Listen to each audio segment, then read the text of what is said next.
Hey everyone, and welcome to Nighttime Stories. I'm here to help you drift off into a peaceful sleep. If you enjoy these stories, feel free to like the video and subscribe to the channel.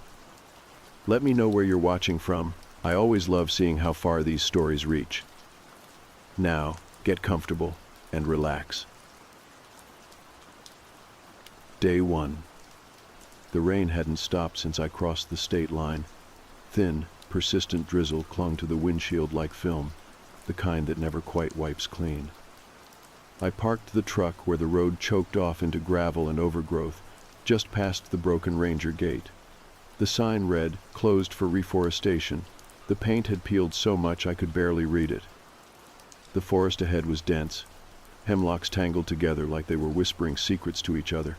I grabbed my pack from the bed of the truck, cinched the straps, and stepped into the green. This wasn't a vacation. It wasn't even a real hike. It was a dare. Gavin, my older brother, used to talk about the Calderon Woods like they were cursed. He'd tell stories about kids disappearing, about bone piles found after the thaw. It was all tall tales meant to scare me when I was young, but after he died in a car crash last fall, I found his old trail maps in a box in the attic. They were marked up in red ink, his sloppy handwriting circling a specific clearing near the center of the forest. Where it began, he had written in the margin. I wanted to see what he saw. The trail was barely there. The grass had grown waist-high, and the trees leaned low like they were trying to close over it. After an hour, the truck disappeared behind the canopy, and I was alone. My boots squelched through mud that stank of stagnant water. Flies buzzed in clouds, thick enough to taste. I pushed forward, the GPS blinking out after I passed the second ridge. Around late afternoon, I reached a creek that didn't appear on the map. The water ran dark and slow, littered with soggy pine needles. I filled my canteen anyway. Built a fire just before sundown, using the driest pine cones I could find. Cooked a pouch of instant rice over a mess kit. The fire hissed every time a raindrop slipped through the branches above. I set up camp just beyond a cluster of deadfall trees. Something about the shapes bothered me, snapped at perfect angles, as if they'd been cut, not broken. The moss hadn't grown over the breakpoints yet. That meant they were fresh. Sleep didn't come easily. I lay still inside my tent, staring at the nylon ceiling while water pattered endlessly outside. The woods felt too still. No crickets, no owls. Even the wind had died. Somewhere around midnight I heard it, a low sound just past the creek. A dragging noise, wet, deliberate, then a pause, then two slow footsteps, crunch, squelch. I sat up, heart hammering. Nothing moved outside the tent, but I could feel it, like a pressure heavy and slow, shifting the air. I gripped my flashlight and held my breath. Another sound. This time it was higher, like two stones grinding together. It had rhythm, like breathing filtered through bone. I waited. It never got closer. By dawn, whatever had been out there was gone, or hiding. I stepped out into the wet morning, flashlight still in hand. The campsite looked untouched, but the creek, something was different. The rocks were rearranged. 3 large stones placed in a triangle, perfectly balanced. I didn't touch them. Instead, I packed quickly and moved on.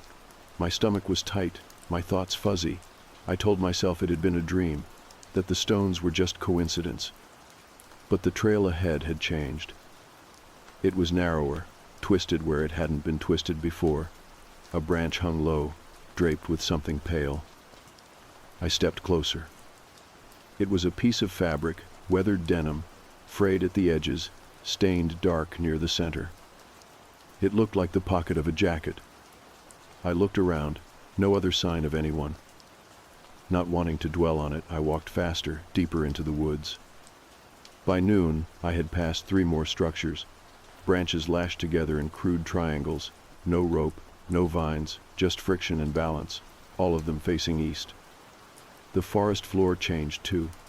The moss grew thicker. It squished beneath my boots like sponge cake soaked in oil. It smelled sweet and wrong, like overripe fruit just beginning to rot. I found the clearing mid-afternoon. It matched Gavin's map almost exactly, oval-shaped, trees circling it at regular intervals like fence posts. The grass had been flattened recently, not by animals, by something heavier, wider. I dropped my pack in the center and stood still. Nothing moved, nothing chirped or rustled. The whole forest had paused. I called out, "Hello?" My voice sounded swallowed, muffled by the thick air. I waited. Nothing answered. As I set up camp again, I noticed something underfoot. Bones. Tiny ones. Bird, squirrel, maybe a fox. Arranged in a spiral. I didn't sleep that night. Not really. I laid in my bag, knife gripped tight, ears straining for movement. It came just after the moon passed overhead. The dragging returned. Closer this time. Outside the ring of trees. I saw a silhouette, just a blur in the fog between trunks, low to the ground, long arms, no face. It crouched, watched. Then it made the sound again. That awful grinding breath. And then I understood. It wasn't hunting. It was remembering me. Day 2. When dawn came, it was not with warmth or light. The sky remained a dull, ash-colored smear, casting the clearing in a kind of haunted glow. I hadn't slept, not even for a minute. I watched the trees for hours, waiting for that shape to return, for that slow, wet sound of it dragging itself along the forest floor. But once the first bird called just one lonely, uncertain note, the forest slowly exhaled again. I let myself breathe, too. I stepped out of the tent with my knife still in hand. Everything looked just as I left it, except for the bones. The spiral from the night before was gone. The space it had taken up was empty. Clean. No disturbance to the grass, no footprints, no scattered pieces, like it had never been there at all. I tried to convince myself I had imagined it, hallucinated from exhaustion or anxiety. But I could still feel it in my gut, the cold knot of fear that only comes when something real, something alive has seen you. I didn't stay long in the clearing. I packed up quickly, barely taking the time to choke down a half-frozen protein bar. It tasted like dust and metal. I forced it down anyway.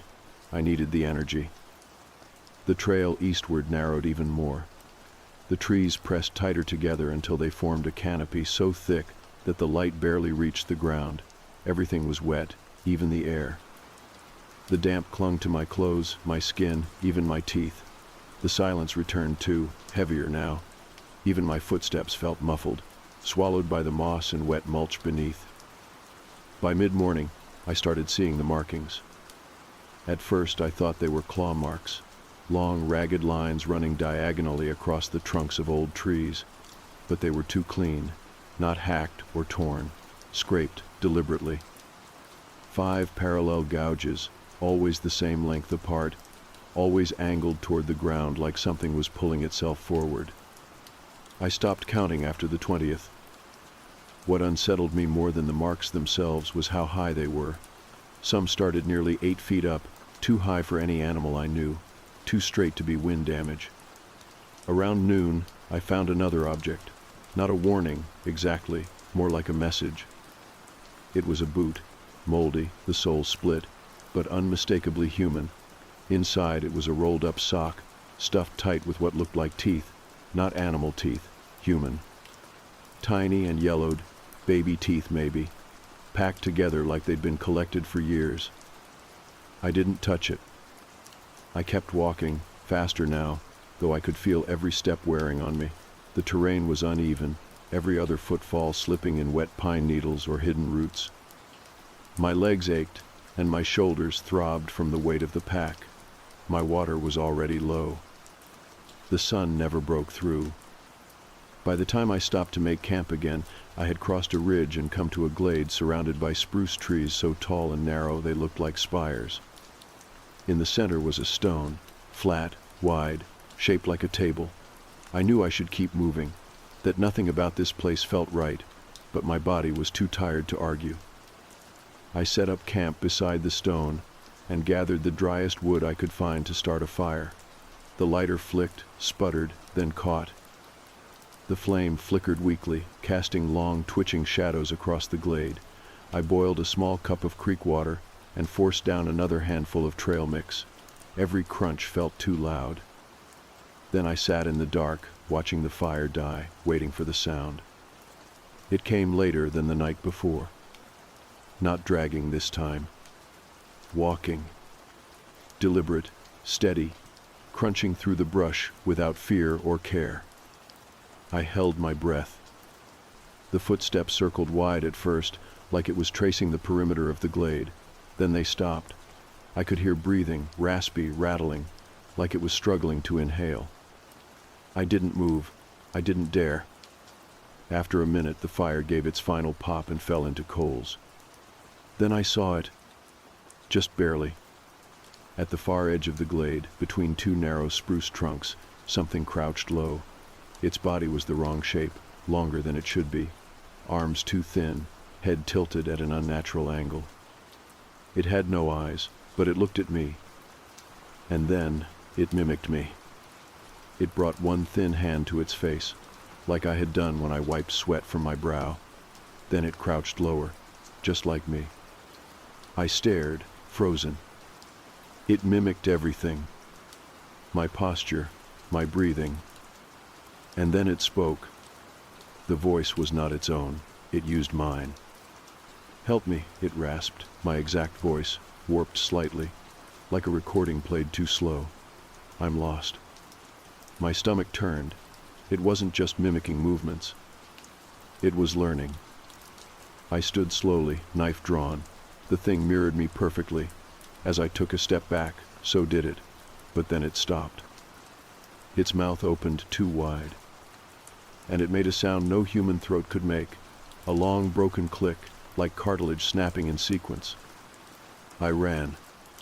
I left the fire, the stone, everything. I sprinted through the glade into the thicker trees, ducking beneath limbs, slipping through roots and fallen branches.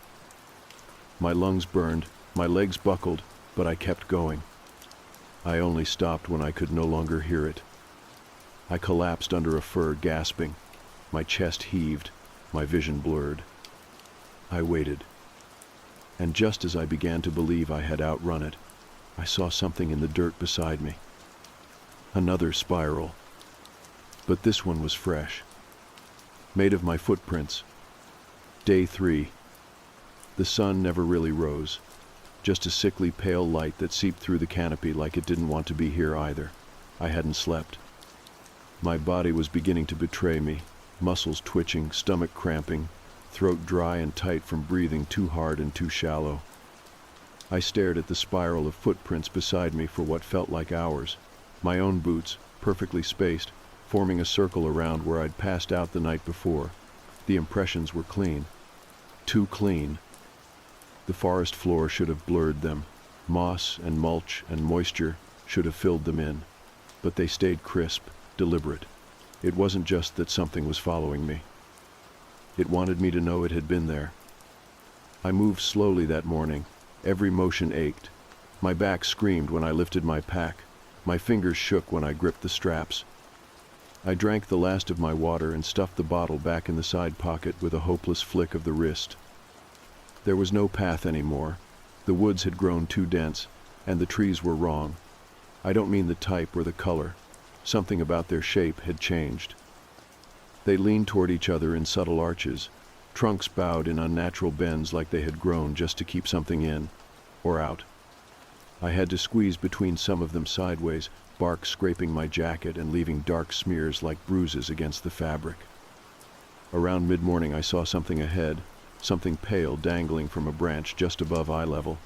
I thought it might be a bird or squirrel at first, but it was too clean, too dry. It was a hand, not real, carved. Wood, but not from any tree I recognized. Each finger was long and jointed, strung with moss-like sinew. It had been shaped carefully, hung from the tree by its wrist, with something that looked like vine but was far too thick. I stepped under it slowly, heart stammering. The hand pointed downward, directly at the base of the tree. There, nestled between the roots, was my lighter. The same one I had dropped 2 days ago. I recognized the melted corner from when it fell into the fire pit on my last camping trip. It was clean now, polished. I did not pick it up. Instead, I turned west, climbing a slope that hadn't been on Gavin's map. The trees thinned slightly as I climbed, the air growing colder. My breath fogged in front of my face despite the early hour. The slope ended at a long ridge, where I could just make out a break in the trees ahead, a wide path of scorched earth, blackened and cracked like a fire had torn through it years ago. I followed it, boots crunching through the ash. There were no plants here, no birds, just wind curling through the skeletal remains of what might have been birch or poplar. Their bark was gone, their trunks scorched into dark spires. Something about the ground felt hollow, like there was space beneath it. Each footstep gave a faint, distant echo. I walked carefully. That's when I saw the figure. Ahead, maybe 40 feet, crouched in the center of the clearing, was something shaped like a man, not dressed like one. It wore no clothes. Its skin, or whatever covered it, was pale gray, stretched too tight across its limbs. Its head was bowed, arms resting on its knees, unmoving. I froze. Then it turned. Not its head. Its whole body pivoted, still crouched, like a puppet pulled on a string. Its face was smooth. No eyes, no mouth, just a surface. And yet, I felt it looking at me. Not in the way you feel someone's eyes. This was deeper. It felt like it had always been looking. It didn't move. Neither did I. Then the surface of its face rippled. For a moment, I thought it was going to open, reveal teeth, maybe eyes, but instead, it reflected. My own face shimmered across it, not mirrored exactly, but shone back at me, twisted with fear I hadn't realized I was feeling. It was copying me again, not just my voice, not just my movements. My thoughts.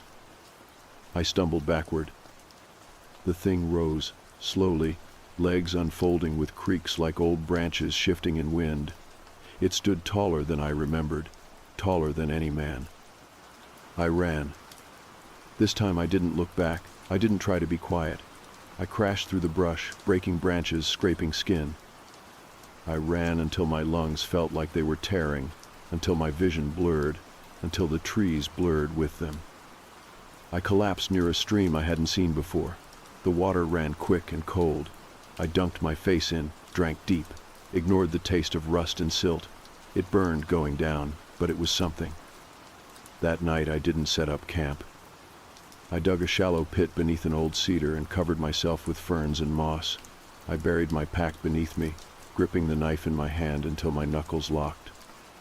The forest was silent again. But now I knew it wasn't emptiness. It was listening. Around midnight, something brushed against the cedar trunk. Not an animal. A hand. Slow, steady pressure. Then breathing. No wheeze this time. It had changed. Smoother, more human. It was closer than before. Then it whispered. Not my voice this time. Gavin's. You're close, it said. Keep going. It laughed, soft and slow, not cruel, not joyful, just imitation. I didn't sleep. I watched the shadows move and wondered if it knew what fear really felt like, or if it only knew how to make it. And if it could learn fear, what would it do with it? Day 4. I woke to the sound of something chewing. Not fast or frantic, but slow, deliberate, like it was savoring the taste. The early light filtered through the trees, cold and gray, and the air smelled wrong, sweet and sharp, like blood mixed with pine sap. I didn't move for a long time. Just lay there beneath the cedar branches, barely breathing, trying to convince myself it was wind, or water, or something far away. But the sound continued, a wet smack, the occasional crunch. I rose carefully, every bone in my body aching from the damp and the cold. My fingers were numb around the knife. I peeked out from my cover and scanned the forest in all directions. Nothing. But 10 feet from where I'd slept, the moss was stained a deep brown, and a small pile of bones, fresh, pink at the joints, lay scattered in a ring. I couldn't tell what they had belonged to. Small animal, maybe, or something pretending to be. It left them for me, I knew that much, like a gift or a warning. I didn't speak aloud. I hadn't in 2 days. The fear that my voice might attract attention was too strong. Instead, I gathered my pack, wiped the knife on my shirt, and moved east. My legs had begun to cramp from the cold. Each step felt like dragging chains. I couldn't tell if I was actually moving forward anymore or just circling the same stretch of cursed forest. Every path looked like the last. The same low branches, the same crooked trees, the same sense of being watched. By noon I found something new. A clearing, wide and circular, filled with stumps, dozens of them, all the same height, as if cut by machines, but they weren't sawed clean. The edges of the wood were frayed, like they'd been clawed through.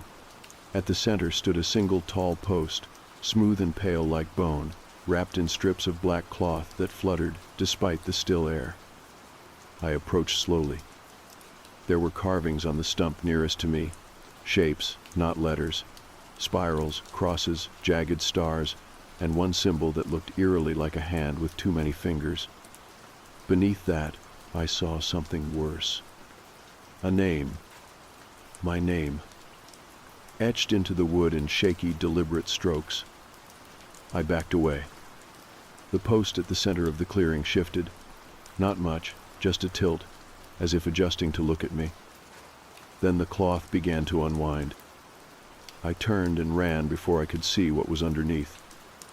I don't know how long I ran, long enough to lose all direction, long enough to forget the pain in my knees or the burning in my chest. The forest blurred past me in streaks of green and gray until finally I collapsed near a crumbling rock wall half buried in moss. It might have been part of an old foundation once, maybe a cabin or fire tower. Now it was just rubble. I hid behind it as best I could and forced myself to breathe slower. My heart still raced, but my body couldn't afford panic. I needed to think. I needed water, food, a way out. That night, I stayed tucked beneath the rock, wedged between the stone and the earth. I didn't light a fire. I didn't eat. I just waited.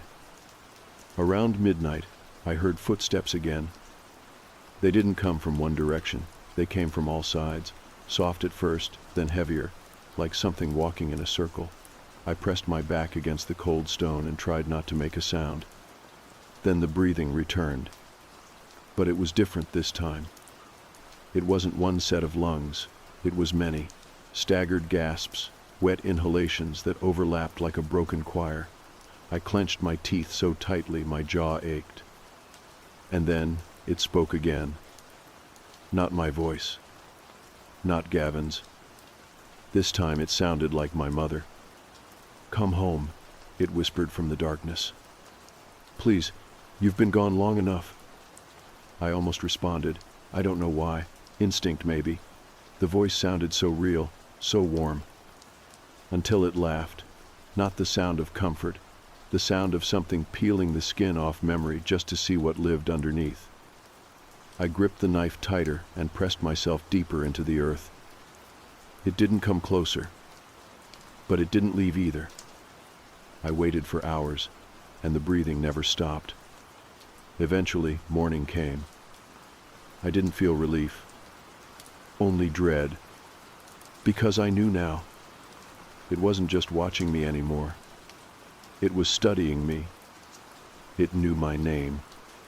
It knew my voice. It knew how to shape itself into every memory I'd ever loved, and twist it just enough to rot. And worst of all, some part of me was starting to accept it.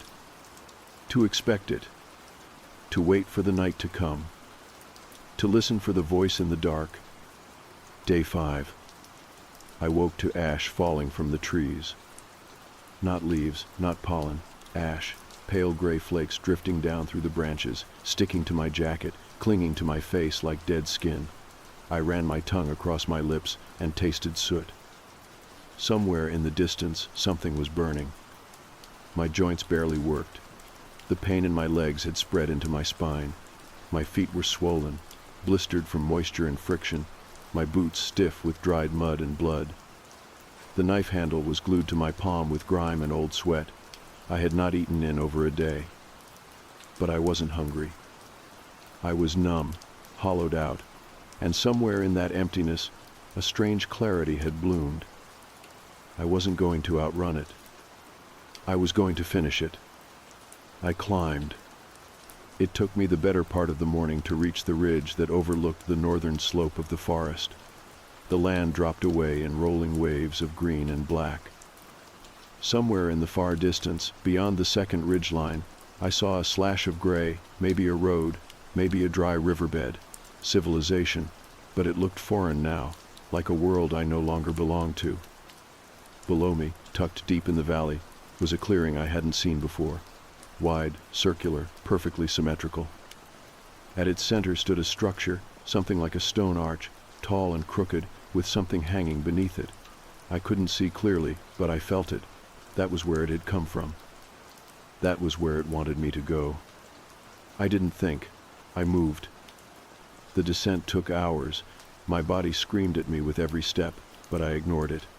The trees seemed to lean closer as I passed, watching, listening. No birds, no insects, no wind. Just the sound of my own labored breathing and the occasional creak of something far behind me. By the time I reached the base of the slope, the sun had begun to dim again, that pale imitation of light already fading into a steel-colored dusk. The clearing waited. I stepped into it. The arch was made of stacked stone, each slab covered in growth, moss, lichen, even fungi pulsing with slow light. Hanging beneath it, swaying slightly in the still air, was a shape. A figure. At first, I thought it was a body. Then I saw the ropes were roots, bark-covered tendrils that coiled down from the arch like veins. The thing suspended there was neither alive nor dead. Not human, not fully. Its body was long and gaunt, like it had been stretched too thin. Limbs dangled like vines. The face was a reflection. My own. But wrong. The mouth was too wide, the eyes empty. It watched me not with emotion, but with hunger. A deep, soul-level curiosity. Like it wanted to unzip me and crawl inside my skin to understand why I screamed. I stepped forward. It didn't flinch. The roots that held it pulsed. Behind it, the air shimmered, not with heat, but with pressure, like standing near something massive just beneath the surface of the earth, a pulse, a heartbeat. This was its nest, its altar, its home. I stepped closer. "You brought me here," I said quietly. My voice sounded raw. "You've been pushing me." The thing twitched, once, a slow tilt of the head. I raised the knife. The thing raised its arm. Perfect imitation. I lowered it. It did the same. I understood then. It didn't kill for food. It didn't need to. It was a mirror, a parasite of identity. It hunted meaning, memory, language, emotion. It collected people like thoughts, drew them in one by one until they dissolved into its understanding. That's why it spoke in voices, why it knew my brother's laugh, why it carved my name into the wood. It wanted to wear me, not just my face, my story. I stepped back. Its mouth opened slowly, and it spoke. "Stay," it said in my voice. "Let me remember you." The words carried weight.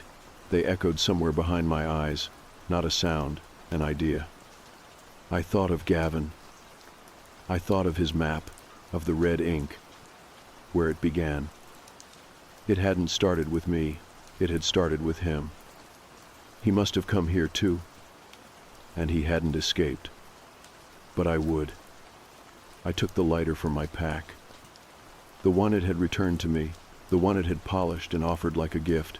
I held it up and struck the wheel. A flame sputtered to life. The thing tilted its head again, curious. I stepped forward.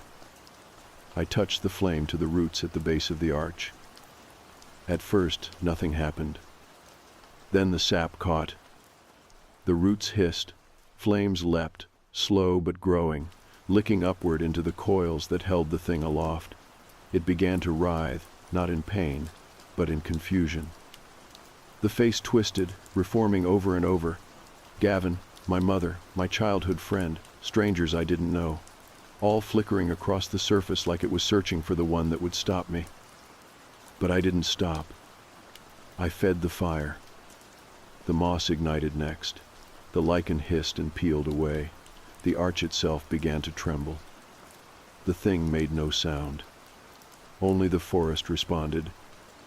A deep, groaning wail rose from the trees around me, not from the thing but from the woods themselves, as if the roots of every tree were connected, and something ancient had been disturbed. The clearing began to shake. The fire climbed. The figure sagged. I turned and ran. Behind me, the light grew brighter. Flames cracked and snapped.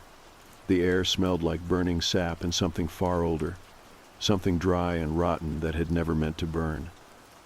I didn't stop running until the sky began to change. Not lighten, just shift. The air thinned, the trees opened, and suddenly I was at the edge. I saw the road, my truck, sun-bleached and waiting. I had looped all the way back without knowing.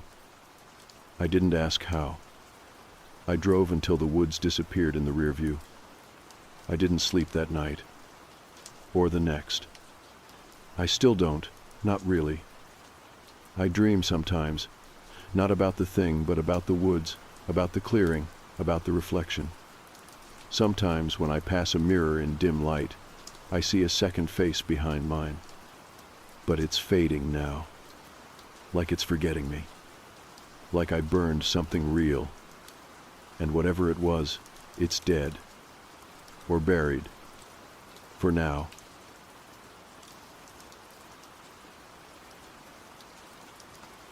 I used to work as a pizza delivery driver. It was supposed to be temporary, a stepping stone while I tried to rebuild after one of the dumbest mistakes of my life. The kind of mistake that sits on your chest at night, heavy and humid like Florida air after a storm. Back then I ran with a rough crowd. Kids who thought rules were suggestions and property lines didn't mean much. I knew better. I had a good family, a roof over my head, and parents who tried their best.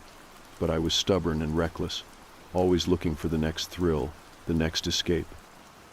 We used to sneak into abandoned places, throw parties in half-built homes, and light bonfires in dried-out fields. It felt like nothing could touch us. That illusion shattered one muggy August evening. We broke into my neighbor's garage, not out of malice, just boredom and bad judgment. The place was locked, but the side gate wasn't. We slipped through, stifling laughter, a bottle of cheap vodka making its rounds while the sky melted from tangerine to black. The air inside was thick with grease and mildew, lit by a single flickering bulb dangling from a chain.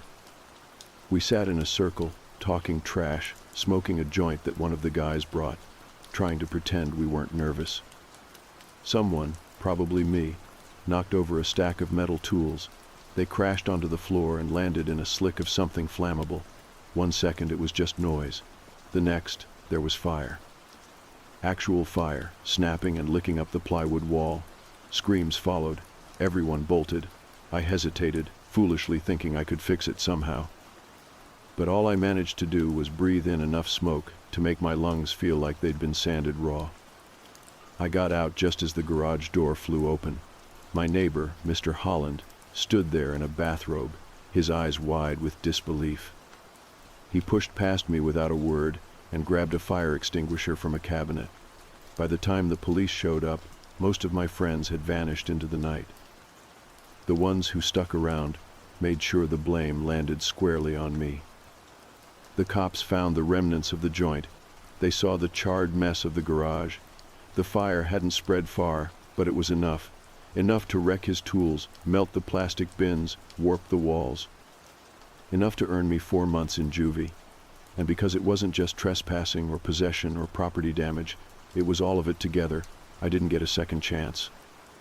When I got out, my parents didn't say much. They didn't need to. My mom sat across from me at the kitchen table most nights, scrolling job boards with the kind of quiet desperation that made my stomach knot. My dad didn't yell. He just got real quiet, like he was constantly watching me from a distance he wasn't sure how to cross. Eventually, we found something. A flyer for a local pizza joint hiring delivery drivers, immediate start. I didn't have many choices. I needed the job to start paying off the repairs for Mr. Holland's garage, a court-ordered debt that hung over my head like a slow leak. So I went in, filled out a wrinkled form on a sticky counter, and tried not to flinch when the owner glanced at my probation sheet. The place was called Vito's Slice. It smelled like burnt cheese and dish soap. The guy who ran it was named Lou, and he looked like he hadn't smiled since the 90s, but he hired me. Said I'd start the next day. Just like that, I was in. The job wasn't glamorous, but it was honest. Deliveries kept me busy, and for a while, that was enough. I drove a beat-up Civic that rattled when it idled, and I learned the local roads like the back of my hand. I memorized shortcuts through alleyways, side streets with no speed bumps, and which houses never tipped. Most deliveries were routine: hand off a pizza, pocket a couple bucks, nod and smile. But every now and then, something weird happened. I saw a guy answer the door in a bathrobe soaked in blood. Turns out he was a butcher, and it was just a weird coincidence. I once delivered to a guy who swore his pizza was whispering to him. Chalked it up to weed and moved on. But there was one night, one delivery that changed everything. And I don't mean in a melodramatic, over-the-top way. I mean something genuinely wrong happened. Something I still don't fully understand. It was a Thursday night, maybe close to midnight. I'd been thinking I was done for the evening when the printer spit out one last order. Lou grunted from the kitchen and waved it at me without looking up. Last one. House out past Creek Hollow, you know it? I nodded, even though I didn't. I figured GPS would handle it. It always did. The address looked weird. The street name was familiar, but the number was too high, like way out there. I punched it into the GPS, and it lit up a path that veered into the outer edges of our delivery zone. Not quite the middle of nowhere, but close. The kind of place where cell reception hiccups and the roads get narrower with every turn. I loaded the pizzas into the insulated bag, grabbed a bottle of soda that had sweat pooling in the cup holder, and climbed into the Civic. The radio buzzed softly with static, and the headlights painted long beams across the empty road. As I drove, houses grew farther apart, trees leaned closer, porch lights disappeared. Eventually it was just me, the car, and the dull voice of the GPS telling me to turn left down a road I'd never noticed before. It wasn't even a paved road, more like gravel with patches of grass growing up between the tire tracks. I slowed down, gripping the wheel tighter. Every instinct told me to turn around. But I didn't. And that was my first real mistake. The gravel crunched under my tires like brittle bones. I slowed to a crawl, watching the headlights stretch across the uneven trail. Trees flanked both sides of the road, their gnarled branches reaching in like claws.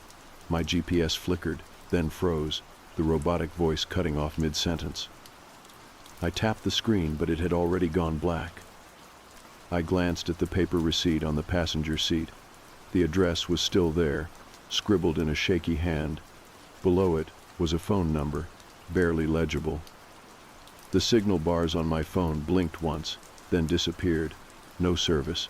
Typical out here. Still, I kept going. The road narrowed even more, turning into what looked more like a forgotten trail than a driveway. Ferns brushed the bottom of my car, and I had to swerve around fallen branches more than once. Just as I was about to consider reversing and calling it quits, the trees opened up, revealing a clearing. At the far end sat an old one-story house. It looked like it had been there for decades, maybe longer. The paint had long since peeled away, leaving behind raw gray wood. A flickering porch light hung above the door, barely illuminating the sagging roof and the rocking chair that moved, ever so slightly, even though there was no wind. I pulled up slowly, engine idling. My instincts whispered that something felt off, but I'd come this far. The 2 pizzas sat in the warming bag next to me, still letting off faint wisps of steam. I grabbed the order and stepped out into the cool night air. The smell hit me first. Not strong at first, but strange. A mix of mold, wet leaves, and something faintly metallic, like blood and rust. I walked up the wooden steps, which groaned under my weight. There was no doorbell, so I knocked twice. The music inside caught my attention. It was old, scratchy, playing from some vinyl record that kept skipping every few seconds. A haunting tune from another era, drifting through the cracks in the wood. After a long pause, the door opened halfway. A man stood just out of view, only one eye visible. He had a deep, gravelly voice that sounded familiar from the phone call. "You the delivery boy?" I nodded, holding up the pizzas. "Yeah, 2 large pies and a soda, comes to $22.50. "Come in. I got the cash in the kitchen," he said, his voice casual, too casual. I hesitated. Every rule of the job said not to step inside someone's home. Liability, safety, all that. But the way he said it, like it was no big deal, made me second-guess myself. Maybe this was just some old guy who had trouble walking. Maybe he didn't mean anything by it. Against my better judgment, I stepped through the doorway. The inside of the house was even worse than the outside. The air was thick and humid, clinging to my skin. The floor creaked with every step. Wallpaper peeled from the walls, curling like dry skin. The same music kept playing from the living room, the same scratchy song looping over and over. I followed the sound of his voice down a narrow hallway. The kitchen light was on at the end, flickering like a dying firefly. As I passed a side hallway, something caught my eye. Movement. I turned my head and froze.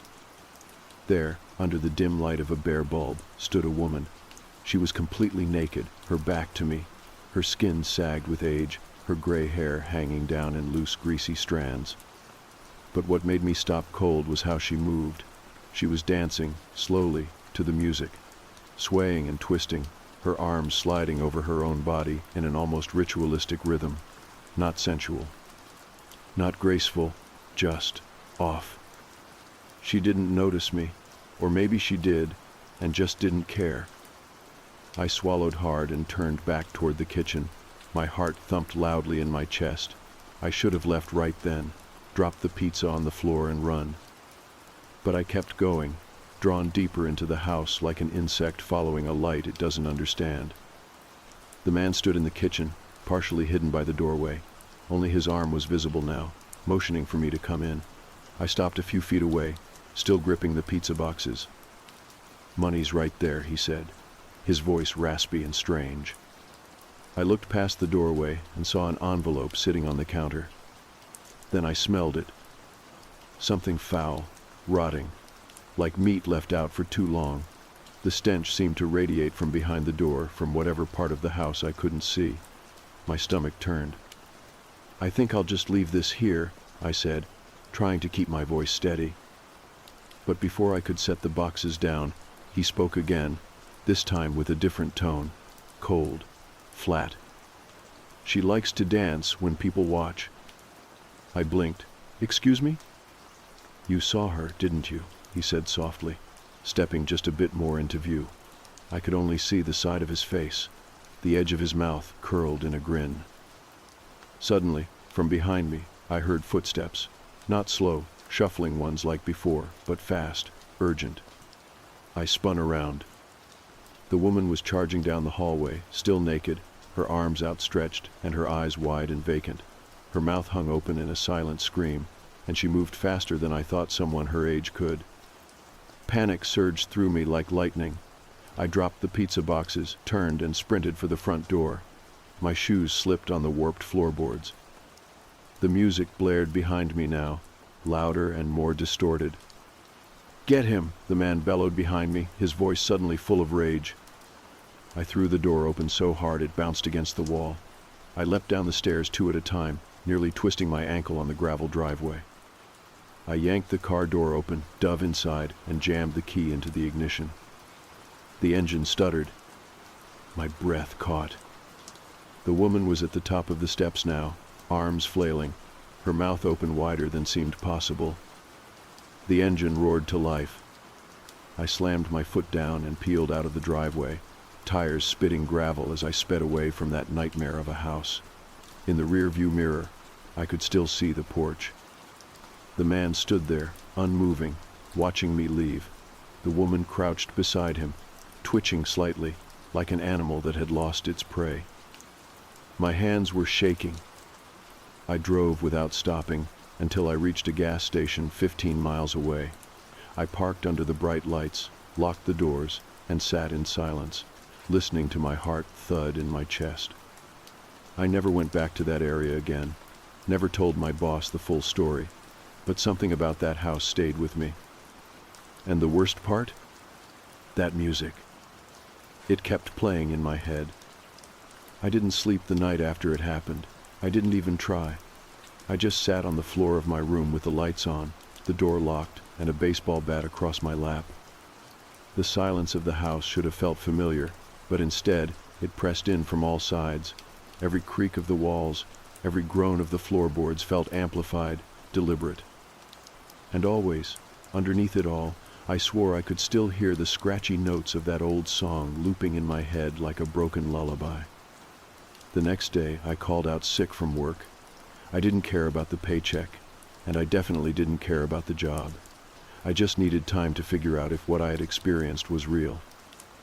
I kept replaying it in my mind, second by second, trying to convince myself I had misunderstood something. Maybe they were just a couple of weirdos with bad hygiene. Maybe the woman had dementia.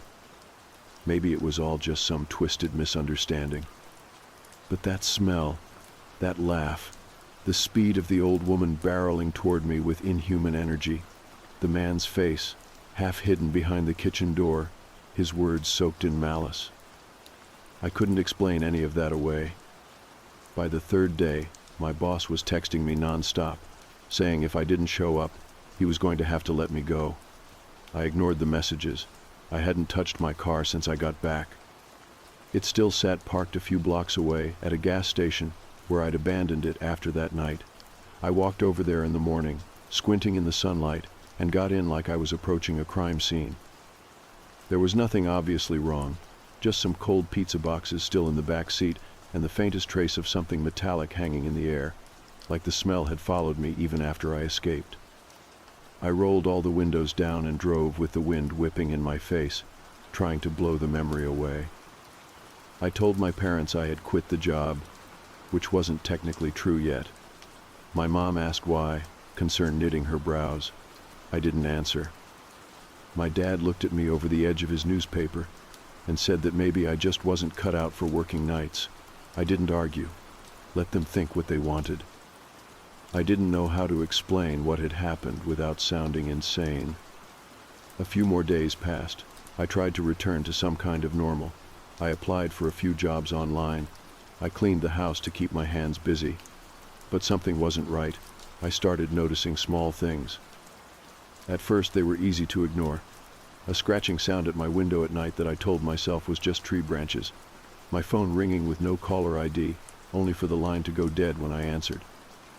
The faintest hum of old music when everything else was still. Then I started dreaming about the house.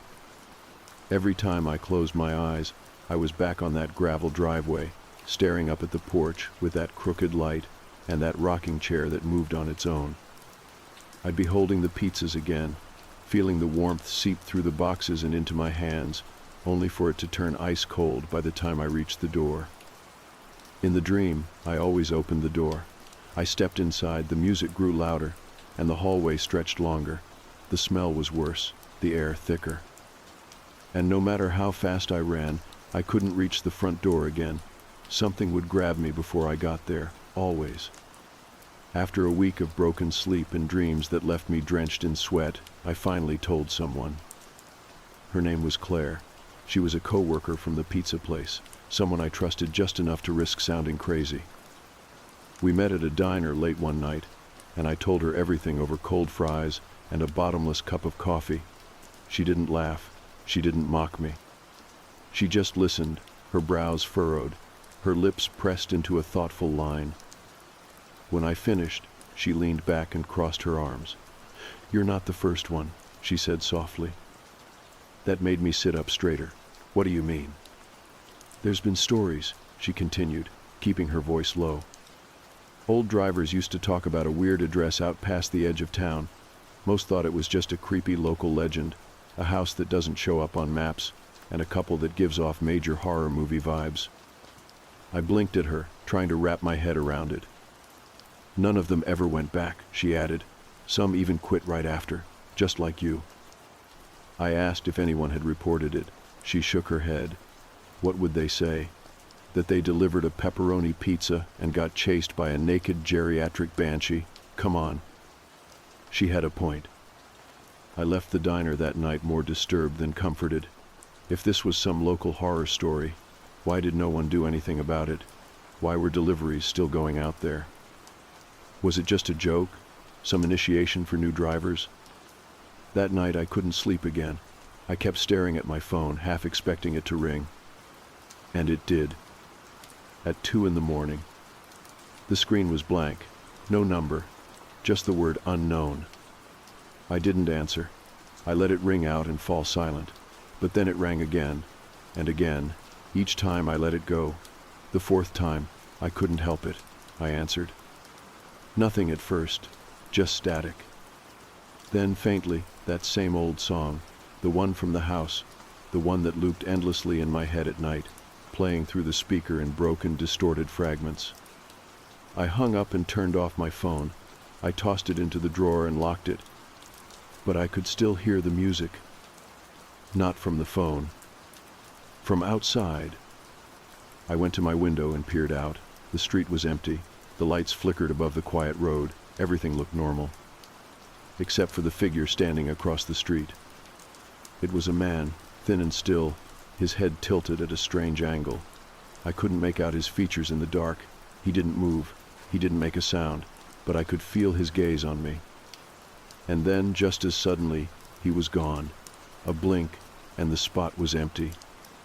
I stepped away from the window and closed the curtains. That was the moment I realized something had followed me. The house wasn't just a place. It was a door, and I had walked through it. I stopped sleeping altogether after the figure appeared outside my house.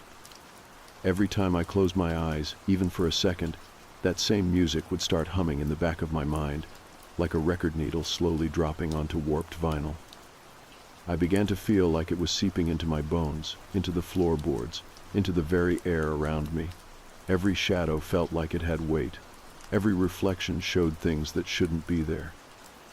My sense of what was real and what wasn't started to crumble, and I couldn't tell if the fear was getting worse, or if I was just finally waking up to something that had always been there. I tried to talk to Claire again, but her tone had changed.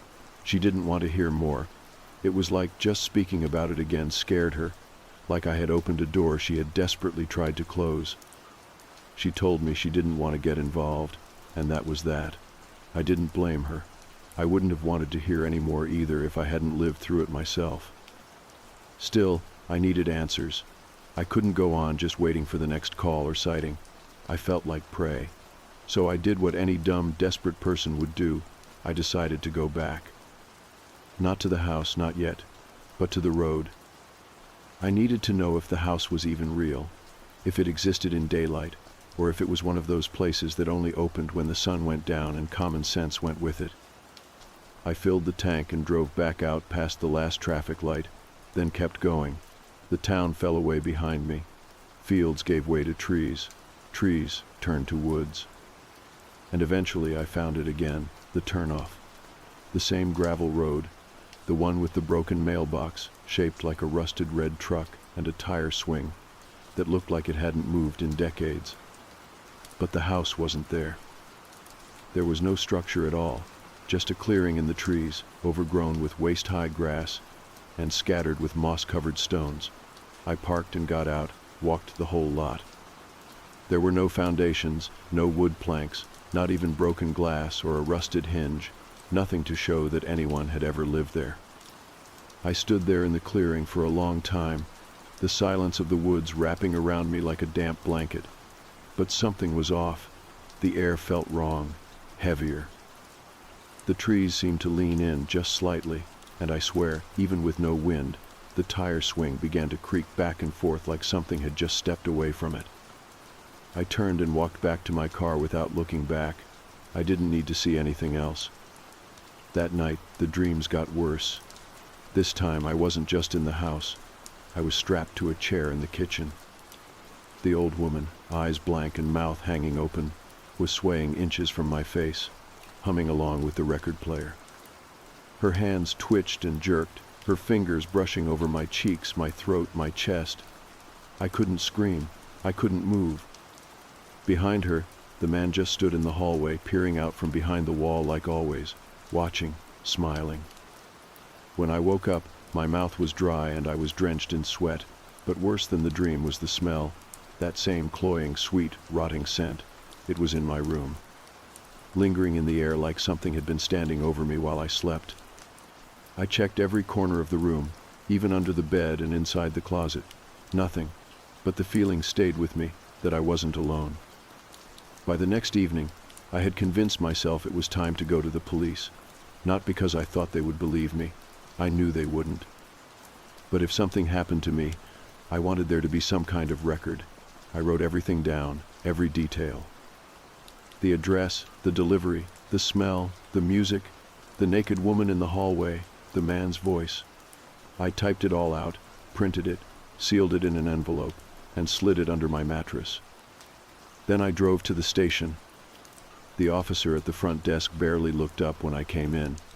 When I told him I needed to file a report, he handed me a clipboard like it was routine. I filled out what I could, omitting the supernatural parts, but keeping the core of the story intact. He read it slowly, then raised an eyebrow. "This sounds like a prank," he said, his tone skeptical. I nodded. That's what I thought too, but it wasn't. He sighed and leaned back in his chair. "We can check it out, but if there's no address and no visible residence, I doubt there's much we can do." "Just log it," I said, "please." He promised he would, but I saw the way he glanced at the clock, like he couldn't wait for the end of his shift. As I left the station, my phone buzzed, no caller ID. I stared at the screen for a long time, heart thudding in my chest, then let it go to voicemail. A minute later, I listened. Static again. Then breathing. Then the song. Always that same song, like it had burned itself into the fabric of the universe. But this time, something new. A whisper. Low, broken, almost like a gurgle. "You shouldn't have come back." I dropped the phone. It clattered to the sidewalk. The screen cracked, the song still playing. I was losing it, or maybe I wasn't. Maybe I had stepped too close to something that was never meant to be understood. Whatever lived in that house, or pretended to live, wasn't done with me. And now, I wasn't sure if I could ever really escape it.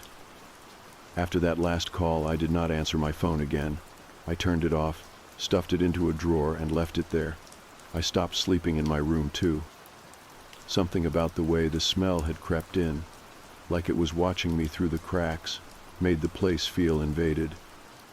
I started sleeping on the couch with all the lights on, the TV humming static all night long. I didn't care. As long as I stayed awake and stayed in the light, I felt like maybe I had a chance. The next few days were silent. No music, no calls, no dreams. At first, it almost felt like peace, like maybe I'd finally done something right. But deep down, I knew it wasn't over. It was the kind of silence you hear right before the thunder breaks. A pause, a breath, the feeling that something is waiting. Then came the knock. It was just after midnight, a single soft knock at the front door, not a pounding, not a frantic hammering, just one knock, then silence. I didn't move at first. My breath caught in my throat, and I stared at the door from across the room, frozen. It felt like the air itself had thickened. My heart was pounding so loud I could barely hear anything else. I stood slowly, grabbing the fireplace poker with one hand. I crept toward the window and pulled the curtain back, just a sliver. Nothing. Just the porch bathed in pale blue moonlight. No figures. No shadows, but I knew something was there. I backed away. The silence dragged on for what felt like hours. Then the knock came again, 3 times this time, a little louder. I did the only thing that made sense. I ran to the kitchen and yanked open the drawer. The envelope I had stuffed under my mattress with everything I had written, my confession, my warning. It was already there on the counter. I didn't put it there. Something had been in the house. I grabbed the envelope and my car keys and didn't even put on shoes. I just ran. Out the door, into the car, down the street without looking back.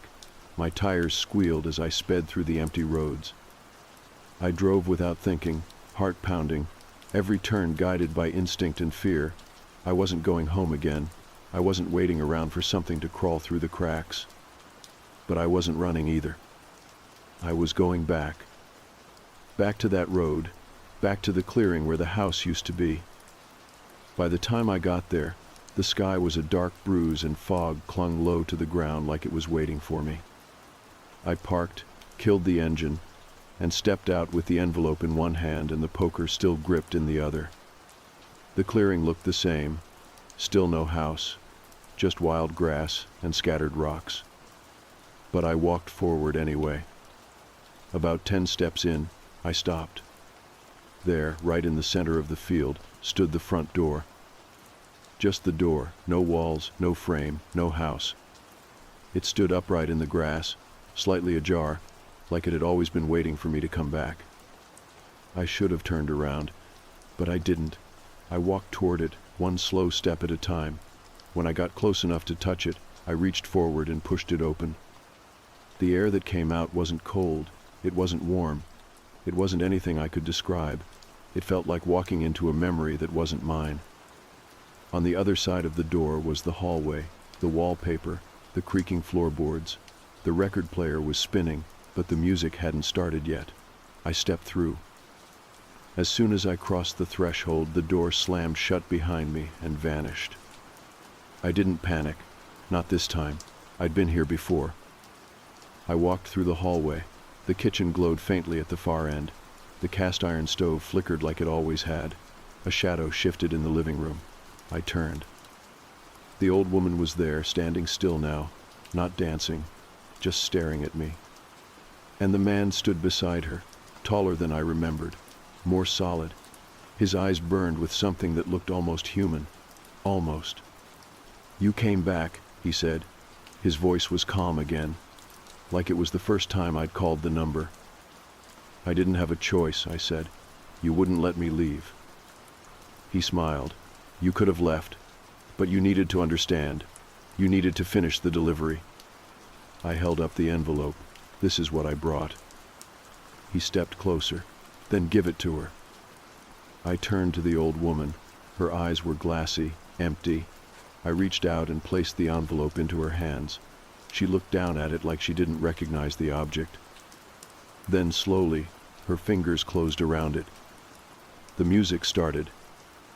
A scratchy, slow tune from another time. She didn't dance. She just closed her eyes. The man sighed. "You've seen us now. You know what we are." "What are you?" I asked. He looked down the hallway. "We were a family once, a mother and her boy. We stayed too long. We wanted someone to remember." "And now?" "Now you've remembered us." I didn't know what that meant, not fully, but I felt it, deep in my chest. The house had needed something, a witness, an echo, maybe even forgiveness. Whatever it had been trying to say through music and rot and whispers, I had finally listened. The man stepped back into the shadow. The old woman opened the envelope, and the pages turned to ash in her hands. And then the house let go. The walls peeled away like smoke. The floor vanished beneath my feet, replaced by grass and moonlight. I was standing in the clearing again, alone. The door was gone. No house, no figures, just me and the wind and the whisper of leaves. I turned and walked back to my car. I never saw that place again, never heard the song again, not even a breath of it in the static of a late-night call. It was over. The kind of over that feels like a grave has been filled, and the earth no longer remembers what it covered. I went home, got rid of my phone, took a new job, a new town. The pizza days were done. Sometimes, late at night, I think I hear the creak of a floorboard or a tune just out of reach. But it fades, and I remind myself that I did the job. I delivered what they needed. And they let me leave. That's all I ever wanted. To be let go.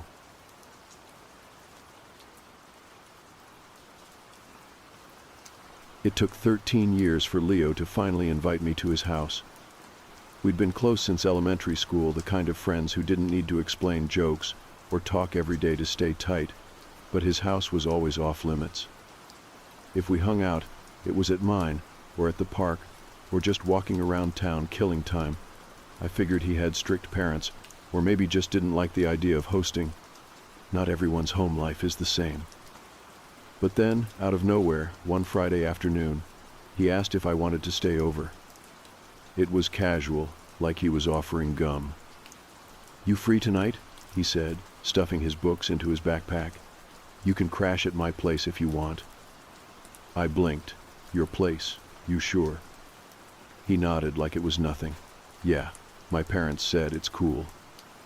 I should have noticed how he didn't smile when he said it. The house was out past the tree line, maybe a 10-minute walk from town.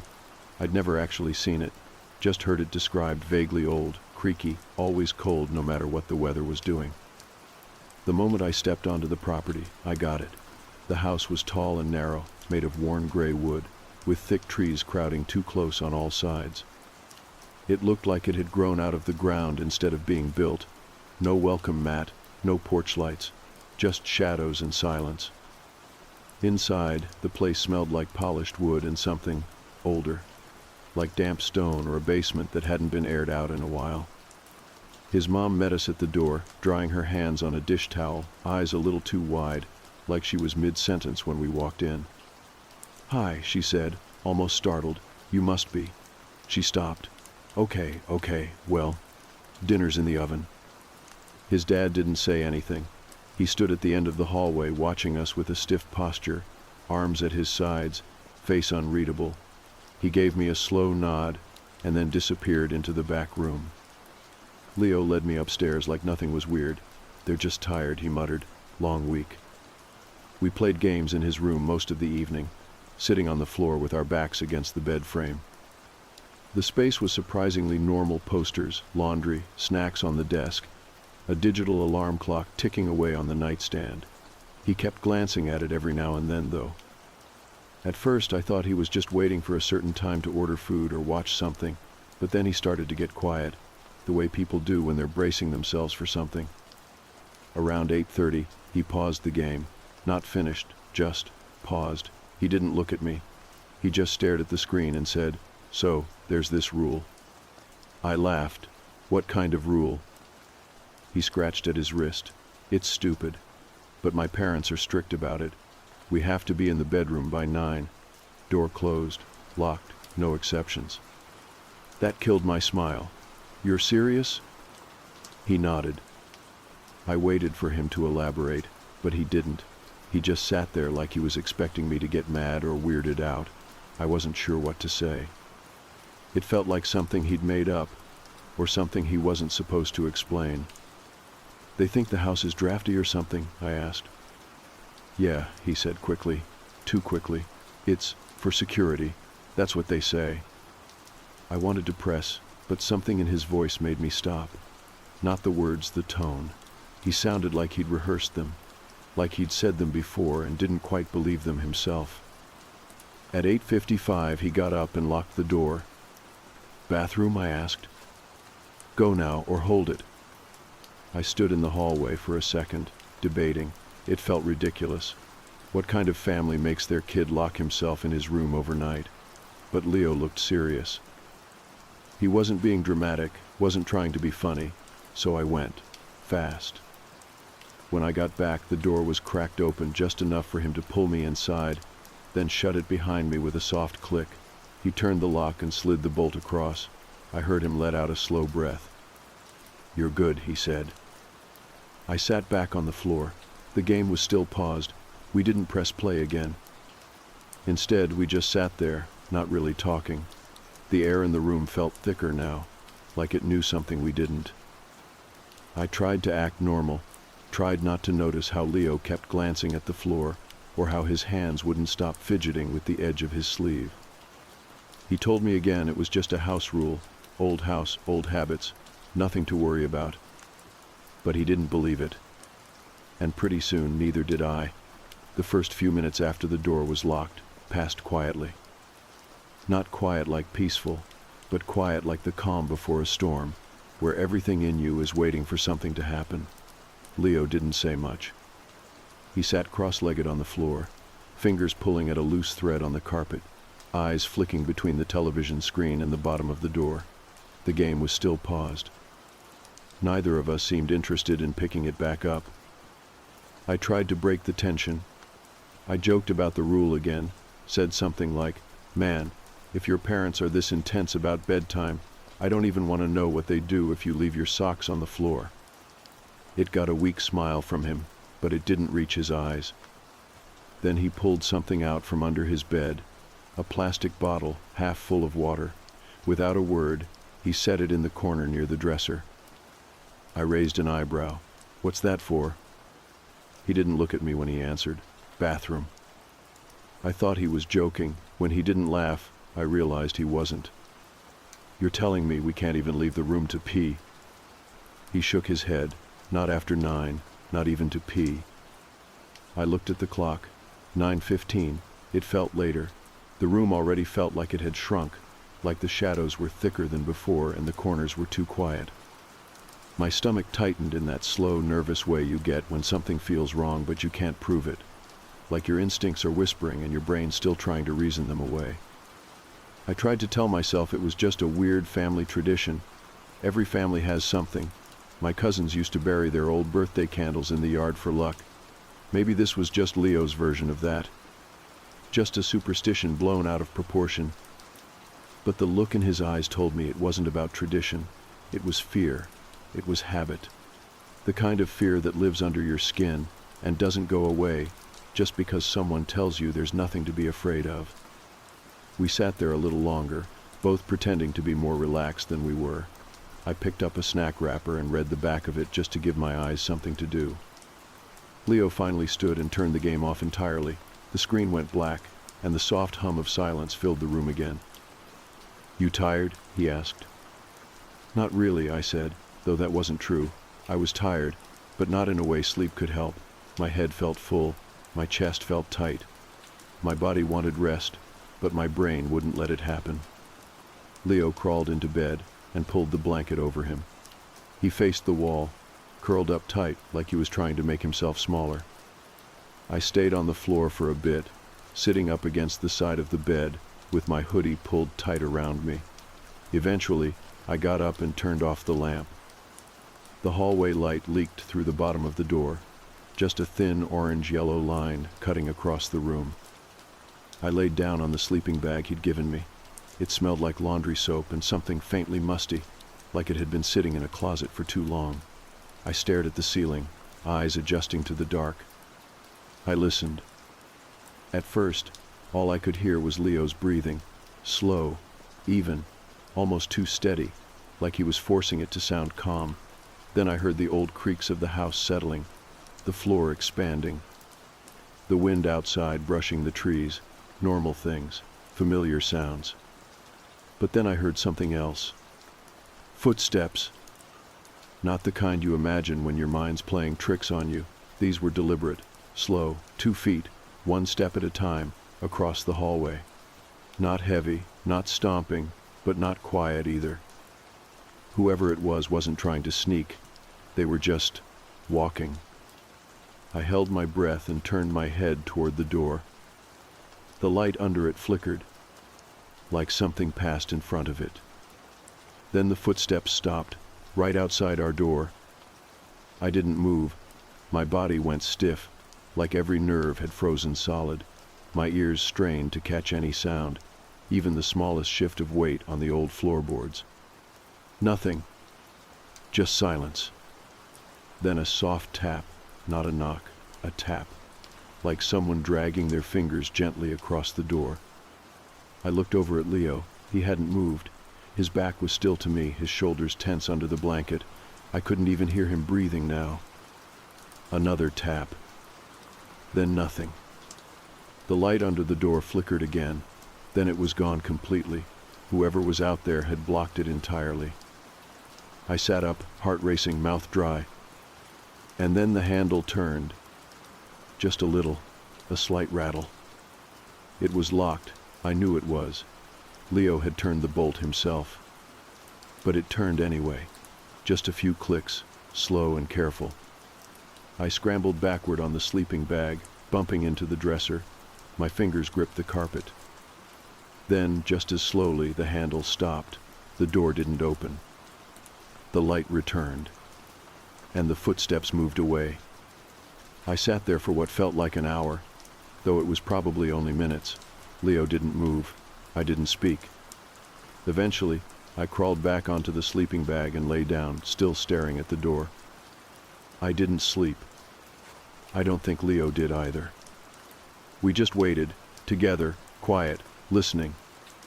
And neither of us got up until morning. The next morning, sunlight felt intrusive, sharp and unwelcome, as it forced its way into the room. I awoke to the rumble of Leo's alarm clock, a harsh beeping that made me jolt upright. My head throbbed, and my throat was dry like I'd swallowed sand. I barely remembered falling asleep. Leo was already gone, disappeared into the bathroom with a muffled, "Be right back." I lay in the sleeping bag longer than usual, staring at the door, half expecting it to rattle again, or for something to be waiting on the other side. But nothing happened. The hallway remained silent. Leo came back and sat on his bed, running a hand through his hair. He looked tired in a way I'd never seen before. His usual teasing grin was gone. "You okay?" he asked quietly. I nodded, knowing there was no perfect answer. We both got ready and headed downstairs to breakfast, where his mom stood at the stove in a plain apron, and Leo's dad sat reading a newspaper. It was oddly normal, like they were actors resetting for a new scene. The air smelled of frying eggs and coffee, and his mom poured me a cup with a polite smile. But the silence between us felt heavy, as though our locked door had pushed a wall between us and the rest of the world. I tried to joke about breakfast, pointed out the scrambled eggs looked like they'd been through a blender, but my words felt hollow. Leo's mom responded with a polite laugh and a nod, but she didn't ask any follow-up questions. His dad folded the paper and cleared his throat. "Special night," he said in a low voice, and looked at Leo for a second longer than necessary. I didn't miss the glance back and forth. I felt my heart speed up. Leo shoved food around his plate and avoided their eyes. After breakfast, Leo offered to walk me home, even though I normally walked alone. He didn't say much, and I didn't either. But as we passed overgrown hedges and familiar sidewalks, I realized our conversation might be the only thing keeping me grounded after the night's terror. My walker and my door, the bolt I didn't check, the quiet knocking, these things didn't feel like just part of some weird game. It felt like I'd been in a room with something that wanted in. Something that had tried. At my front door, I paused. I wanted to ask him everything. I wanted to ask him why. But our videos from earlier, our jokes, our laughter, those didn't feel like they belonged with the terror. So I just said thanks, shook his hand, and walked to the house, shutting the door behind me and stopping in the hallway, leaning on the wallpaper and breathing. That afternoon, I couldn't sleep. My mom tried to distract me with movies and snacks, but my mind kept looping back to the tapping. I sketched a clock face over and over, midnight hovering its hands at 9, 9:15, 9:30. Midnight showed nothing. I wanted to phone Leo, but I thought maybe I should leave him alone. Maybe he was just scared, but a week passed and I hadn't heard from him. Google Voice showed our messages were unimportant, excited, normal, nothing about locked doors or midnight sounds. Then Friday night came around again. I debated going there. My heart raced as I texted him, "Want to hang?" He responded immediately, "Come over." He also texted, "Same rules." The words flashed on my screen, and a chill crawled up my spine. I deleted the message, hesitated, and then decided to go anyway. When I arrived at his door, he had it plastered with empty pizza boxes and blankets, as though he'd been planning company for days. He opened it without saying hi. "You coming?" he said, sounding flat. I nodded and hung back. Inside, his house felt colder than I remembered. His mom glided through the hallway, eyes down, quick nod but no smile. His dad watched us from the kitchen, then turned back to his phone. It looked like they'd forgotten I existed again, or that it didn't matter. In the bedroom, the clock flashed 8:25. The little red display felt overwhelming. Leo sat on the floor, tapping at his phone, but he didn't make eye contact. I sat on the bed, the same sleeping bag from last time waiting for me on the floor. He handed me a water bottle and a lidless plastic container. "You know." He nodded toward the hallway. "Not after 9. My breath caught. What did "you know" even mean? I opened my mouth, but he shook his head. "Just don't, please." That was all he said. I swallowed. The door clicked as he shut it. We listened. Silence stretched in the corners. At 8:58 I jumped as the lamp clicked off. Leo had flipped it. He walked to the door, bolted it, and turned to me. His face was pale. "Ready?" he asked softly. I nodded, almost hypnotized by the light pattern. First the lamp headlight off, then red digits glowing, then our small breaths fogging in the cool room.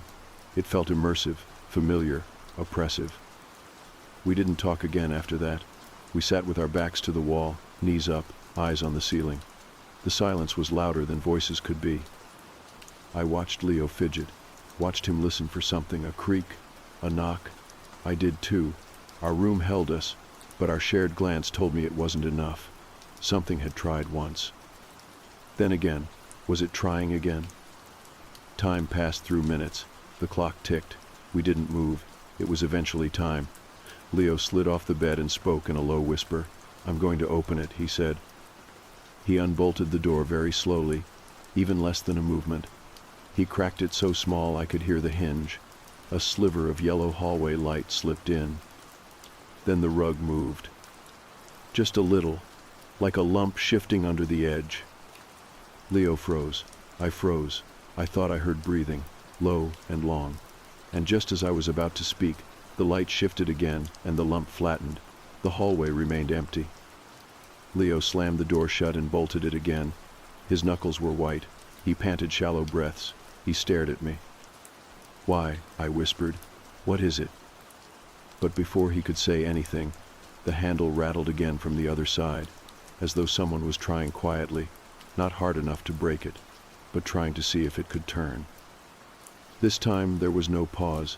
It rattled again and again. Then silence. Leo didn't speak for a long time. I didn't either. The weight of that handle spinning in the hallway, we never heard heavy feet or loud bangs, just soft rattles, enough to make your blood freeze. The next morning the door swung open. The light spilled in. Leo's mom stood there with cereal bowls in her hand. Her face was blank. She watched us. "He was dreaming," Leo said softly. He stood up. I noticed his eyes had dark circles. His mom nodded. "Yeah. Nervous night, dear." Then she shut the door and walked away. I left immediately after that. My legs carried me without thinking. The bizarre and unfolded rug, the locked door, it all felt wrong. And by the time I reached my house, I was shaking. I couldn't sleep again. I didn't get invited back that week, but now I understood why. The rule wasn't about a draft or privacy. It was to keep them in, keep them safe, from something the house wouldn't let out. Something in the darkness that rattles the door at night. I didn't go back for a while after that. The next few weeks passed slowly. School was normal, at least on the surface. Teachers lectured, bells rang, kids joked about homework and lunch lines. But for me, everything felt muted. I kept drifting off in class, my eyes catching on shadows in the corners of the room, or the way someone's voice would echo weirdly in a quiet hallway. My mind kept circling back to the sound of that door handle turning. Not slamming, not pounding, just turning. Like whoever or whatever was out there didn't need force, just patience. Leo stopped talking much at school. He was still there, still sitting in the same spot during lunch, still walking the same path between classes, but it felt like he was fading. Like part of him was still in that room, still sitting in the dark, watching the door. A few times I caught him staring out the window in the middle of class, not spaced out but alert, like he was listening for something just out of reach. I wanted to ask him. I tried once. We were walking out of the building, and I said his name, but he just shook his head and kept walking. I didn't follow. One afternoon I came home and found myself standing in the middle of my bedroom staring at my own door. I locked it, slid the latch, and just stood there waiting to see how it felt. Nothing happened, of course, but even in the safety of my own home, I couldn't shake the feeling that something was wrong. That some part of the house next door had followed me home, trailing behind my footsteps like smoke. A week later, I got a text from Leo. It was simple, just 5 words. "You should come back over." I stared at it for a long time before replying. I don't know why I said yes. Maybe I wanted answers. Maybe I didn't want him to go through it alone. Or maybe I already knew that whatever was happening wasn't finished. When I showed up, the front door was already cracked open. Leo stood in the hallway, his face pale and tired. He didn't say anything at first, just stepped aside and let me in. We went straight upstairs. His parents didn't even look up as we passed. I noticed something strange this time. A small wooden box on the kitchen counter, covered in ash and tiny symbols carved into its lid. His mom was standing near it, whispering to herself. I didn't stop walking, but I remembered it. In Leo's room, everything looked the same. Same rumpled bed, same sleeping bag rolled up on the floor, same red numbers glowing on the digital clock. He sat down, motioned for me to do the same. Then he finally spoke. "My parents know about it," he said. I blinked. About what? He didn't answer right away. He leaned forward and rubbed his hands over his face like he was trying to scrub off something invisible. "I don't know what it is," he said. "But they've been following the rules since before I was born. It started with my grandfather. That's all I know. And when I was little, I broke it once. I opened the door." My breath caught. He didn't look at me. Something was standing in the hallway. It didn't move, didn't say anything, just stood there. Then it crouched down, like it wanted to look through the crack. And I slammed the door. Ever since then, I never opened it again. There was a long pause. I didn't know what to say. Part of me wanted to laugh, to say it sounded like something out of a bad horror movie, but I couldn't, because I had heard it too. I had felt it. That thing in the hallway didn't need to speak. Its presence alone was enough. That night, the atmosphere in the room felt heavier. The air seemed thicker, the silence more alert, like the house was listening. At 8:59, Leo bolted the door again. I thought I was ready. I told myself I had already faced the worst of it, that knowing what to expect would make it easier. I was wrong. At exactly 9:20, the hallway light went out. Not a flicker, not a fade, just gone. I sat up instantly. Leo didn't move. Then the sound came, not footsteps this time, breathing. Heavy, labored breathing just outside the door. Slow and ragged, like whoever it was hadn't slept in weeks, like they were standing inches from the wood, leaning in. And then, scratching. Not loud, just the soft scrape of nails or fingers dragging across the surface of the door. I held my breath. The handle didn't turn, not this time. Instead, we heard the voice. It wasn't like a normal voice. It sounded too close and too far at the same time, like it was coming from under the floorboards and through the walls all at once. "Let me in." I looked at Leo, my heart slamming against my ribs. He was shaking. His eyes were locked on the door. The voice came again. "Let me in. I'm so tired." I felt like my blood had turned to ice. The voice wasn't angry. It wasn't yelling. It sounded sad. It sounded worn down, almost pleading. "Please, I'm cold." Leo closed his eyes. He whispered something under his breath. I couldn't make out the words. The scratching stopped. The hallway light flickered once, then came back on. The silence that followed was louder than the voice had been. We didn't sleep. We didn't move. When the sun came up, the door was still locked. The hallway was empty. I went home that morning, but something stayed with me. A voice stuck in my head, a memory I couldn't shake. It wanted in, and I didn't know how much longer the door would be enough. It had been 2 weeks since the last time I stayed at Leo's house, but I hadn't stopped thinking about it. The voice outside the door had wormed its way into my memory, soft and broken, echoing at the edge of my thoughts when I tried to fall asleep. Please, I'm cold. Those 3 words followed me from the quiet hours of the night into the blur of school days and mundane routines. I started locking my own bedroom door at night, even though nothing had ever happened in my house. Still, I couldn't help myself. I'd wake up at 2 or 3 in the morning, lying there in the dark, listening. There was never anything outside my room, not a whisper or a breath or a scrape, but it didn't matter. The habit had formed. The fear had rooted itself in me. Leo stopped coming to school after that night. He didn't reply to texts, didn't answer his phone. I tried walking past his house one afternoon, but the curtains were drawn and the lights were off. The mailbox was full. The air around the place felt wrong, like it was holding its breath. I told myself to leave it alone, that it wasn't my problem, but I couldn't. Something was wrong, and I couldn't ignore it, so I went back. It was late afternoon when I walked up the path to his house. The sun was just starting to set, painting the sky with pale orange streaks. Everything was quiet. I knocked on the door. Nothing. I knocked again, louder this time. Still nothing. I was about to turn away when the door creaked open just a few inches. Leo stood there. He looked worse than I expected, pale, thinner, with dark shadows under his eyes. He didn't say anything, just opened the door wider and stepped aside. I walked in without a word. Inside, the house felt colder than usual, like the heat had been off for days.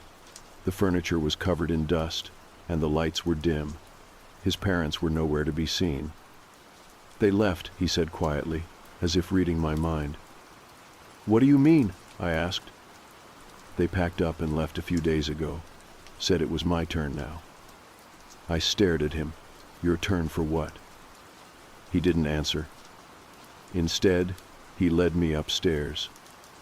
In his room, nothing had changed, except now there were marks on the door. Long, thin scratches, as if fingernails had dragged across the surface. Some were old, faded into the wood. Others looked fresh. "They said it's always been like this," Leo said, sitting on the edge of his bed. "Back as far as anyone can remember. Someone in the house has to keep the rule. Someone has to keep it from getting in." I sat beside him, silent. He looked at me. His voice was low, calm in a way that made my skin crawl. "I'm tired, man. I don't think I can keep doing it." "You don't have to," I said. "We can get help. Leave. Go somewhere else." He shook his head. "It doesn't work like that. You leave the house, it follows you. It doesn't stay behind. It's not the house, it's the rule. Breaking it lets it in. Obeying it keeps it just barely out of reach." I didn't know what to say. Part of me still wanted to believe it was just fear talking, just some kind of psychological break. But the scratches, the voice, the nights we had endured, they were too real. Leo stood and walked to his dresser. He pulled out a folded piece of paper and handed it to me. On it was a list, a set of instructions. It looked handwritten in different ink, like it had been passed down and added to over time. "Be in the bedroom by 9. Lock the door. Bolt it. Do not respond to the voice. Do not open the door, no matter what it says. Keep the lights off. Stay still." I looked up at him. "Why are you showing me this?" "Because I think it wants someone new," he said. "I think it's tired of me. It knows I'm slipping." My stomach turned. "Leo, no." He gave me a small, sad smile. "You're the only person who's seen it and come back. That means something." I shook my head. "I'm not doing this." "You already are." His words hung in the air like fog. That night I stayed again. Maybe I shouldn't have, but some part of me needed to understand, to see it through. At 8:55, Leo handed me the key. "You lock it tonight," he said. I hesitated, then took it. The moment the clock hit 9, I turned the lock, slid the bolt, and turned off the lamp. We sat in silence, the glow of the red numbers on the clock our only light. Then, like before, it came. The light under the door disappeared, the sound of breathing returned. But this time, there was no scratching. There was a knock. Soft, polite. Then the voice. "You don't have to be afraid," it said. "I'm not here to hurt you." I looked at Leo. His face was blank, unmoving. "Please," the voice said. "I'm so lonely." My heart pounded. My hands clenched into fists. "Let me in." Then something changed. The door handle didn't turn. The breathing stopped. Instead, we heard footsteps walking away, slow and steady, down the hall, then silence. Morning came like it always did. Sunlight crept through the window. I unlocked the door and opened it. Nothing was there. Leo was already packing a bag when I turned around. "I'm leaving," he said. "I don't know if it'll work, but I have to try." I nodded. "What about the house?" He glanced at me. "It might stay quiet for a while, maybe even years, but eventually it'll want someone again." "Then what?" I asked. He gave me a long look. "You remember the rules." That was the last time I saw him. Leo never came back to school. His family's house went up for sale 3 months later. No one ever bought it. It still sits at the end of the street, empty, the windows dark, the front door always locked. I've moved twice since then, different town, different people, but I still keep that list. Just in case. Every night before bed, I check the time. If it's after 8, I start to feel uneasy. At 9, I lock my door. I keep the lights off. I stay still. I do not speak to the voice, if it ever comes. And if someday you hear breathing outside your door and someone whispers for you to let them in, do not answer. Do not open the door. Obey the rule, and maybe, just maybe, it will move on.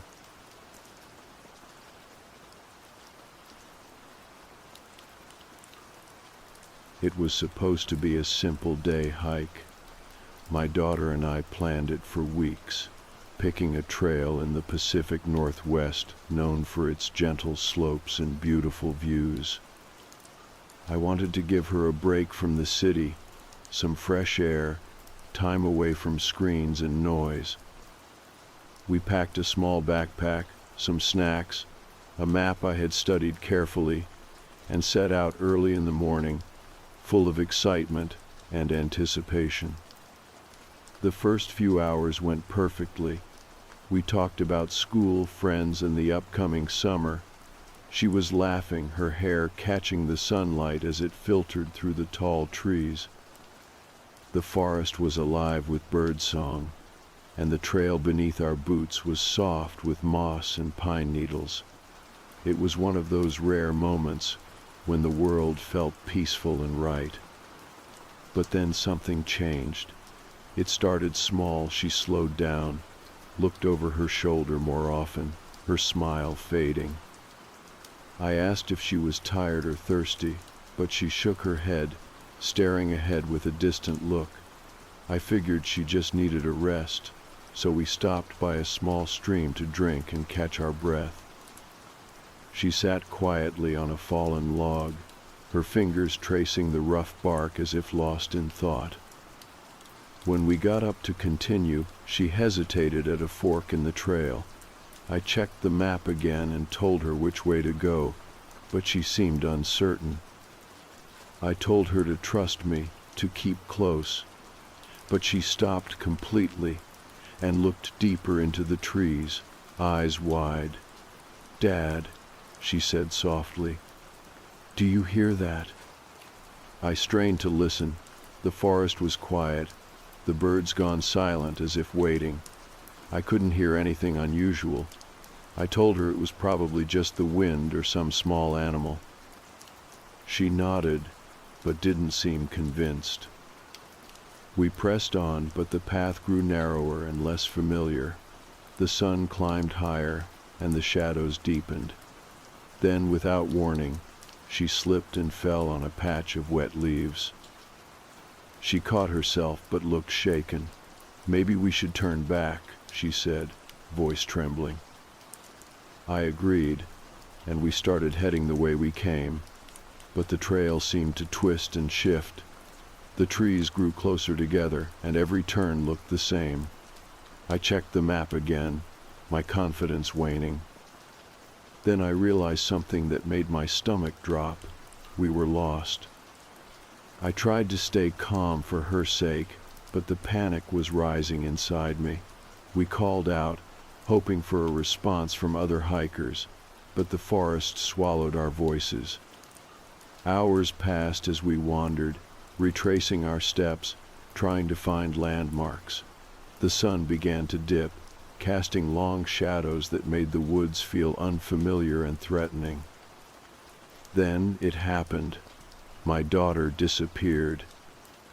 One moment she was beside me, and the next she was gone. I called her name, my voice breaking with fear. I searched frantically, pushing through thick underbrush, scanning the trees, but she was nowhere to be found.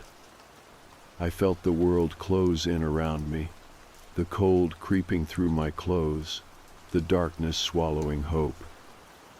I ran back to the trailhead and alerted the rangers. Search parties were organized, flashlights and dogs sent into the night. I joined them, my heart pounding with desperation. We combed the forest, shouting her name, calling over and over, but the woods answered only with silence. As night deepened, the search was called off temporarily. They told me to rest, to be ready for morning, but I couldn't sleep. I sat outside the ranger station, staring into the blackness of the forest, praying for a sign. And then, at 2 a.m, in the dead silence, I heard it. Her voice. Soft and clear, trembling but unmistakable. "Dad, I'm here." My blood ran cold, but I didn't hesitate. I grabbed a flashlight, a radio, and my jacket and plunged into the dark woods, following the sound. The trees loomed like silent sentinels, their branches whispering secrets I couldn't understand. The forest floor was uneven, slick with dew and fallen leaves, and I stumbled more than once, but I kept moving, guided only by her voice.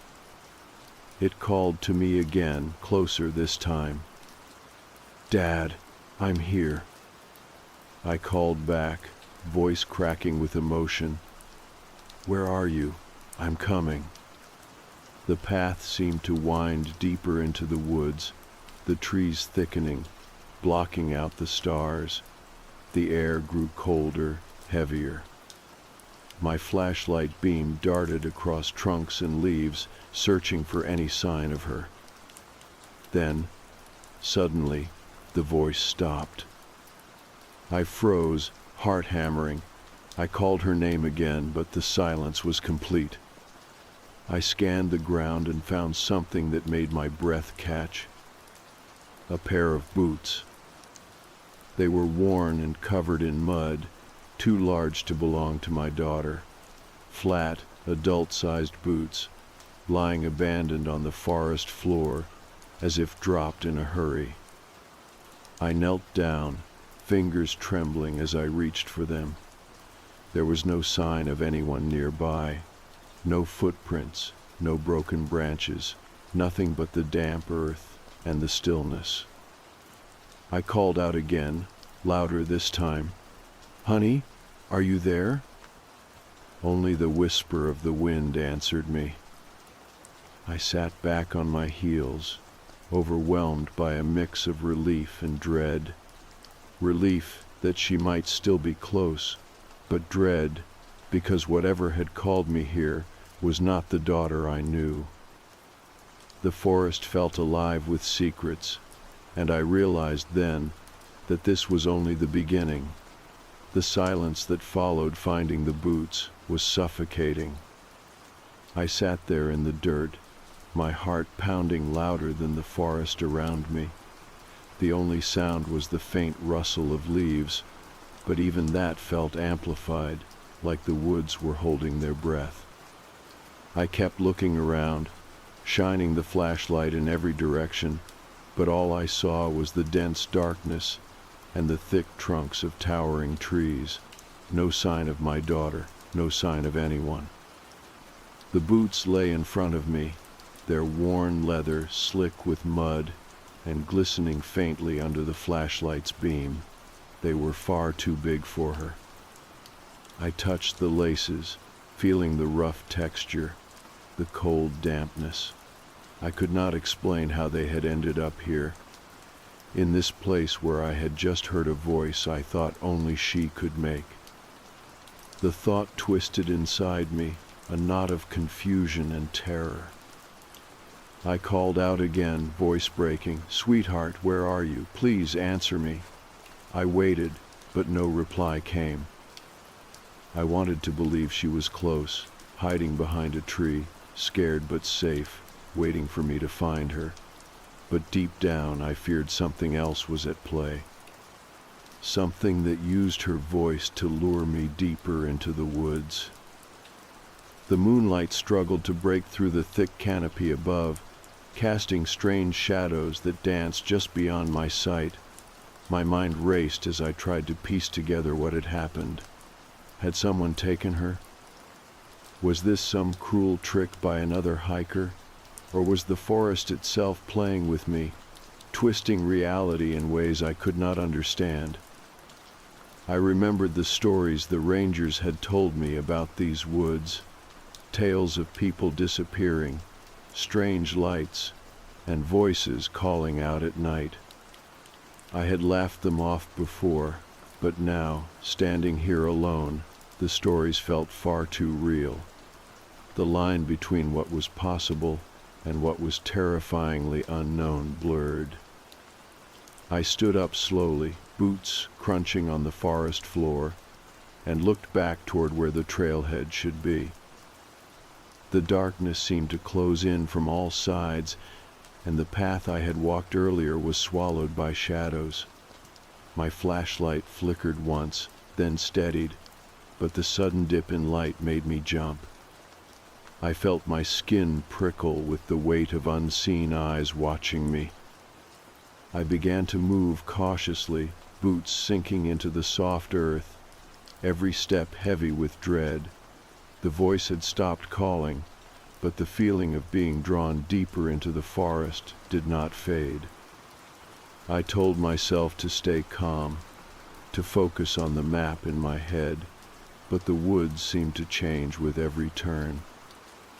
Trees that were once spaced far apart now grew close together, their branches intertwining like fingers blocking the sky. I kept calling her name, the sound echoing through the silence, but the only response was the occasional snap of a twig or a rustle in the underbrush. I paused, holding my breath, straining to catch any sign of movement. The dog's bark might have been comforting, but she was miles away, at home with my partner, safe but worried. Hours felt like minutes, and minutes stretched into eternity. I felt like I was walking in circles, trapped in a nightmare, where the only guide was a voice that had vanished. My legs ached, my throat was raw from shouting, and the cold seeped into my bones. Yet I could not stop. Not while there was even the faintest chance she was out here, waiting for me. Suddenly I heard it, a faint whisper carried on the wind. It was barely audible, like a breath, but it was unmistakable. "Dad!" My heart leapt. I dropped to my knees, eyes wide and searching. "Where are you?" I'm coming." The whisper came again, closer this time. "Dad." I scrambled forward, pushing past low branches and tangled roots. The voice was like a thread, pulling me through the dark, fragile, and desperate. I stumbled over a fallen log, hands scraping against rough bark, and kept going. Then, just as quickly as it had started, the voice stopped. I stood still, breath ragged, scanning the darkness for any sign of her. The forest was still once more, oppressive in its silence. The sudden absence of sound felt like a trap, and a cold dread settled deep in my stomach. I knelt again by a patch of damp earth, fingers tracing the outline of something hidden beneath the leaves. It was another boot, this one half buried and worn, matching the first in size and age. I felt tears sting my eyes. How many pairs were there, and whose were they? I sat back against a tree trunk, the cold seeping through my clothes. I tried to make sense of what was happening. The voice I had heard was hers, or something perfectly mimicking her.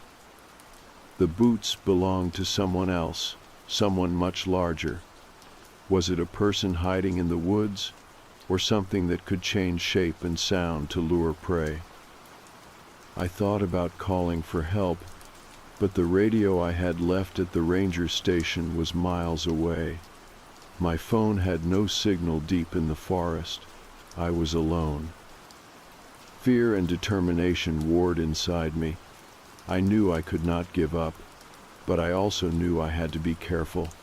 If something was out here, it was clever, patient, and dangerous.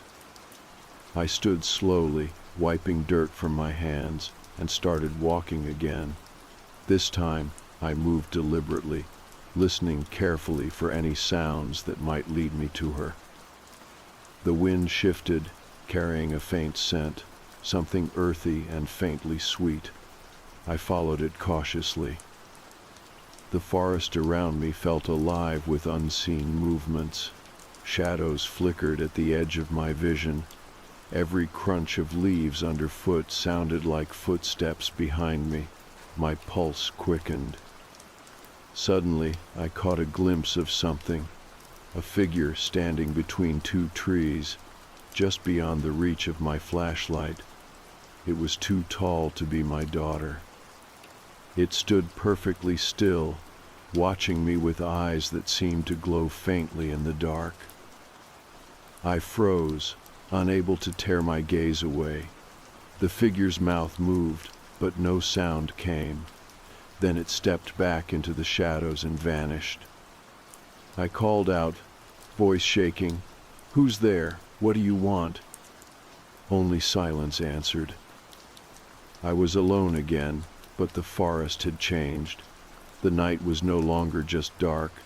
It was something else, something alive and waiting. I knew then that finding my daughter meant facing whatever this was, and that meant stepping into the unknown, deeper into the woods where voices could lie and shadows could take shape. The moment the figure disappeared into the darkness, I felt the weight of the forest pressing in from all sides. My breath came in short, sharp gasps, and the cold seeped deeper into my bones. The moon was hidden behind thick clouds, leaving only the feeble beam of my flashlight to pierce the oppressive blackness. Every sound, the rustling leaves, the distant call of an owl, felt magnified, and yet there was a heavy silence beneath it all, like the forest was holding its breath. I took a cautious step forward, heart hammering, trying to convince myself I was not losing my grip on reality. I reminded myself of the facts. My daughter was missing. I had heard her voice calling out, unmistakably hers, but the signs around me suggested something was very wrong. The boots, the shadows, the figure just seen, They all pointed to a presence I did not understand. I needed to find her. No matter what, I had to believe she was alive somewhere in this tangled maze of trees and darkness. The forest was unfamiliar territory now, every twist and turn holding a new uncertainty. I tried to recall the route we had taken earlier, but the trail markers were faint or absent. The trees all looked the same in the low light, their trunks blending into one another like ghostly sentinels. I called her name again, my voice cracking with desperation. "Emily, where are you? Please answer me." The silence that followed was cruel and endless. I stood still, listening for any hint of a response, but the night offered nothing. My mind raced with fear and frustration. What if the voice I heard was not hers? What if I was chasing a phantom drawn deeper into the woods by something that wanted me lost?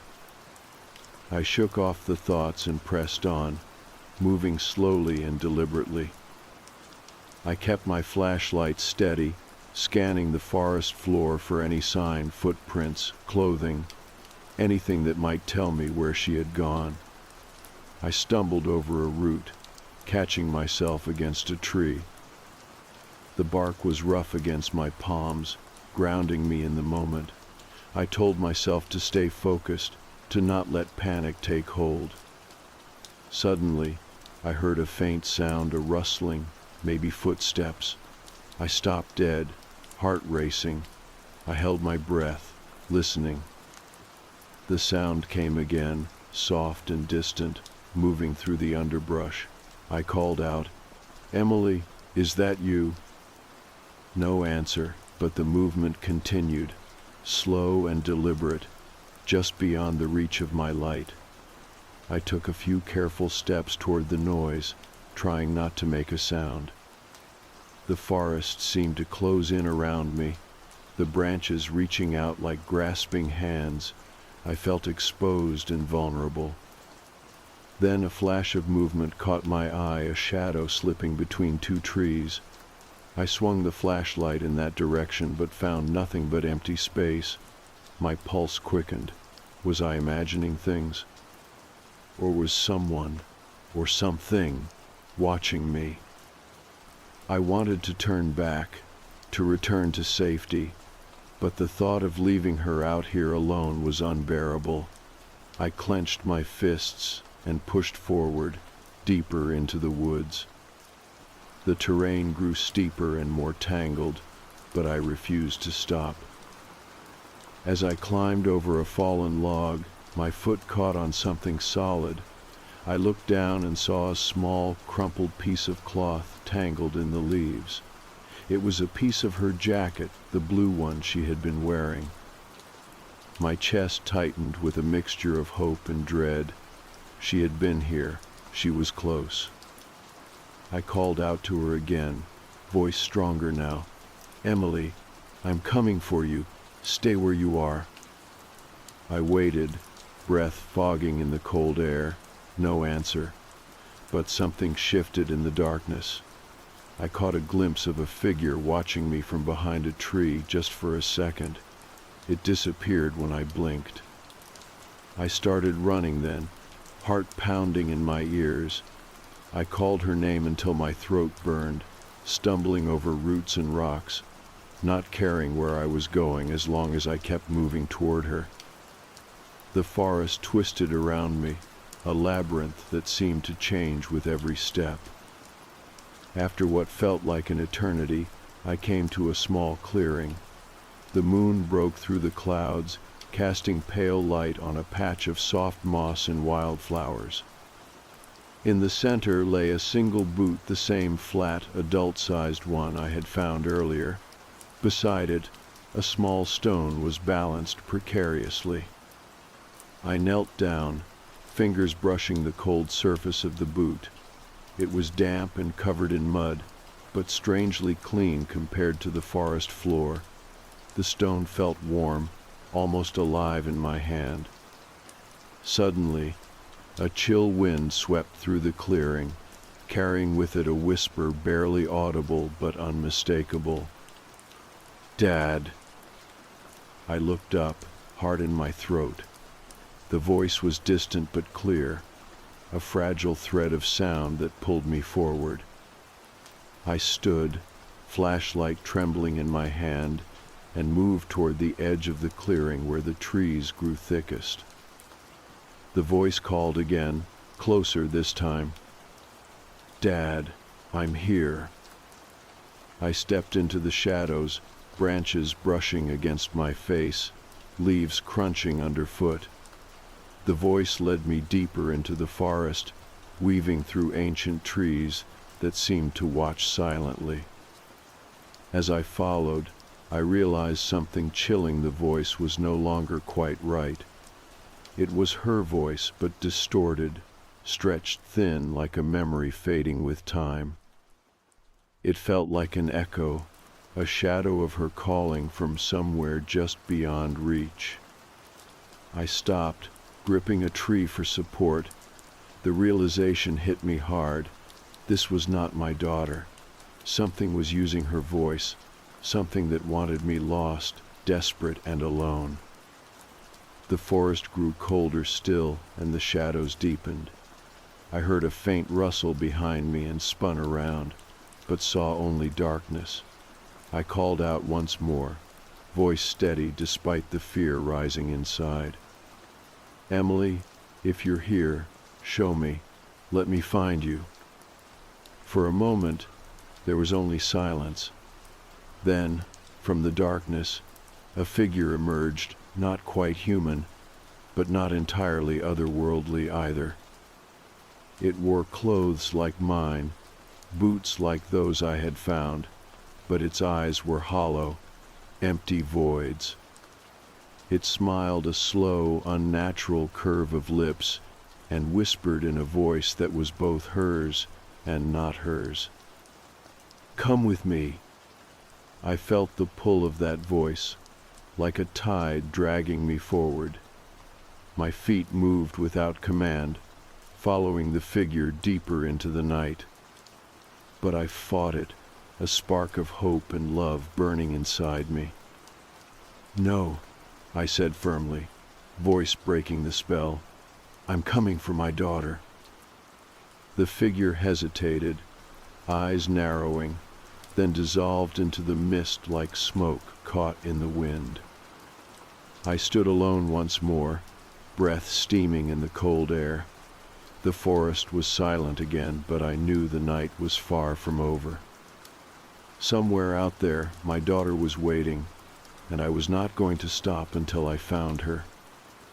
The night seemed to stretch on endlessly as I pushed forward, the darkness thickening around me like a living thing. My flashlight barely cut through the blackness, flickering now and then as if struggling to hold onto its meager light. Every snap of a twig, every rustle of leaves, made me jump, my nerves raw and frayed. But I could not stop, not now, not when I was so close. The figure's voice had faded, replaced by a heavy silence that pressed against my ears. I could feel my heartbeat pounding in my chest, the cold air biting at my skin, and the ache in my legs growing worse with every step. But the thought of my daughter, alone and scared somewhere out there, drove me onward.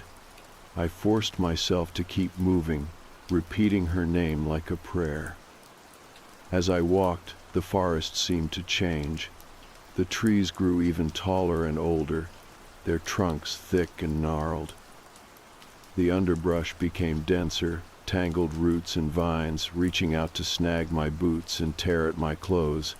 I had to crouch and crawl through narrow passages, my hands scraping against rough bark and jagged stones. It was as if I had entered a different world, one where time and space warped around me. I stopped briefly to catch my breath beside a moss-covered boulder, wiping sweat from my forehead. The forest was silent, except for the distant hoot of an owl and the soft drip of water from leaves heavy with dew. The cold seeped deeper into my bones, and I shivered, pulling my jacket tighter around me. My phone was dead, my radio useless without signal. I was utterly alone. I tried to recall the details of the day, the trail we had taken, the landmarks I had noticed, but now they seemed meaningless. The woods had swallowed them whole, leaving only confusion and fear. I felt lost in every sense of the word. Suddenly, I heard a faint sound, something between a whisper and a sigh carried on the wind. My heart leapt. I followed it, moving cautiously, careful not to disturb the fragile balance of the forest. The sound led me to a small clearing bathed in silver moonlight. There, sitting on a fallen log, was a figure. At first I thought it was my daughter. The shape was small, delicate, wrapped in a faded jacket, but as I drew closer, doubt gnawed at me. The figure's head was bowed, shoulders trembling with silent sobs. I called out softly, "Emily?" The figure lifted her head slowly. Her face was pale, eyes wide and glassy, reflecting the moonlight like pools of water.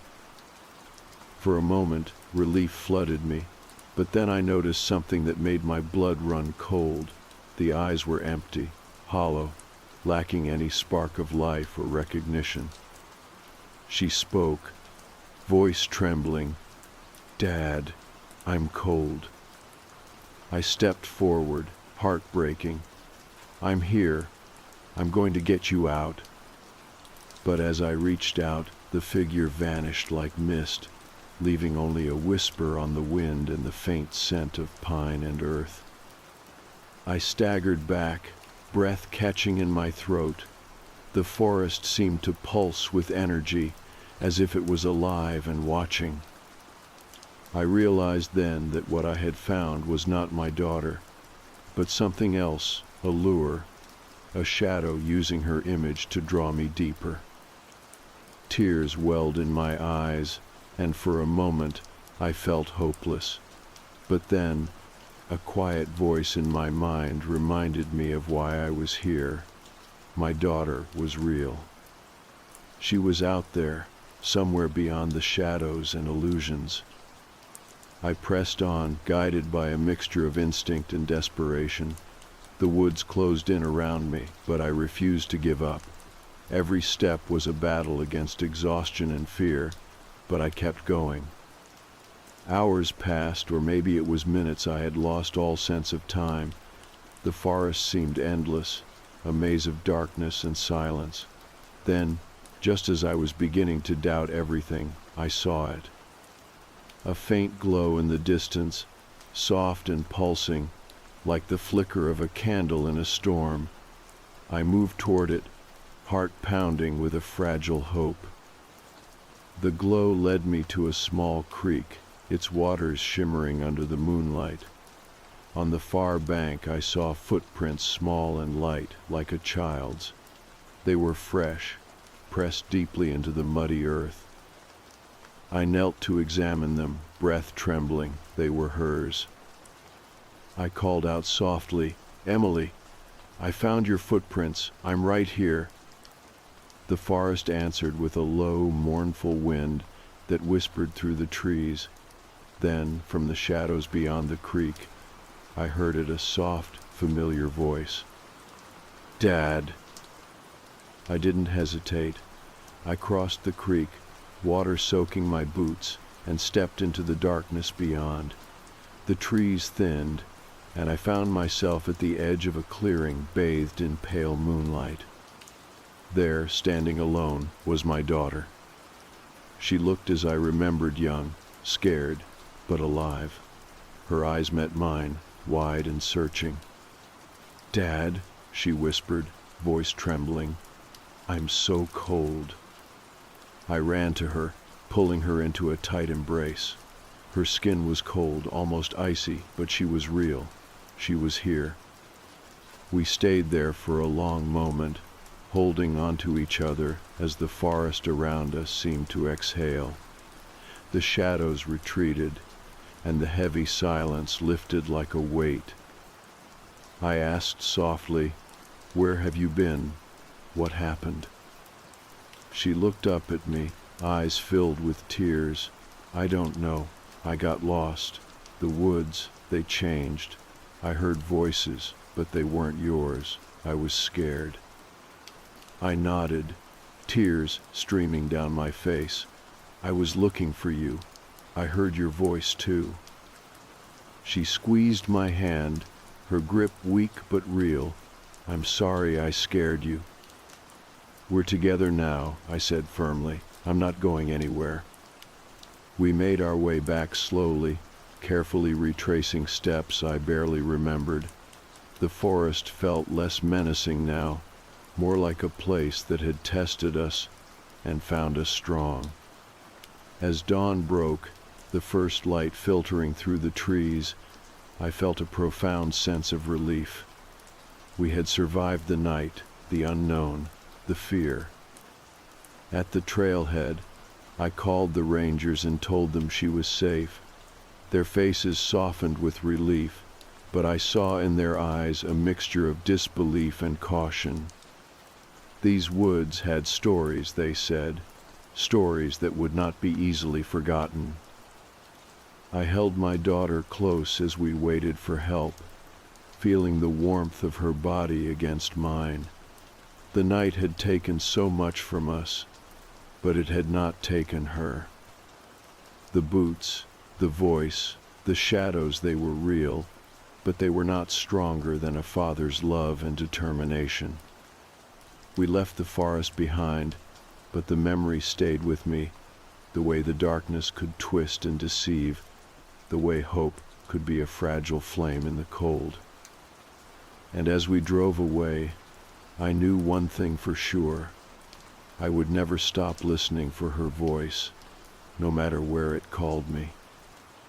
The morning light spilled into the car as I held Emily close, her shivering slowing as she warmed against me. Her small frame was trembling less, but the cold she'd been carrying was deeper than the chill of the night. I glanced at her pale face. The way her eyes fluttered closed briefly before she clutched my shirt tightly. It felt surreal to have her back after all the fear and searching. We were silent for a while, the car's engine humming softly beneath us as we waited for the rangers to arrive. I wanted to ask her everything, but I knew she wasn't ready to talk, not yet. The forest had left its mark on her, and the weight of the unknown was still heavy between us. Instead, I just held her, letting the quiet moments settle in, like the calm after a storm. When the rangers finally showed up, their faces were a mix of relief and concern. They listened carefully as I explained everything: the hike, the voice in the woods, the boots, the figure. Some of it they seemed to understand, other parts they glanced at with wary disbelief. They said these woods had a reputation for strange disappearances, for eerie stories whispered among hikers and locals alike. I nodded, knowing that what I'd experienced was beyond their usual explanations. Emily stayed close to me, her small hand gripping mine tightly. I could tell she was still scared, but being with me helped.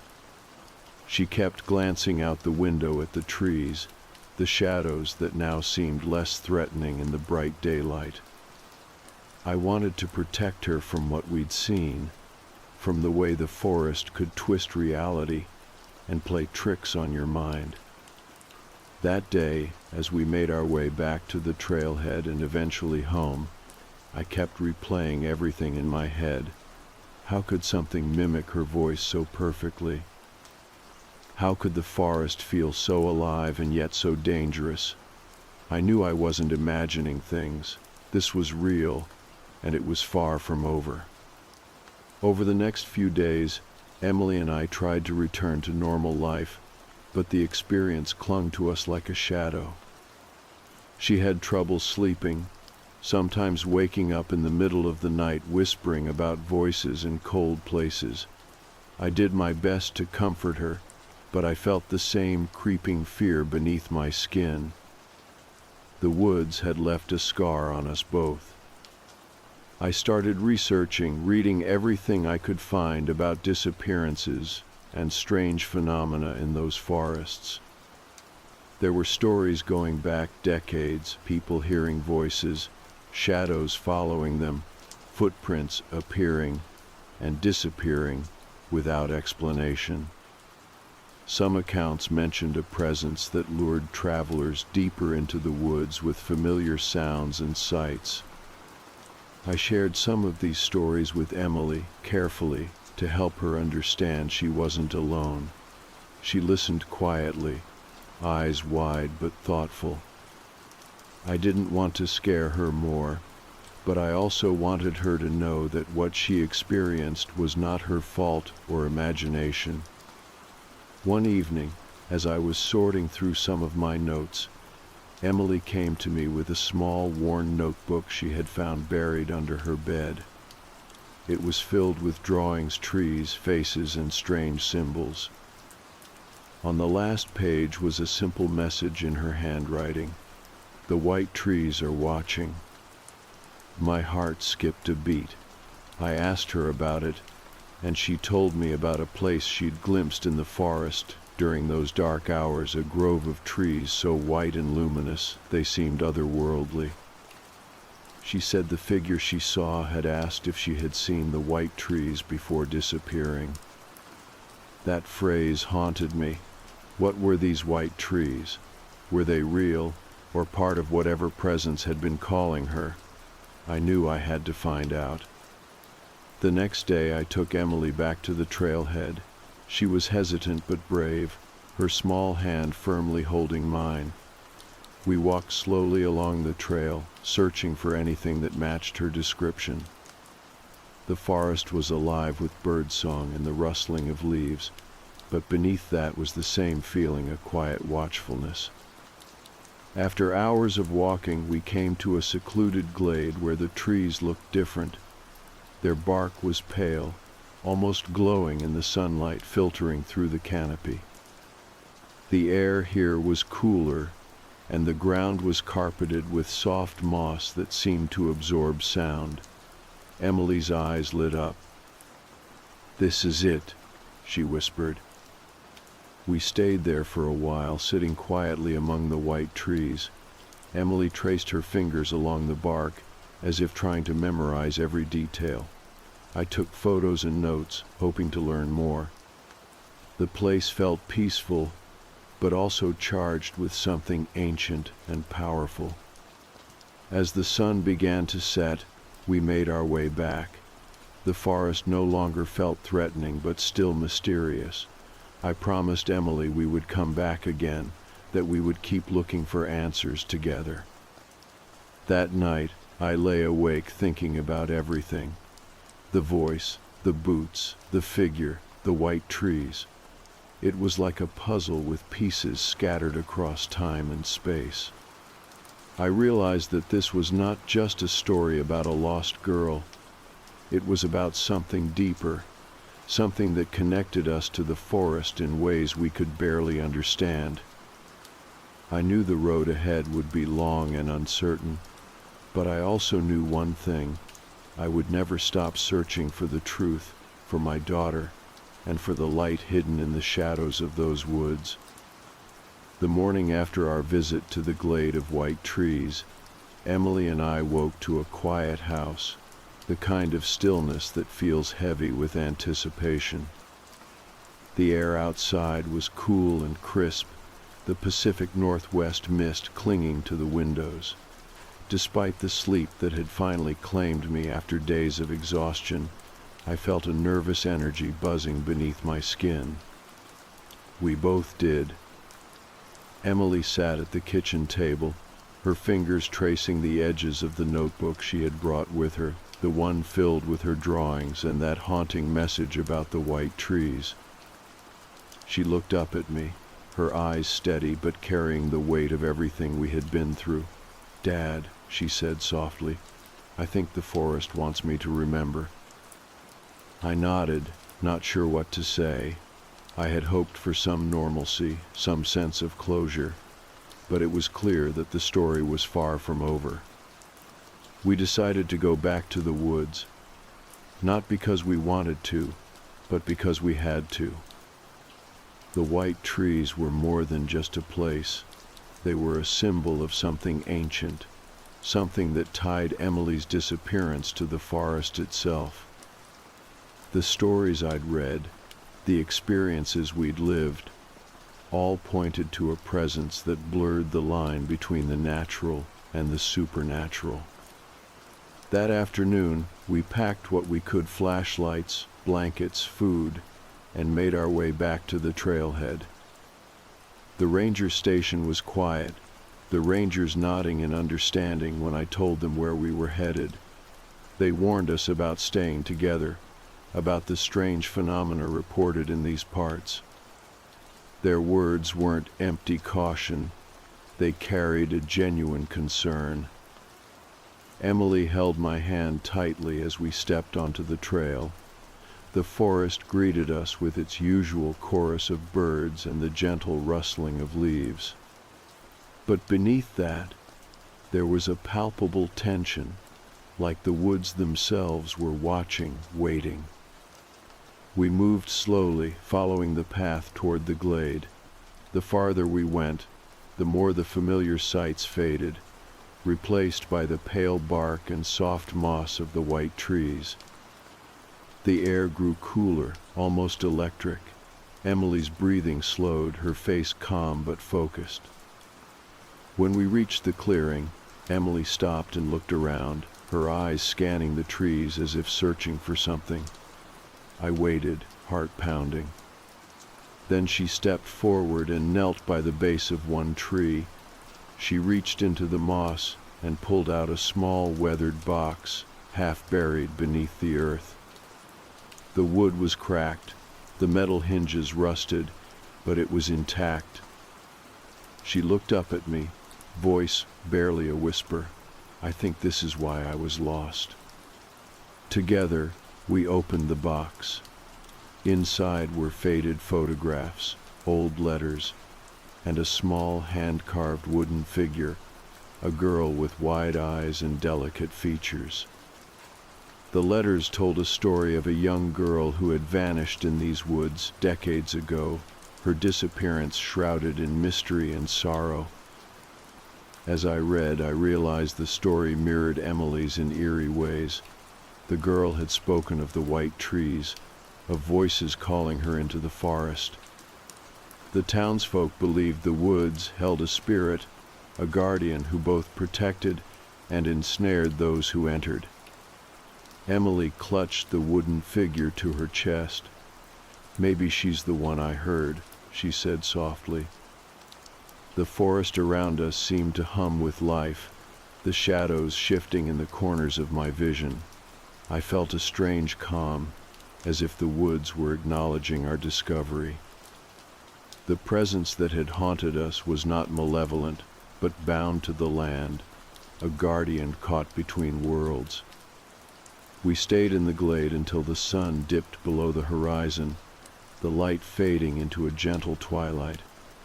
As we made our way back, the forest felt different, less a place of fear, and more a realm of memory and connection. Over the following weeks, Emily's nightmares eased and her laughter returned.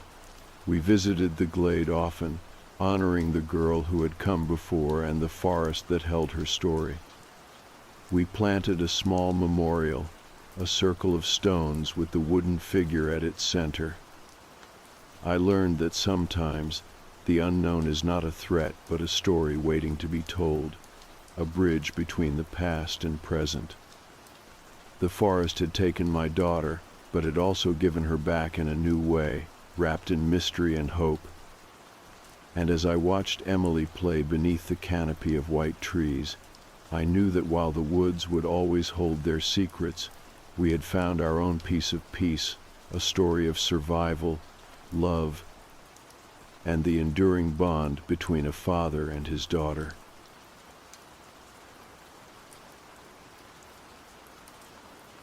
It showed up on a Thursday, late morning.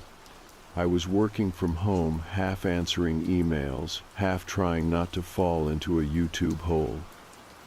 It was one of those cold, gray days where everything feels like it's moving half a second slower than usual. The knock didn't even sound like a knock. It was more like someone thumped their fist against the door once, then walked away. I figured it was a delivery, so I opened the door and looked around. Nobody there. Just a small package sitting dead center on the welcome mat. No box markings, no Amazon tape, no shipping label, just plain brown cardboard sealed with duct tape, with a bright red, fragile sticker slapped on the top like an afterthought. I didn't think much of it at first. I get deliveries all the time, work stuff. Junk I forgot I ordered, the usual. But something about this one bugged me right away. I picked it up and turned it over. No address, no sender, no postage. Not even my name. Just nothing. I looked up and down the street like maybe someone was pranking me, but everything was normal. Trash bins at the curb, leaves blowing across the sidewalk, no one in sight. I brought the box inside and set it on the kitchen table, sat down, stared at it for a minute. That's when the unease started creeping in, not panic or fear, just that off-center feeling you get when you walk into a room and forget why you're there, something not fitting into the pattern. Curiosity got the better of me. I grabbed a steak knife and sliced through the duct tape. Inside, nestled in crumpled brown paper, were two things. A black burner phone, still in its shrink wrap, and a flash drive. That's it. No note, no instructions, just those two items sitting there like a puzzle I didn't ask for. I took the flash drive out first. Standard USB, no markings. I plugged it into my laptop, more out of habit than logic. I think I was expecting some kind of weird spam file or a dumb prank video. Maybe someone in my building accidentally dropped it at the wrong unit. What opened was a folder, no name. Inside were video files, dozens of them. At first, I couldn't tell what I was looking at. Grainy, jittery footage. Some of it shot from high angles, like security cameras. Others were handheld. Phones, probably. Or dash cams. I clicked on the first one. A woman walking home from work. She had a tote bag, white sneakers, AirPods in. The camera followed her from a distance, staying behind trees and cars. At one point, she stopped to look at her phone, and the camera zoomed in, shaky, breathing audible in the background. My stomach turned a little. I clicked another. A different woman, this time at the gym. The angle was from behind a cracked locker door. She was tying her hair up. The camera lingered, moved closer. The next video showed someone's kitchen window at night, interior light on, a woman inside making tea. The camera sat still in the dark, filming through the glass. I opened 3 more files in quick succession. Different women, different places. Always the same thing. Someone watching. Not once did the women look at the camera. They never knew. I sat back, suddenly aware of how quiet the house was. It didn't feel like a prank anymore. I ejected the drive and shoved it back into the box. My hands felt weird, tingly, like they'd touched something hot, and the nerves were just starting to register it. I grabbed the burner phone next. Still in its plastic, brand new, I didn't open it. Not then. Instead, I called the non-emergency police line. I told them I received a suspicious package, that it contained possible evidence of stalking, maybe even a crime. They told me someone would follow up. I hung up and stared at the phone again. I didn't sleep well that night. Every time I closed my eyes, I saw one of those women from the videos looking over her shoulder, not because she knew she was being watched, but because she felt it. That stayed with me. The next morning, no one had called me back. By noon, I called the station again, got transferred twice, left a voicemail, never heard anything. That night, around 8:30, the burner phone rang. It was sitting on my desk, still sealed. The sound made me jump. I stared at it until the ringing stopped. It started again immediately. So I answered. There was a soft click, followed by a second of dead silence, then a voice. Distorted, filtered, hollow. "You opened it," the voice said. It wasn't a question. "That means it's yours now." Click. Dead line. No number, just unknown. I didn't sleep at all that night. I checked all the locks twice, left the porch light on. Every time a car drove past, I peeked through the blinds. Still nothing. But by the next morning, I started feeling watched, not from inside the house, outside.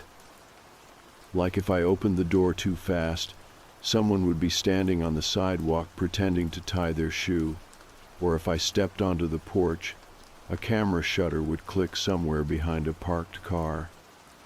Paranoia, maybe, but that doesn't mean it's not real. 2 days later, I saw the van. White, no logo, idling across the street, lights off. The windows were tinted. I couldn't see the driver. It sat there for about 10 minutes. Then it rolled away. I watched it disappear down the road, didn't chase it, didn't call anyone, just stood there at the window, holding the curtain edge like it was a shield. Later that night, I went back through the drive.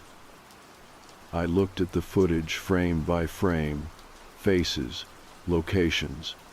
One of the gym clips had a mirror in the background. I zoomed in. And there it was.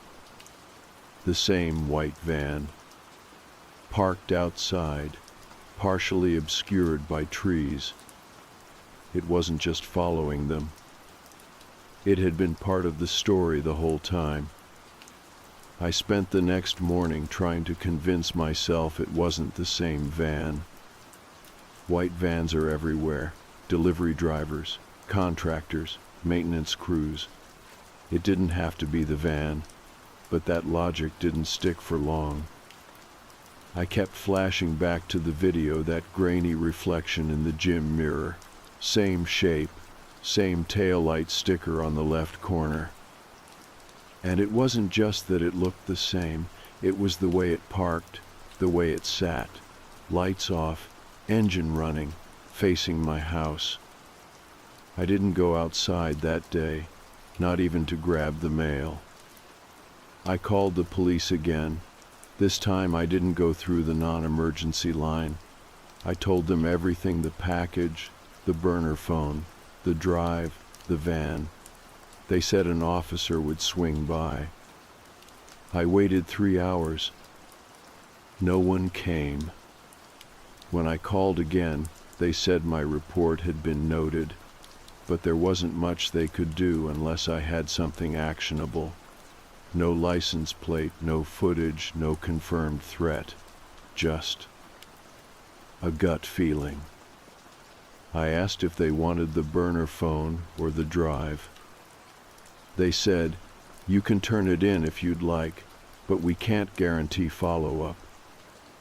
It didn't feel like a brush-off exactly, just bureaucracy doing what bureaucracy does, taking the teeth out of urgency. That night, I tried to distract myself, put on a movie, ordered takeout, kept the lights low, but I kept checking the window every 10 minutes, scanning the street for headlights. Nothing. Until just after 11, when I went to brush my teeth and noticed something strange. My bathroom window doesn't face the front of the house. It faces the side, toward the alley. There's a narrow gap between my place and the neighbors, maybe 10 feet wide. Just enough space for trash bins and weeds. As I leaned over the sink, I saw movement. I froze, toothbrush in hand. Someone was standing in the alley, just standing there. They weren't looking into my window. They were facing the other way, toward the back fence. But the posture was too stiff to be casual. No phone, no smoke, no motion at all. Just stillness. Like they were waiting for something. I shut the light off, then peeked again. Gone. No footsteps, no sound, just gone. I didn't sleep that night, again. The next day, I started making copies of the videos. I bought a fresh pack of drives, transferred everything from the original one, labeled each folder with the dates and timestamps that were embedded in the file data. I figured if anything happened to me, I needed someone else to have this, something to prove I didn't make it up. I emailed a copy to myself, sent another to a burner Gmail account I made that morning, hid one of the physical drives inside an empty cereal box in the back of the pantry. Paranoid? Probably. But it gave me some illusion of control, and that was better than nothing. Later that night, the burner phone rang again.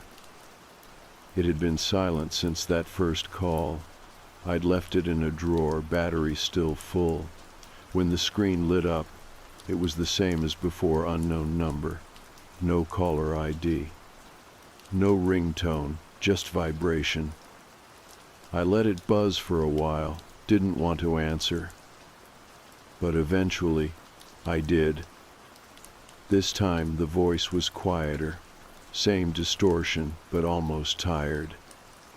"You're still watching," it said. I didn't respond. The voice waited, then said, "You shouldn't be." And then it hung up. I stood there holding the phone like it was radioactive. The next morning, I called in sick to work. I couldn't sit in Zoom meetings pretending I wasn't unraveling. I didn't even log on, just sent a vague email about feeling unwell. Instead, I drove. Nowhere in particular, just away.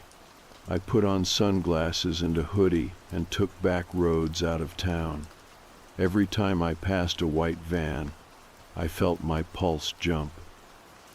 I ended up at a rest stop about an hour outside the city, sat there for 20 minutes with the windows up, locked, engine running. Then I realized I was being watched again. Not by a person, by a camera. Mounted on the corner of the rest stop building, angled right at me.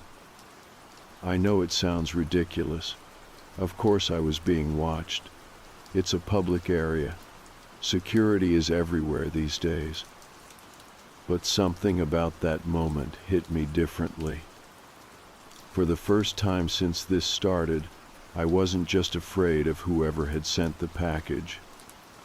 I was afraid of being seen with it, of being connected to it. Because what if someone had followed me? What if a camera somewhere picked up footage of me carrying that box inside my house?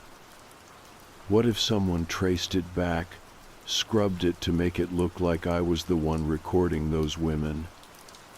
That's when I finally understood what the voice meant. You opened it. That means it's yours now. I wasn't just a recipient. I was now part of the chain. When I got home, I checked every inch of my place. Not just the locks, but the vents, the smoke detector, the potted plants. I even unscrewed a light switch plate just to make sure nothing was behind it. No cameras, no wires. But when I turned on my computer to check the burner Gmail, the inbox had a new message. No subject, no body, just a link. I stared at it for a long time. Clicked it. It led to a private live stream, one that had already been playing for nearly 2 hours. It was footage of someone's apartment. Not mine, but familiar.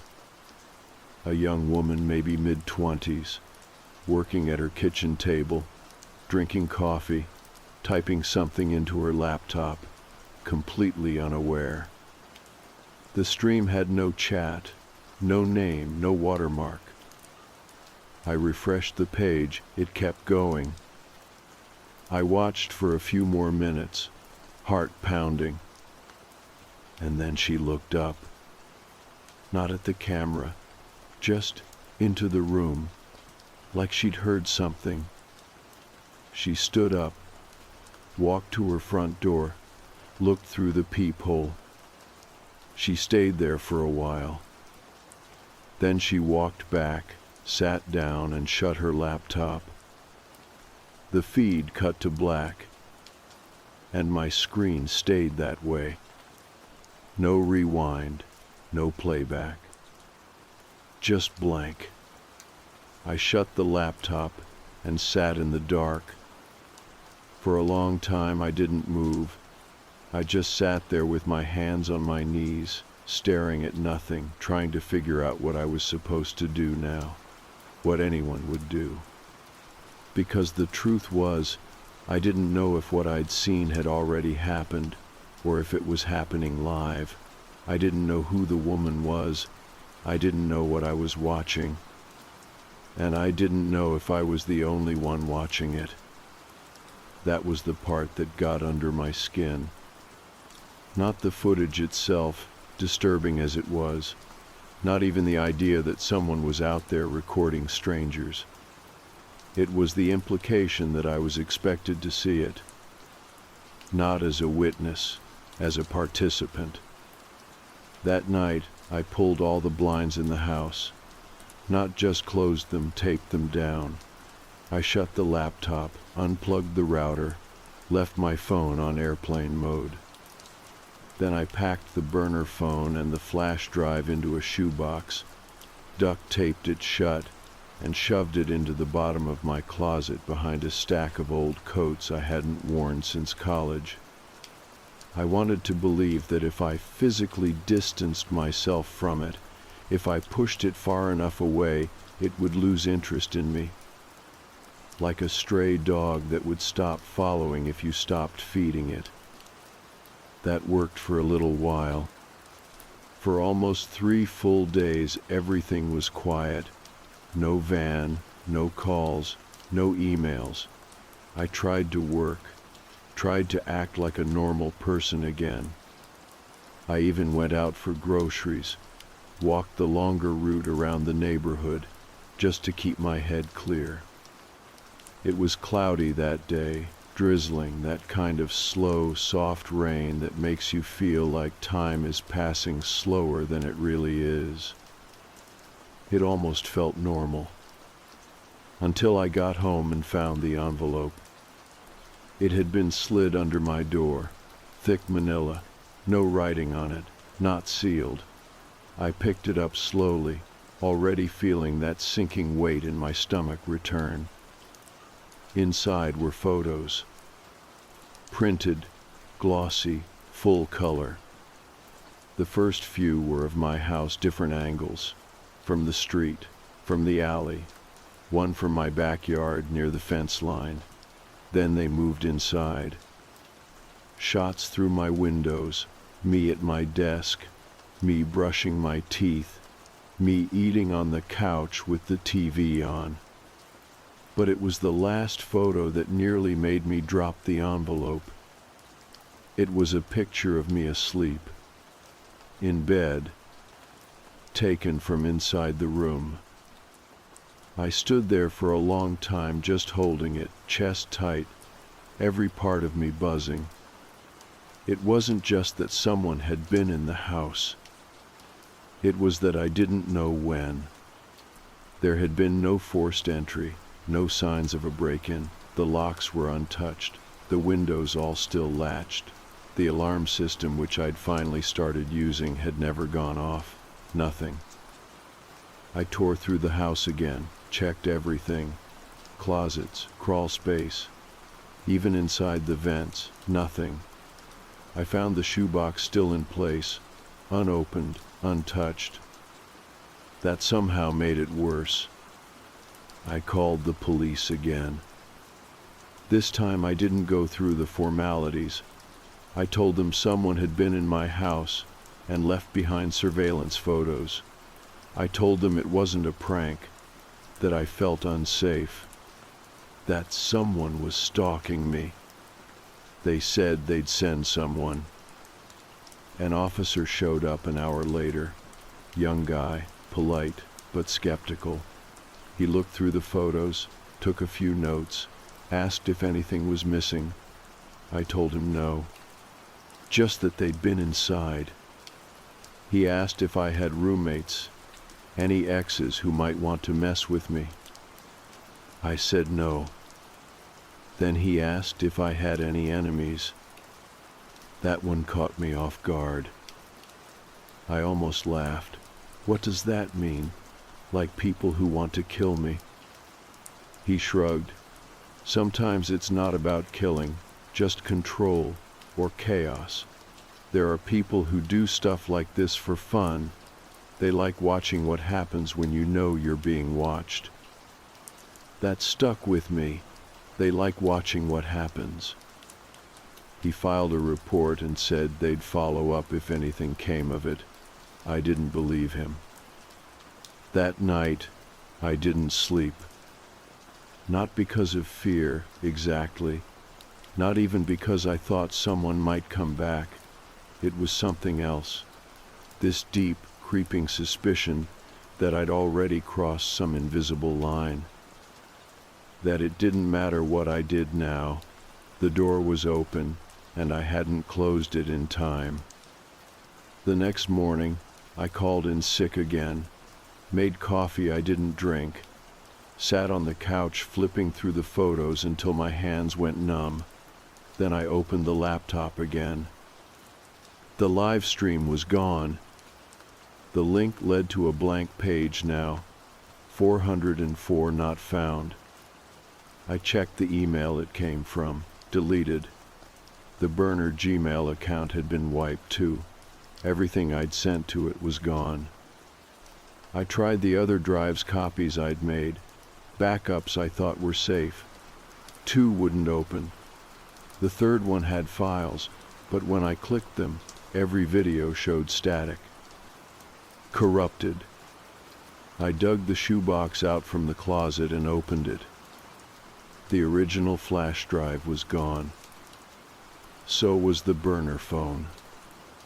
In their place was a note, typed in all lowercase on a strip of plain white paper. You don't need these anymore. That was it. No threats, no instructions, no explanation. Just confirmation. They'd been in my house again. Not just once, again. And they hadn't taken anything. They hadn't destroyed anything. They'd replaced the evidence with a message. They wanted me to know. That afternoon, I put everything I had left, the photos, the note, even the shoebox, into a garbage bag and drove it to the far side of the city. I tossed it into a random construction dumpster and walked away without looking back. I didn't know if it would help, but it was something. When I got home, there was nothing on my porch, no envelope, no phone call, no new emails. Just silence. For the first time since this started, I felt something close to peace. But it didn't last. Because just after midnight, my phone buzzed. Not the burner. My real one. And there, in my messages, was a single photo. Blurry, low resolution, but unmistakable. It was a picture of the woman from the live stream. This time she was asleep, and the photo had been taken from inside her room. I stared at the photo on my phone for a long time. I didn't save it. I didn't delete it. I just stared, like maybe if I looked long enough, I'd see something new, a detail I missed. A reflection in the mirror, a shadow in the corner, anything that would help me understand what I was actually looking at. But it was just her, the woman from the live stream, asleep in her bed. Same room, same blankets, same worn headboard, same angle as before, same sickening implication. Someone had been in her home, standing right there, just feet from where she slept. And somehow, they'd sent it to me. My personal number, not the burner, not email, me. I didn't know what to do. I didn't even know what this was anymore. It wasn't just voyeurism. It wasn't a prank. It wasn't a trap, not in the traditional sense. This was something else, something deliberate, slow, like someone winding a clock, watching to see how long it would take for me to break. I tried calling the number back. Blocked. I tried saving the image, forwarding it to my computer, to my work account, to anywhere outside my phone. Every attempt failed. File cannot be transferred. Unsupported format. Corrupted attachment. But I could still see it, clear as day. I called the police. Again, told them someone had broken into my home twice, had sent me a photo of a sleeping woman taken inside her bedroom. They asked if I knew her. I said no. They asked if I had the original message. I said yes. They told me to come in the next day and file a report in person. That was it.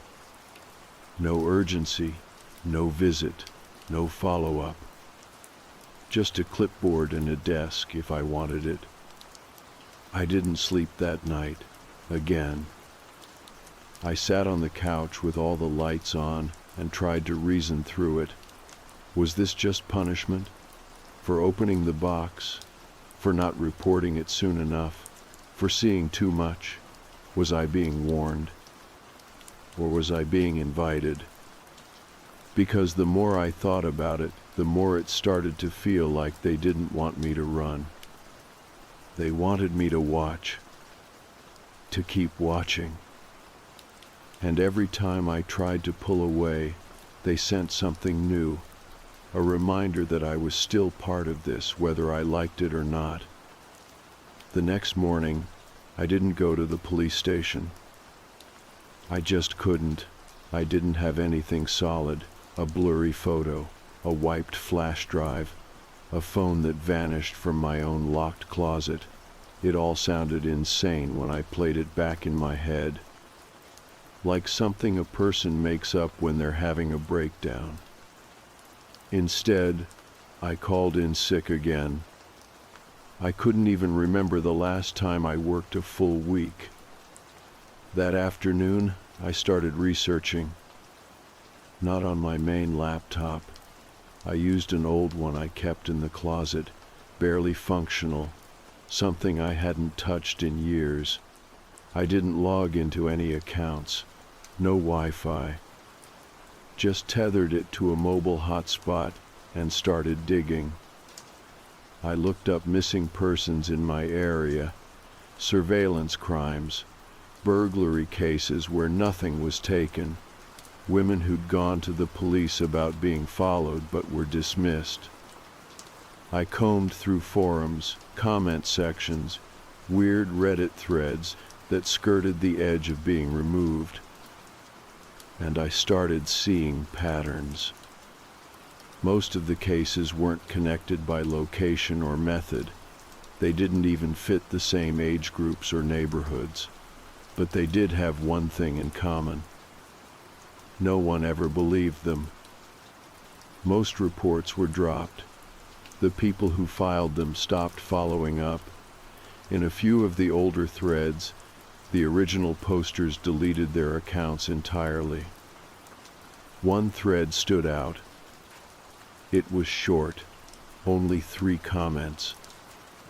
The subject line just said, "I saw the van. What happens now?" The original post had been removed. So had the user. But someone had replied, a user called Passenger Seat, with an old account that hadn't posted since. The comment was simple, just 3 sentences. Don't try to track them. Don't call the cops again. Whatever you do, don't open the second package. That's what froze me. The second package. I hadn't received one. Not yet.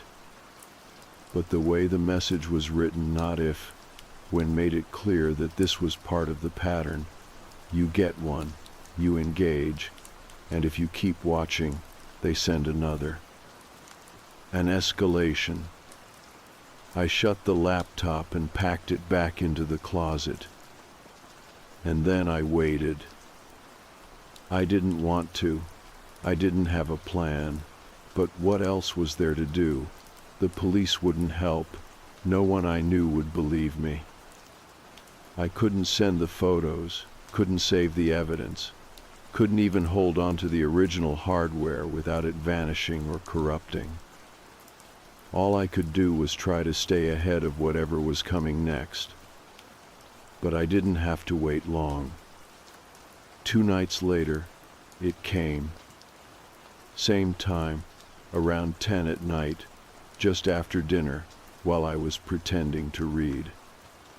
Another knock. Soft, just one. When I opened the door, no one was there. Just a box. Same duct tape, same red fragile sticker, same silence. I didn't bring it inside. Not this time. I left it on the porch, just stood there staring at it, heart pounding, hands shaking, trying to decide what to do.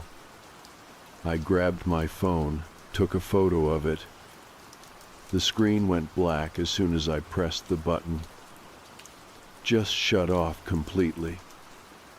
When I turned it back on, the image wasn't in my gallery. I tried again with a spare phone I'd bought the day before. Nothing.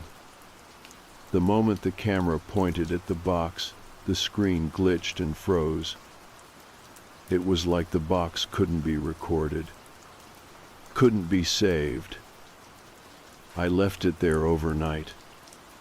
In the morning, it was gone. No footprints, no tire marks, no sign it had ever been there at all. Just my porch, empty again. And in the middle of my welcome mat, a single item left behind. A key. I didn't touch the key for over an hour. I just stared at it from the other side of the glass door like it might disappear again if I blinked too long. It was small, brass, and worn smooth. No markings, no tag. Just a single, ordinary key lying in the center of my welcome mat like it belonged there. I opened the door and crouched down slowly, trying not to make any sudden moves. I don't know why. I was alone. But it felt like I was being watched again, and this time I didn't even bother to look for the van. I picked the key up. It was cold. No note, no box, no explanation. I took it inside, set it on the table, and backed away from it like it might bite. I didn't touch it again all day. That night, I stayed up scrolling through every locksmith forum I could find, looking at key types, blank codes, anything that might help me figure out what kind of lock it fit. I learned more than I ever needed to about pin tumblers, warded locks, and how many possible cuts a standard house key can have. None of it helped. I tried it on every door in my house. No match. I didn't expect one, but I had to check. At 2 a.m, I was still sitting at the kitchen table, staring at it under the overhead light like it might start speaking. I remember thinking, what if I'm not supposed to use it yet? What if I already have? That's when I noticed the envelope on my counter. It hadn't been there earlier. I was sure of it. Smaller than the last one, plain white, no name. Inside was a photo, just one this time. It was me, walking. Not recent, it had to be at least a month old. I was wearing my blue jacket, the one I lost on the train back in March. I was crossing a parking lot toward my old apartment, earbuds in, head down, completely unaware. But the angle it was taken from was strange, too high for a normal person. I flipped the photo over. A date was scribbled on the back in black marker. Not the day the photo was taken, tomorrow. That's when I started to understand. The key wasn't for something here. It was for something else. I didn't sleep. I couldn't. I sat on the edge of my bed with the key in my hand and the photo face down beside me, trying to piece together what was happening. They weren't just watching me anymore. They were guiding me. Not with threats, not with force. With permission. That's what the key felt like. Not an order, not a message. An invitation. And for the first time since this all started, I wasn't afraid in the same way.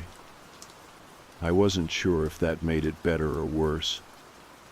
I left the house early the next morning. I didn't tell anyone where I was going. I didn't bring my phone. I didn't take the car. I walked, with the key tucked into my jacket pocket and the photo in my back pocket, folded in half like it was mine. I didn't know where I was going until I got there. It was an old self-storage facility on the west side of town. I'd passed it dozens of times over the years, but never paid much attention. It had one of those faded signs with crooked letters and a number to call that no one ever answers. The front gate was open. No one at the desk.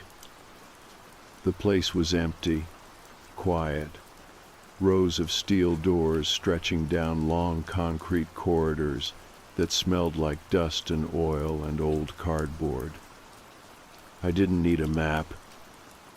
I turned left, then right, then stopped at Unit 37.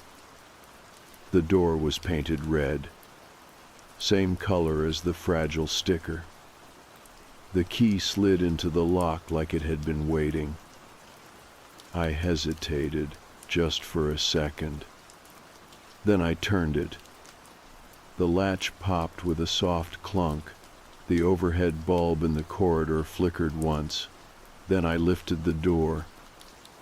Inside it was dark. No light, no motion. Just shelves. Floor-to-ceiling metal racks, maybe 10 feet deep. Every inch of them filled with cardboard boxes, all identical. Same size, same duct tape, same red sticker. Some were labeled, some weren't. Some had names, most didn't. There had to be hundreds of them. I stepped inside. It felt like walking into a library where nothing had ever been read. I ran my fingers along the boxes, not really sure what I was looking for. And then I saw it, a box with my name on it. Printed in bold marker across the top flap, underneath a date, today's date. I opened it. Inside was a phone. Not a burner this time, a smartphone, standard, black case. It vibrated the moment I picked it up. No lock screen, no password. Just a single open window, a video. I pressed play. It was a live stream. Of me, standing in the storage unit, holding the phone. I looked up, then back down at the screen. The feed was live. No delay. A perfect mirror, 1 second behind. I turned slowly, heart hammering, scanning the corners of the unit. No visible camera, no sound, just the quiet hum of the corridor bulb and the echo of my own breathing. Then, on the screen, a second video window popped open. Split screen. On the right, a live feed of someone else, a woman, not the one from before, a different one, walking through her apartment, towel on her head, brushing her teeth. No awareness that anyone was watching. Below the video were 2 buttons, archive and forward. That was it. No names, no instructions, just options. I stood there for a long time.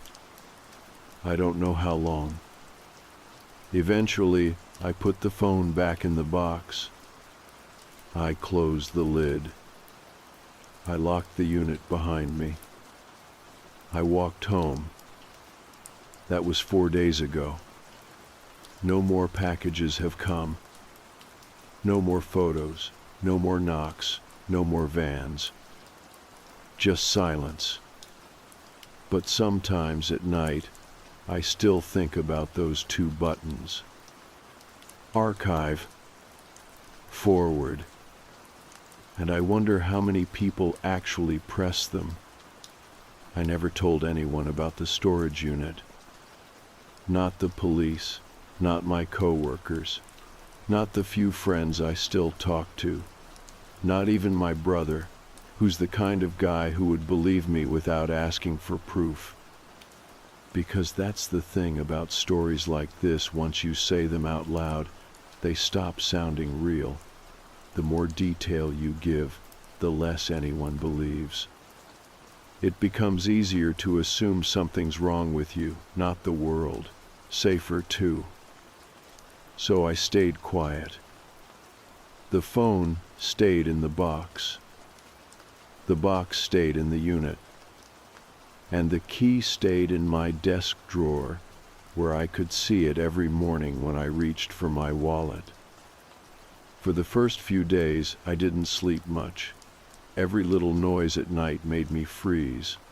I kept checking the window, waiting to see the van again, but nothing came. Not a sound, not a message. The air around me stopped vibrating. It was like they were done with me. And for a while, I believed that. But then something strange started happening. I started noticing other people.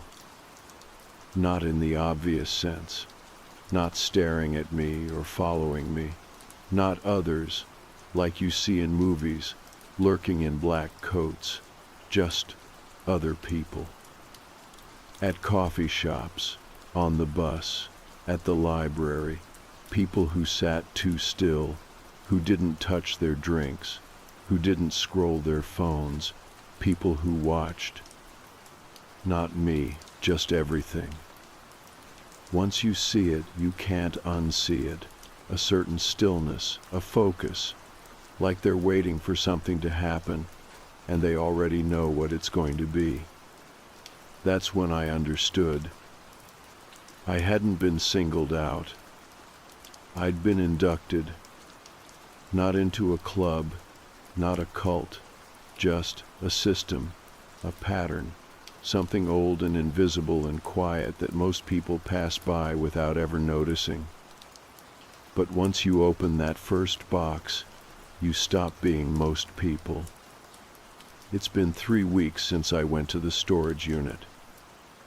I went back once. I told myself I wasn't going to open the box, that I just needed to know if it was still there, but I already knew it would be. Same box, same phone, same 2 buttons. Only this time, there were more names on the shelves. Labeled, tagged, dated. I didn't recognize any of them, but one of them near the bottom, close to the wall, had today's date on it, just like mine did the first time. I didn't open it. I didn't need to. The phone in my box vibrated when I touched it, the same way it did before. It lit up on its own. There was no live stream this time, no face, just text. You understand now. I didn't reply. I put it back and left. When I got home, there was nothing on the porch, nothing in the mail, nothing under the mat. But there was a man sitting on the bench across the street. Middle-aged, business casual, paper cup in hand. He never looked at me. But I knew. He'd opened his box, too. That's how this works.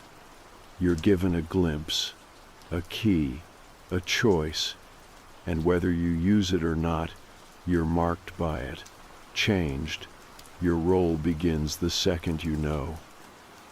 There's no ceremony, no reward, no speech. Just silence. And responsibility, because this isn't a chain of violence. It's a chain of observation, and now I'm part of it. It took me a while to make peace with that. At first, I thought I'd go to the police again, try to push harder, bring them the key, demand an investigation, but what would I say? That I was being watched by people who didn't threaten me. That I was sent a phone that let me look into people's lives, and instead of turning it over, I kept it. That I was curious? There's no way to say that and come out clean. So I chose something else. I made a decision. I went to the unit one last time. I brought a fresh phone, factory reset, no accounts. I opened the box, picked up the original phone, and watched the screen light up again. Another stream. Another woman. Different this time, older. Maybe in her 50s, watering plants, listening to music, completely unaware. Below her feed, the buttons. Archive, forward. I didn't touch them. Not for a long time. And when I finally did, I pressed archive. The screen went black. That's all that happened. No confirmation, no sound. Just gone. I put the phone back in the box and closed the lid. When I stepped outside, the sky was just starting to turn. That soft pink blue that comes before sunrise, where the air smells faintly like electricity. The world was still the same. But I wasn't. I didn't feel proud or brave. I just felt steady, like I'd finally settled into whatever this is. And now, I think I understand my place. I don't get to walk away, but I do get to choose. Every day. What to see, what to pass on, what to stop. And maybe that's the point. Maybe this whole thing doesn't exist to create harm, but to decide who lets it happen, who passes it forward without thinking, who looks, shrugs, and clicks. There are more units, more shelves, more boxes, more people waking up to a world that doesn't quite fit the shape they thought it had. And some of them will press forward. But not me. Not today. Tomorrow, maybe, but not today.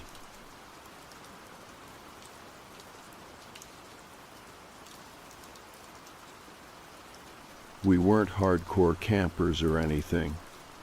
We'd gone maybe 3 times total, me, Claire, a beat-up tent we borrowed from her brother, and a little propane stove that always smelled slightly like melted plastic. It was mostly about unplugging for the weekend. No service, no emails, no deadlines breathing down our necks. Just trees, firewood, canned chili, and the occasional raccoon bold enough to stare you down for a granola bar. That's what we were expecting when we drove out to Pinebrook State Forest that Friday. We picked the site ahead of time. Lot 23, close enough to the trailheads but far enough from the ranger station that it felt like actual wilderness. There were only 2 other vehicles in the entire loop when we pulled in a rust-colored Subaru with bike racks and this old white van. I remember noticing it right away, mostly because it didn't match the vibe. No campground sticker, no windows except the windshield, just these gray curtains pulled tight behind the glass. Not even a single dent or decal to tell you anything about the driver. Claire made a face when we passed it. "Creeper van," she muttered. "Maybe it's just a solo hiker," I said, "or someone doing the off-grid thing." "Without registering?" she asked. I didn't have an answer for that. We didn't dwell on it, though, not right away. We set up camp, got the fire going, cracked a couple beers, and made a sad attempt at toasting hot dogs over 2 small flames. Typical first night stuff. When the sun went down, the forest went quiet in that way you forget it can. No sirens, no cars, just the occasional crack of a branch and the distant call of an owl. The van was still sitting there, 2 sites over, but we didn't hear a door open, didn't see a flashlight flicker, nothing, like it was just a prop someone left behind. By the time we crawled into the tent, I'd stopped thinking about it. Claire hadn't. "I swear it hasn't moved since we got here," she whispered, pulling the sleeping bag up to her chin. "Maybe they're just a heavy sleeper," I said, half asleep already. She didn't laugh. "Do you think we should have told the ranger?" "What would we say? There's a weird van at a campsite?" "Yeah, pretty much." I shifted onto my side and pulled her in closer. "If it's still there tomorrow, we'll check with them, okay?" She nodded against my chest. Neither of us brought it up the next morning. The van was still there, parked at an angle like it had just coasted into the lot and died. No footprints in the dirt around it, no smoke from a fire. It looked exactly the same, silent, shut. We went for a hike that day, nothing crazy, just a 4-mile loop through a mossy ridge trail that smelled like wet pine needles and took us past some gorgeous overlooks. The kind of walk that usually wrings out your anxiety. But every time I stopped to catch my breath, I caught Claire looking behind us. Not ahead. Behind. That night we ate by lantern light. The fire didn't catch like it had the first night, too damp, too rushed. Neither of us really tried. There was a tension sitting between us that we hadn't spoken out loud yet, but it filled the air like smoke anyway. Around 11, we zipped up the tent and settled in. It was colder that night. The wind came in off the ridge, brushing against the tent walls with soft, shivery pressure. I woke up to the sound of something stepping on dry branches. Not a deer. I know what deer sound like. They're skittish, light on their feet. Whatever this was had weight. I sat up slowly, trying not to make noise, and pressed my hand to Claire's arm. She was already awake, staring at the nylon above us like she could see through it. "Did you hear it?" she whispered. "Yeah." It came again. 2 steps, then silence. I unzipped the tent as quietly as I could and stuck my head out. Nothing. Just the fire pit, now dark, our cooler, the outline of our car. The van was gone. I blinked and leaned further out. Its sight was empty. No tire tracks, no light, no shape. Just the damp gravel lot, hollow and quiet. "Where the hell did it go?" Claire asked, crawling out behind me. "I don't know." We stood there in our socks, breath visible in the cold, both of us turning in slow circles like we were afraid to look in any one direction too long. I felt completely exposed. No locks, no doors. Just canvas and mesh, and the hope that whoever had been nearby wasn't still watching. We didn't sleep the rest of the night. Claire sat cross-legged in the tent, holding the flashlight, while I stayed zipped into my sleeping bag, with my pocket knife gripped in one hand, like I'd be able to do anything with it. When dawn broke, we didn't even talk about packing. It just happened. We took down the tent in record time, tossed everything into the car, and peeled out of the campsite like something was going to chase us if we stayed 1 second longer. The ranger station was a small log cabin near the park entrance. We pulled in, both of us looking half feral after a night of no sleep and adrenaline. The ranger on duty was maybe in his mid-50s, baseball cap, radio clipped to his vest, seemed surprised to see us. "You two heading out early?" he asked. There was a white van parked near our site, I said, skipping the small talk. No plates, curtains in the window. It was there when we got in Friday. It was gone when we checked last night. His face shifted slightly, not surprise, more like caution. "Which site?" 21, I said. We were at 23. He checked his clipboard. No one registered for that lot all weekend. I looked at Claire.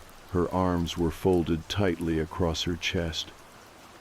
"I thought you needed a pass," she said. "You do," he replied, slow and deliberate, "and if it wasn't marked on here, they weren't supposed to be out there." We waited for him to say more, call someone, take a note. But he didn't. Later that afternoon, just before we left the park boundaries, Claire asked to walk back to the site. I didn't want to, but I didn't argue. Maybe we both needed closure. The van was still gone. The site looked undisturbed. No trash, no firewood, nothing. But just behind the tree line, half buried under pine needles and blackened dirt, we found the fire pit.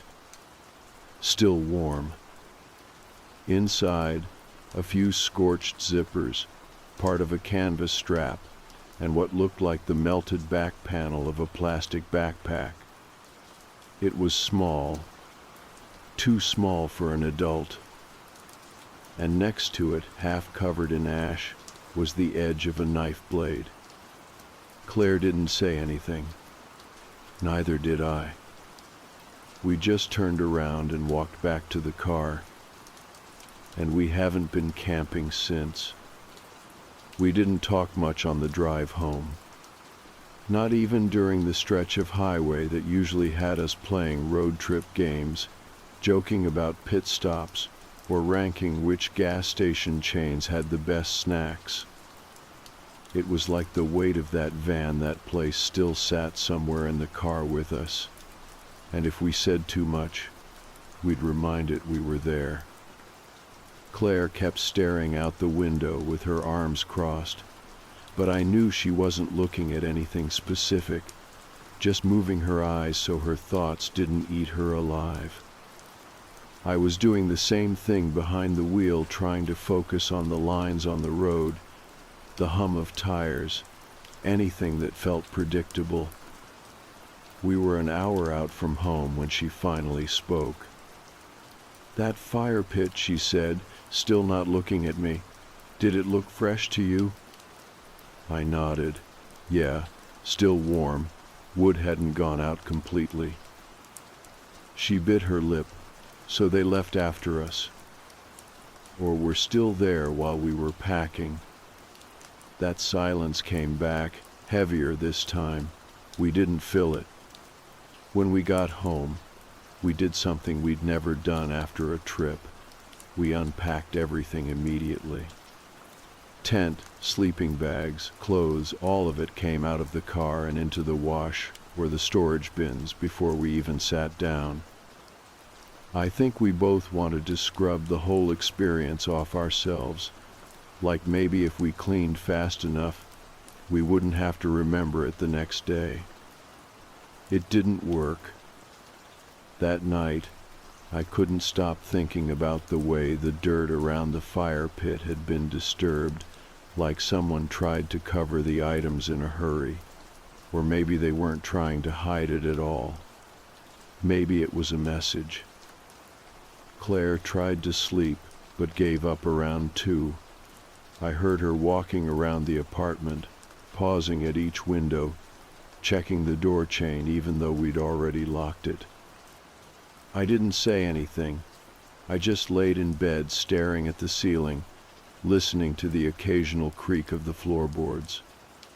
The next morning, she had her laptop open before I even made coffee. She was already on the park's website, trying to figure out if there'd been any recent incidents reported in Pinebrook. I sat beside her and refreshed the local news pages on my phone. It felt dumb at first, like we were playing detective for something that could have just been a creepy coincidence, but it didn't feel dumb for long. Claire found it first.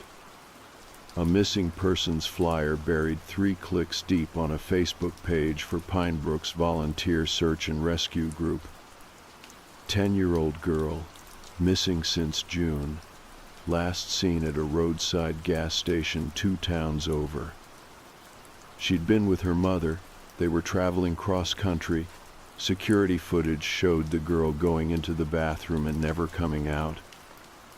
"Is that the same backpack?" Claire asked, her voice quiet. I leaned in. It was hard to tell from the grainy image, but the shape of it, the plastic front with the cartoon character, the same color, it matched what we'd seen in the fire pit.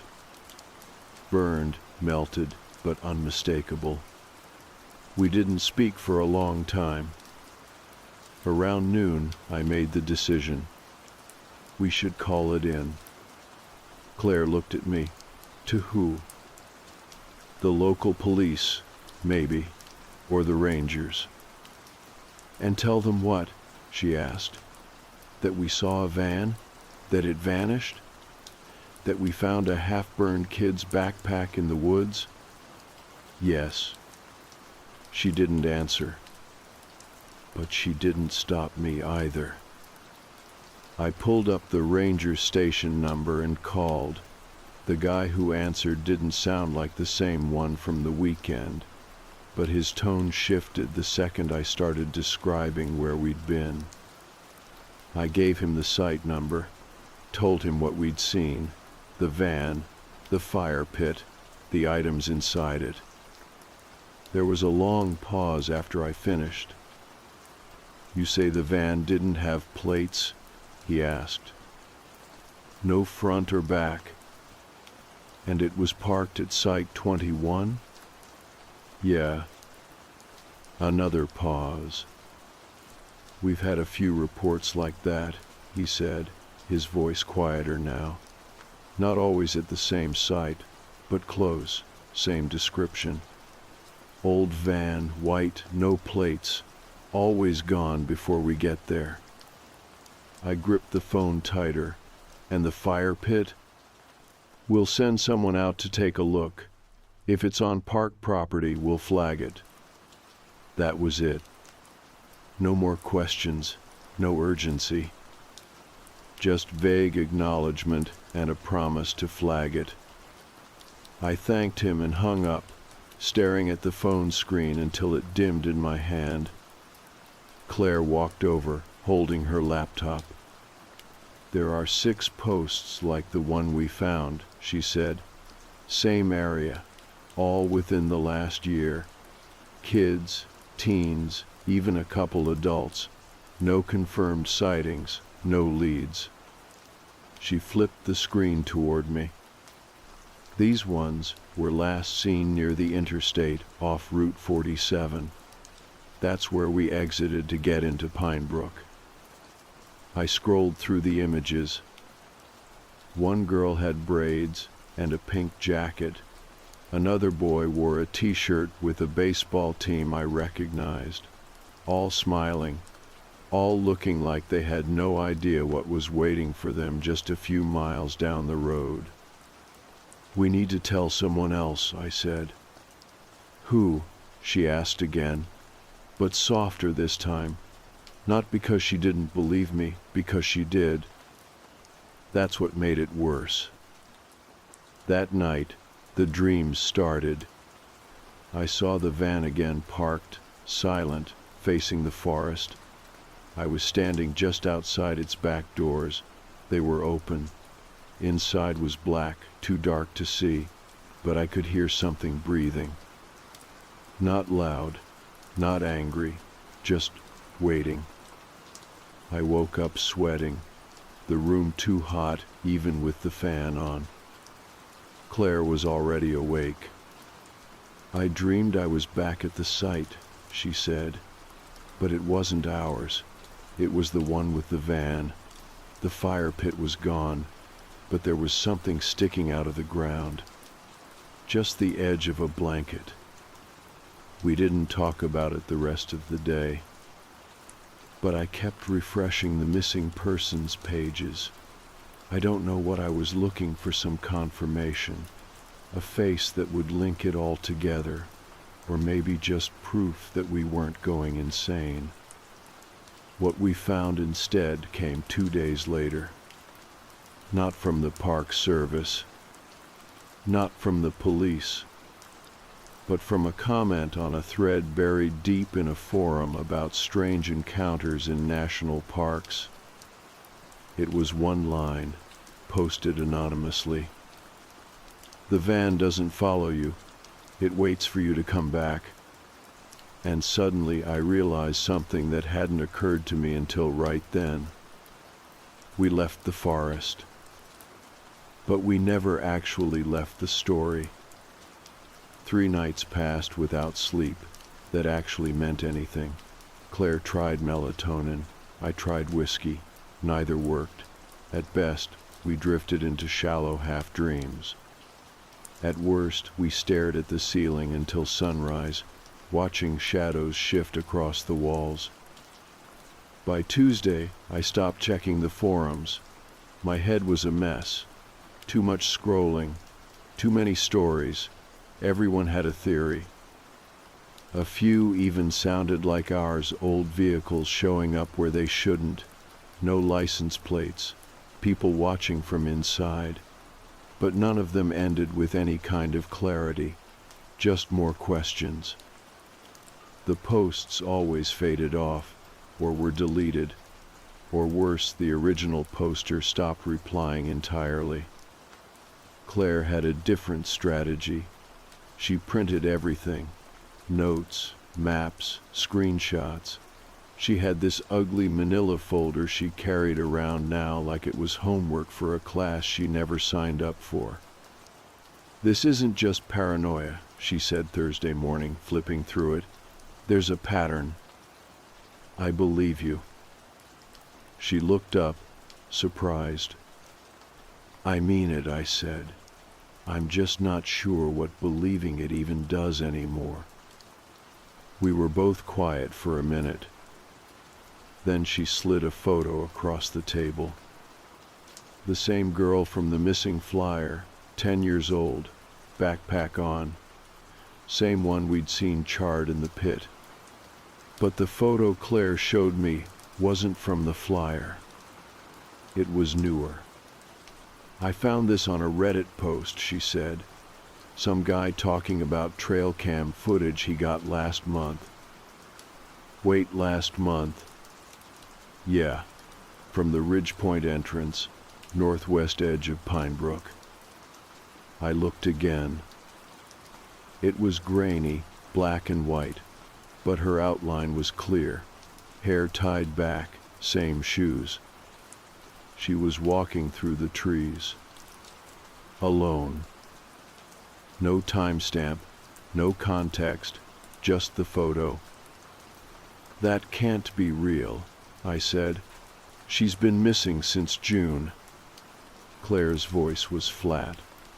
"I think that van is taking people who are never meant to be found."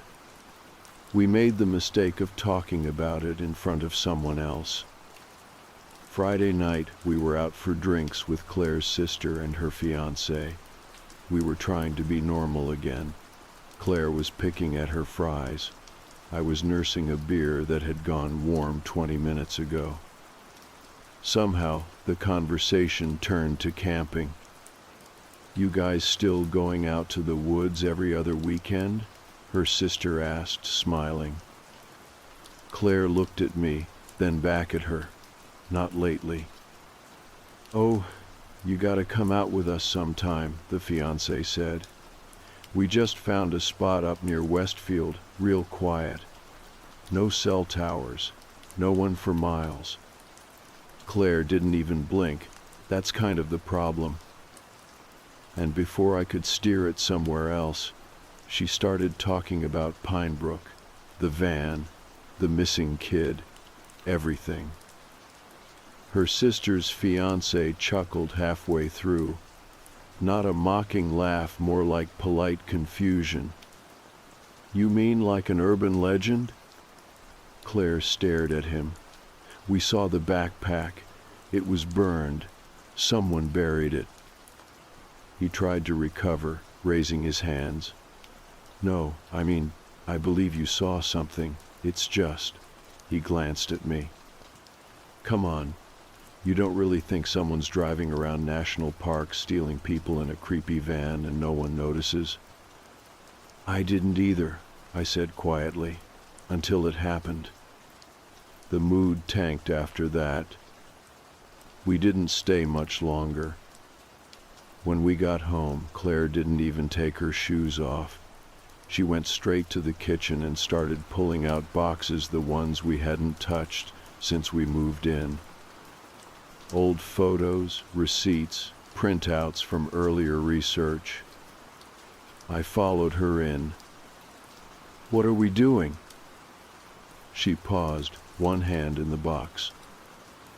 "If the cops won't investigate it, we need to," she said. "Claire, we're not detectives. We're barely functioning adults." She pulled something out and held it up. A Pine Brook Trail map. Marked in red was our site 23, then 21, where the van had been, and about a half-mile west, a sharp X. "What's that?" She tapped it. "Where I think the van came from. There's no road on the map, but when we were hiking, remember that overgrown path? It looked like tire ruts, just faint." I did remember.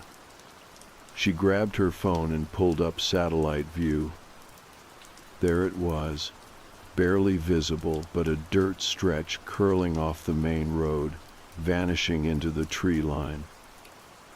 "I think there's something back there," she said. "A shed, a cabin, something they use."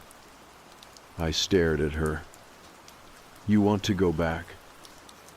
"Not want," she said, "but yeah." I didn't say anything right away. But I felt it too. That tension that doesn't let go of your spine.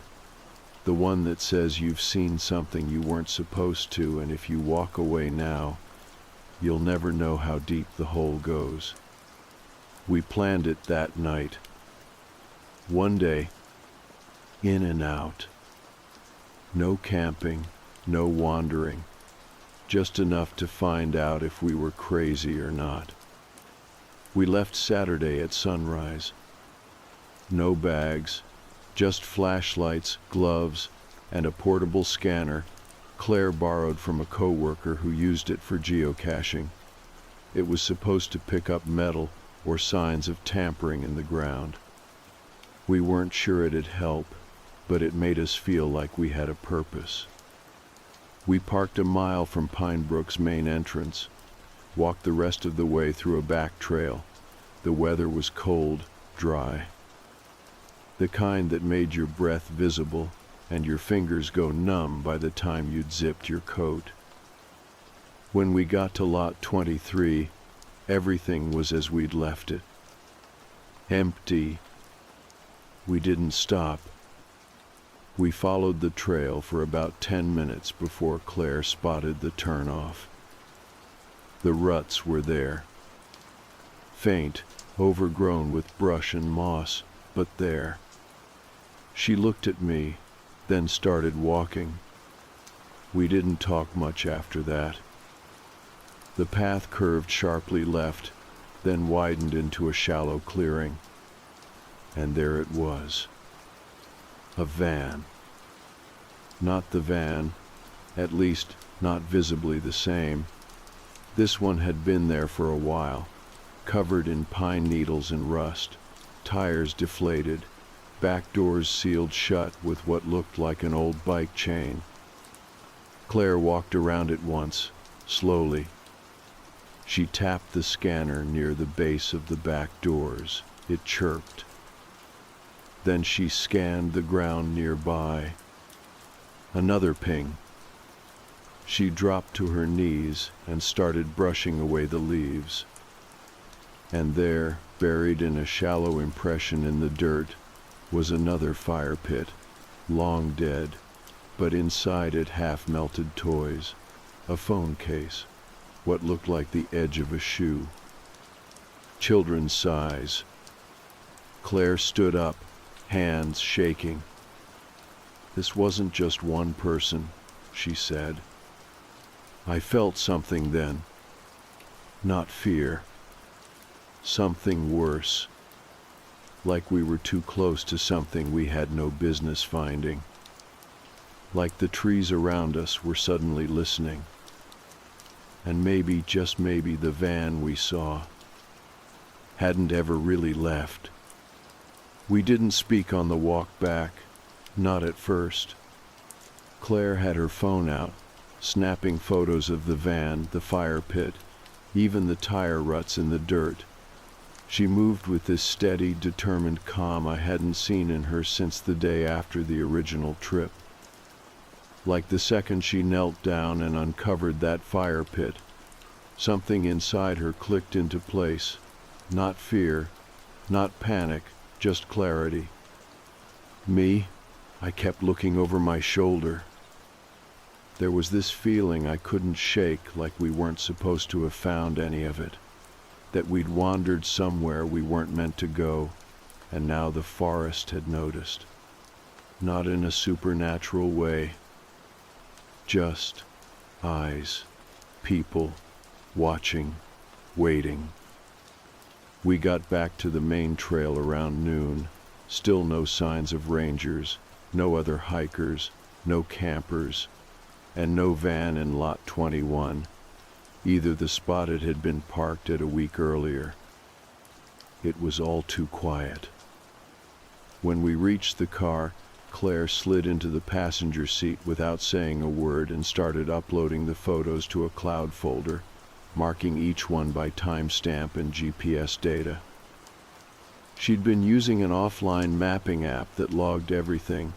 She was methodical like that. The kind of person who highlighted books and kept receipts.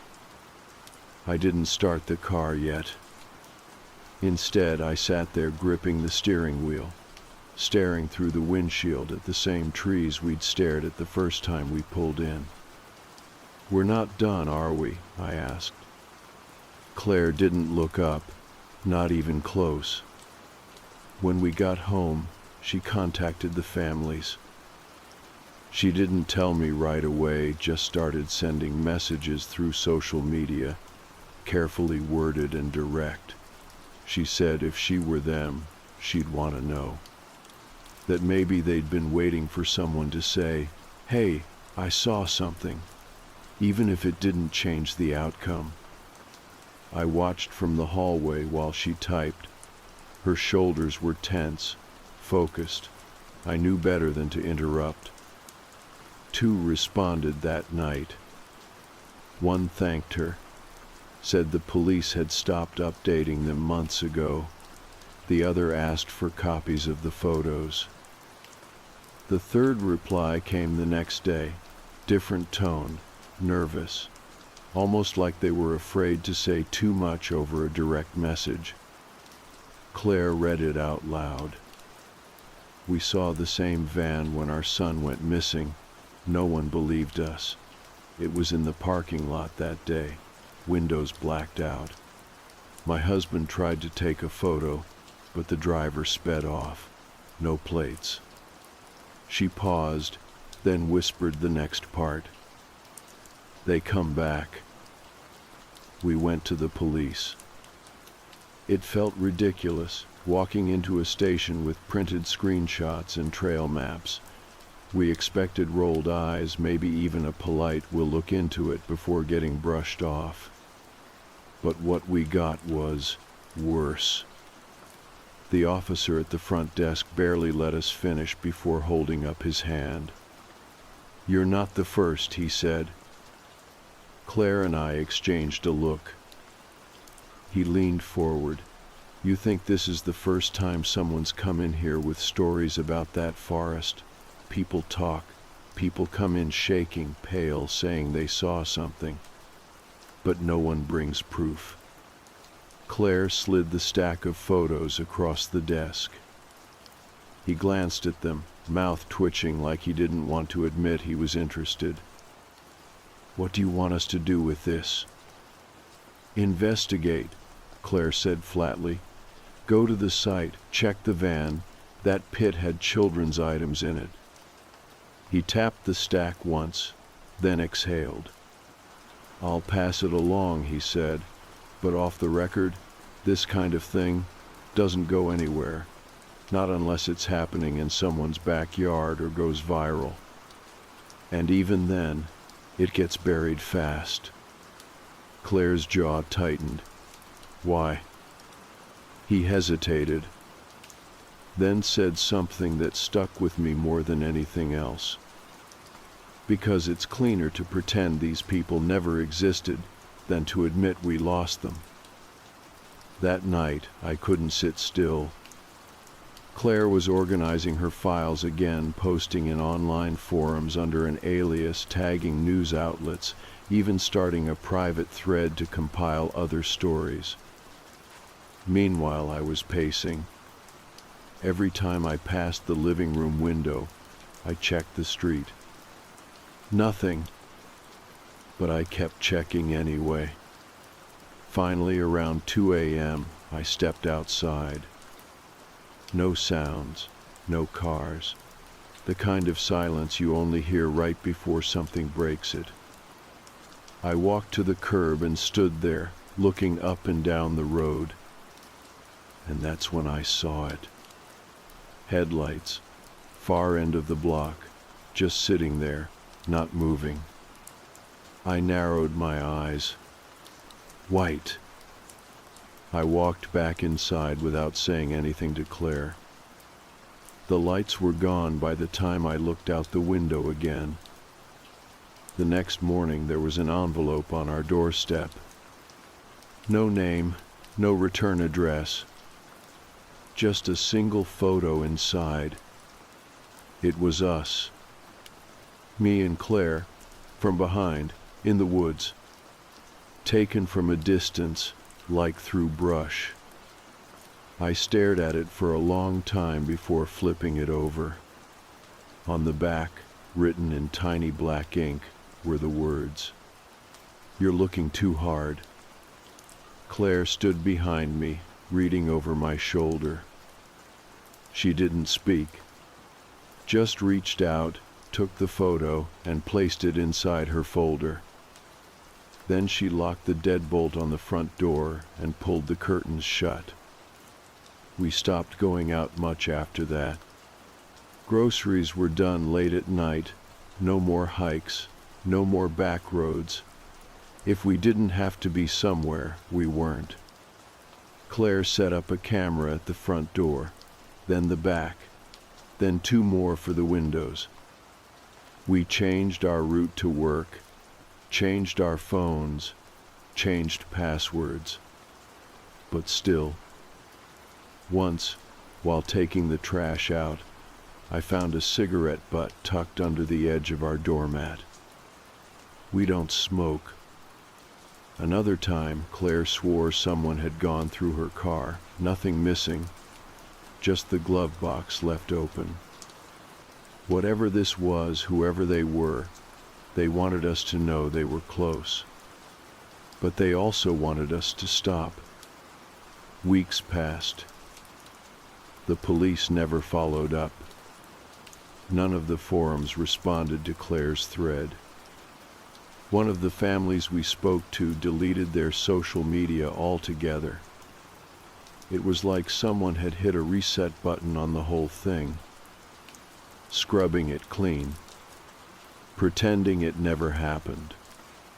I wanted to stop thinking about it, wanted to pretend we'd just imagined the worst. But late one night, I walked out to the porch and sat in the dark. No phone, no flashlight. Just me and the quiet. And after a few minutes, I realized something that chilled me more than the photo, more than the fire pit, more than the officer's warning. The forest wasn't following us. We were still in it. It was about 3 a.m. when I woke up to the sound of Claire moving around in the kitchen. She wasn't trying to be quiet, but she also wasn't loud. Cabinet doors opened slowly, closed gently. Drawers sliding open in little bursts. I laid there listening for a minute before calling out, "What are you doing?" She didn't answer at first. Then I heard the fridge open and close, followed by the rustle of paper, maybe foil, maybe something in a bag. I sat up. "Claire." She came into the room a second later, hair a mess, eyes wide but unfocused, like she hadn't slept at all, like she hadn't stopped moving long enough to try. She held something in her hand, A printout. "There's another one," she said. It took me a second to process. Another what? Post. Same van, same area, just uploaded 20 minutes ago. I took it from her. It was a screenshot of a Facebook post from someone named Greg L. The photo was blurry, taken through a window, probably a moving car, but unmistakable. The van was there, white, windowless, same size. No plates, parked along a fire road on the edge of Pine Brook. The caption was short.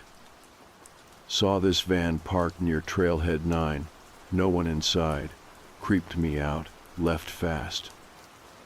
I handed it back to her. "This is recent." "Yeah, and guess what?" she said, turning back toward her laptop. "That trailhead wasn't even open last time we were there. It was blocked off for maintenance." I pulled the blanket around my shoulders and followed her. On the screen, she had a map open, side by side with satellite view. There was the trailhead deep on the northwest edge of the park, just past a bend in the river trail. According to Claire, it had been closed due to flooding over the summer. "They reopened it last week," she said, quietly, no announcement, just removed the barriers. "And that's where it showed up." She nodded. We stared at the screen together. Then she clicked to another tab, one I hadn't seen before. It was a shared spreadsheet. Names, dates, locations, notes. "You made a list," I said quietly. "I've been keeping track of everything, every mention, every story. It's always near a trailhead, always off-season, always no plates." I scrolled through the entries. There were over 30. "This is more than I thought," I said. "It's more than anyone thinks," she replied, "because no one's putting the pieces together." By sunrise, we'd decided. We were going back. Not to hike, not to camp, not even to wander near the sites we'd been to before. Just to watch. To sit near Trailhead 9 with a camera and a pair of binoculars and see what showed up. Maybe we'd catch a license plate, maybe a face, maybe nothing. But we had to go. We left that afternoon.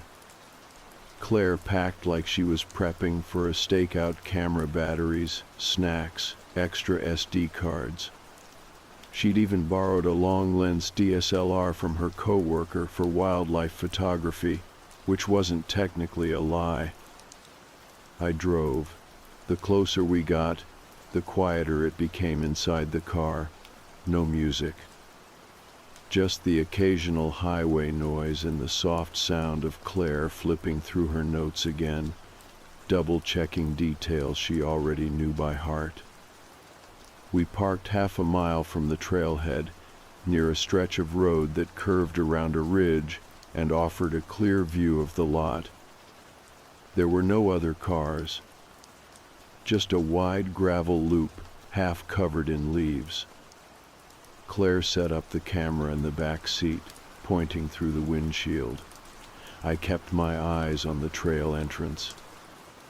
We waited. An hour passed. Then 2. Still nothing. Claire tapped her pen against the armrest. "This is how it always happens," she said. "They don't come when you're watching." "They came before," I said. "Because we weren't looking." The sun dipped lower behind the trees. The air got colder. I turned on the car heater for a few minutes, trying not to fog up the windows. Then, just as the sky started to go gray, Claire leaned forward. "There." I followed her gaze. The van. Coming from the north, slow and deliberate, like it wasn't in a hurry. No headlights, no markings, just white metal against the fall colors. It turned into the lot, rolled halfway through, then backed into a spot with the rear facing the tree line. From our distance, we couldn't see inside, couldn't make out the driver. But the camera caught it all. Claire clicked the shutter, then again and again, until the van disappeared behind the tree cover. We waited another hour. No one got out. No one got in. It just sat there. And then just like that, it pulled out and drove off. Back the way it came. Gone. Claire leaned back in her seat and let out a breath she'd been holding for way too long. "We got it," she said. "That's the van." I nodded. "Now what?" She turned toward me, eyes locked on mine. "Now we find out where it goes." We followed at a distance, just enough to keep it in view without drawing attention. It turned onto a fire road unmarked, then kept going. Eventually, it led to another clearing, not the one we'd found last time, a different spot. More remote. There were signs of a campsite, old fire ring, patches of disturbed dirt, and a tarp. Folded. Stained. Claire took more photos. Then she crouched and pulled something from the leaves. A shoe. Kid's size again. She didn't speak. Neither did I. Just then, a sound faint but unmistakable. A snap. A branch. We turned together. In the shadows of the trees, just past the tarp, someone was standing. Watching. Not moving, not speaking. Just there. Claire grabbed my arm, and we backed away slowly, keeping our eyes forward, not turning our backs. When we finally got to the car, I fumbled the keys, hands shaking. We drove. Fast. Didn't stop until we hit pavement again. Claire's hands were clenched white around the camera. "We're not making this up," she said. "I know. And if we are..." She trailed off. We didn't finish that sentence. It was almost a month before we went back. Not because we wanted to, not even because we thought we'd be safer, but because something changed, something that didn't make sense and wouldn't leave us alone. It started with Claire's phone. She kept all the evidence we'd gathered stored on the cloud, every photo, every screenshot, even audio recordings of conversations we'd had about it. She backed them up twice, one local, one online. The folder was titled something vague, so it wouldn't stand out. But one morning, while doing routine checks, she noticed it was gone. Not corrupted, not deleted by accident, gone. The physical hard drive wouldn't open. The files showed empty, like they'd never been there. When she went to log into the cloud backup, the account had been locked due to unusual activity. When she finally got back in, the folder was there, but every single file had been replaced with a blank image named 404 JPG. That was when we knew. It wasn't just the van. It was whoever was behind it, watching, scrubbing, closing every door we opened. So we made a decision. We'd go back to the woods. One last time. Not to chase the van, not to get revenge, but to bury it all, the fear, the obsession in something solid, proof that wouldn't vanish with a power outage. We bought a disposable film camera, no GPS, no connection. We'd photograph what we could and leave the prints in a safe deposit box under Claire's cousin's name. She didn't even know we were doing it. That was the point. If anything happened to us, if everything got wiped again, the truth would still exist somewhere else. We returned on a Tuesday. Middle of the day, overcast skies, just enough cloud cover to keep most hikers away. We parked in the same lot as before, only this time, we didn't go near our old site. We followed the overgrown trail again, the same one that led to the abandoned van, the shallow fire pit, and whatever else had been half buried in that forgotten stretch of forest. But the van was gone. Not just gone, erased. No rust stains on the ground, no tire ruts. The grass had grown back where we'd walked just weeks earlier, like nothing had been there in years. The fire pit was gone too, covered, smoothed out. Someone or something had been through.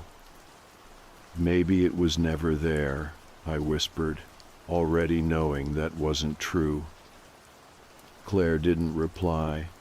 She took out the film camera and snapped a photo anyway, of the clearing, of the tree line, of the spot where we remembered it all happening.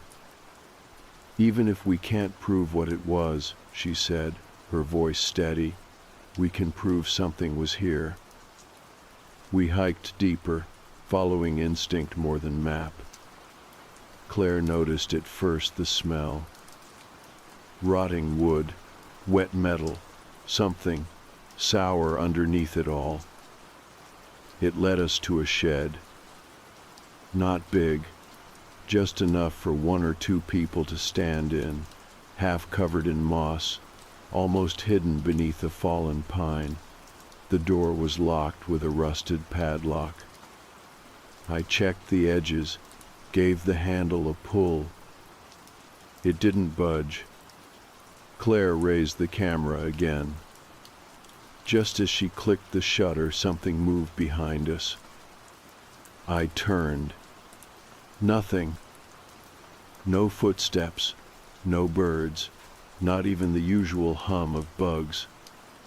It was the kind of silence you feel, not hear.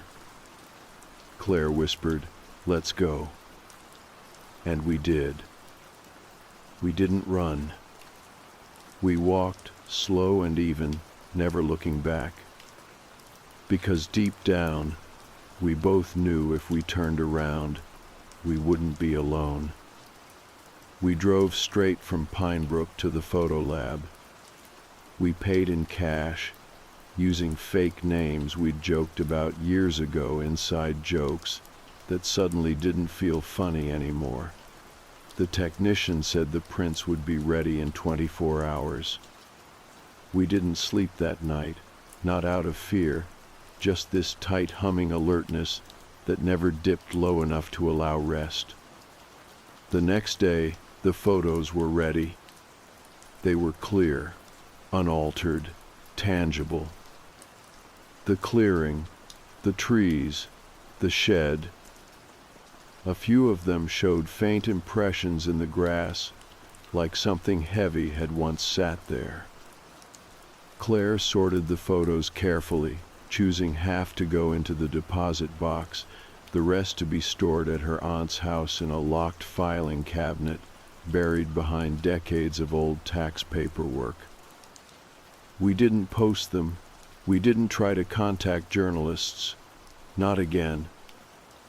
Instead, we made peace with something harder. We'd carry this story. Just us.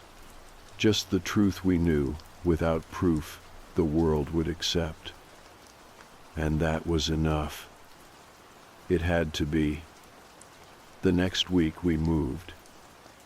Not far, just out of the city and into a quieter part of the county where the neighbors didn't ask questions and the nights didn't echo quite as loud. We didn't talk about Pine Brook much after that. We went back to work, went out sometimes, laughed when we could, though the laughter always felt a little thinner than before. But we were okay. Changed, yeah, but alive. Some nights, the woods still followed us in our dreams, and once in a while I'd swear I saw a white van parked a few blocks away from our new place. Not every day, just enough to remind me. I never approached it, and it always disappeared by morning. A year later, we got a letter. No return address, no stamp. Inside was a photograph. It was us, standing outside the shed. Same moment Claire had taken the picture. Only this one had been taken from behind, at an angle neither of us could have captured. No note, no signature, just the photo. We didn't panic, we didn't scream. Claire placed the photo in a sealed envelope and added it to the box in the deposit vault. No one else would understand what it meant. But we did. They were done chasing us, because we had stopped chasing them. We never went back to Pine Brook. And maybe that's what kept us safe. Some doors once opened don't close easily. Some forests remember your footsteps no matter how lightly you tread. But if there's one thing we learned, it's this. When you see a van with no plates, curtains drawn tight, parked where it shouldn't be, don't look for the driver. Don't wait for the lights. Don't try to find the story behind it. Just leave. Because the moment you start asking questions, you're already part of the answer. It all came to a head because of a typo. Claire was reviewing her notes, something she'd done probably 100 times by now, and realized she'd miswritten one of the trail cam coordinates. She pulled up the satellite view again and zoomed in farther than she had before. The path didn't just lead to that abandoned van in the woods. There was something else. A clearing deeper in, about 30 yards beyond the van site, barely visible from the angle we'd approached it from the first time, but it was there, flat ground, something buried beneath the brush. Maybe a structure, or the remains of one. We had a choice, leave it alone, or go back one last time. We went, not out of obsession, out of necessity, because the next time might not come with a warning, and we were done waiting for permission. We told no one. Left our phones at home, wrote a note with the GPS coordinates and left it in the glove box of my car, in case something happened. Paranoia? Maybe, but we'd earned that. It took us 2 hours of hiking to reach the clearing. The terrain was harder than before. Roots, dense brambles, overgrowth thick enough that Claire had to pull her scarf over her mouth just to keep the debris out. And then the trees broke, and we saw it. It wasn't a cabin or shack. It was a pit, roughly the size of a single car, dug into the earth and partially collapsed on one side. On the other, thin metal rods jutted out, maybe the foundation of something old, maybe just rebar. There were signs of past fire, same as before. Scorched dirt, blackened stone, charred metal scraps. Claire was the first to move. She knelt near the edge and started digging gently with her gloves. After maybe 10 minutes, Her hand hit something hard, not stone, not wood, plastic. She unearthed it slowly, a lid to a storage bin, melted slightly but still intact. Inside were fragments of clothing, strips of faded fabric, a pair of small shoes, a Ziploc bag with a photo half curled inside, a girl in a school uniform smiling awkwardly at the camera. I didn't recognize her. Claire did. She was in one of the posts, she said, a year ago, Virginia, not even from this state. We both sat back, quiet. There was no longer any question. This wasn't isolated.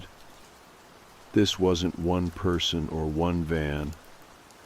It was a system, a rotating method, a trap that moved through parks and forests like a drifting shadow, not staying long enough to leave proof, just long enough to take. And they were counting on no one looking too closely. We brought everything we found to the authorities. But this time we didn't go local. We went federal.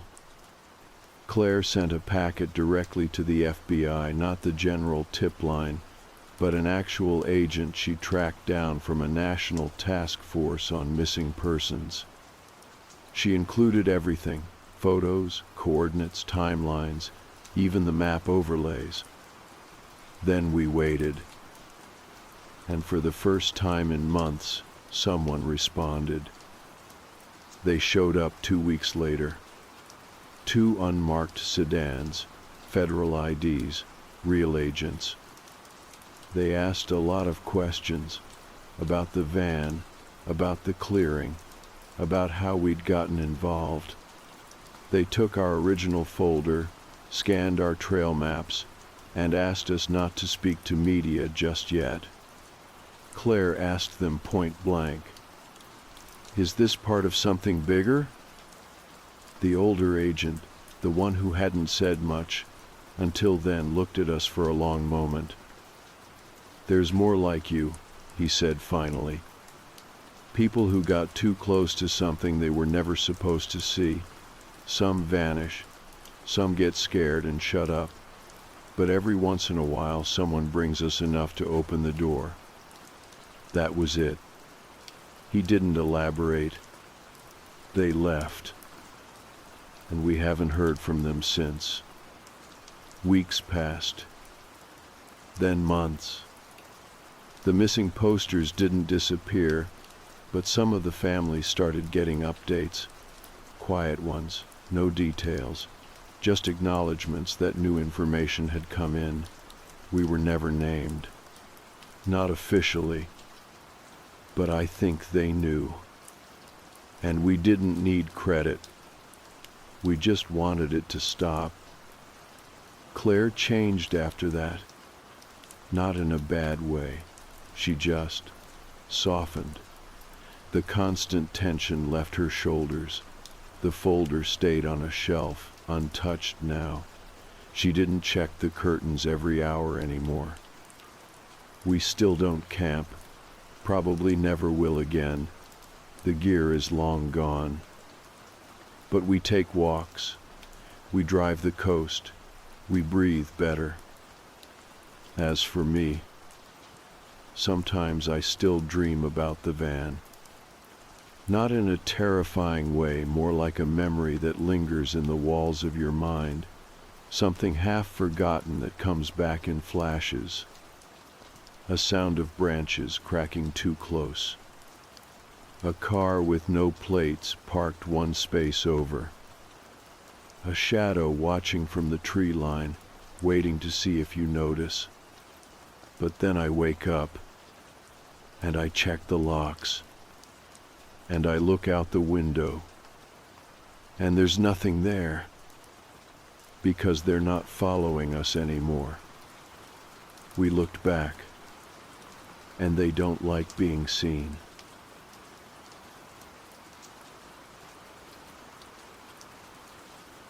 I first saw her on a Tuesday, It was early, probably 5:30 in the morning. I'd gotten in the habit of waking up before the kids, not to be productive, but because I liked the quiet. There's this weird, weightless window of time before the rest of the world kicks on. No emails, no cartoons, no toast burning in the background, just stillness. That morning, I poured myself a cup of coffee and stood at the kitchen window like I always do, looking out over the backyard. That's when I noticed her, just standing there at the back fence. Our yard backs up to a small patch of woods. Nothing dense, just a few skinny trees, some brush, the occasional squirrel. Between the yard and the trees is an old wooden fence about shoulder height. It was here when we moved in. Nothing fancy, just enough to say this part is ours. She was standing on the other side of it, not in the woods, but right at the edge, perfectly still, hands at her sides, wearing what looked like a long coat or maybe a dress, dark brown, like something you'd wear to a church service in the fall. At first I figured she was just passing through, maybe someone's lost aunt, or a neighbor cutting across the woods to get somewhere faster. But she didn't move, didn't fidget, didn't seem cold, just stood there, facing the house. She was too far away to make out her expression, but I could tell she wasn't watching the trees or looking around. She was looking straight at our window, at me.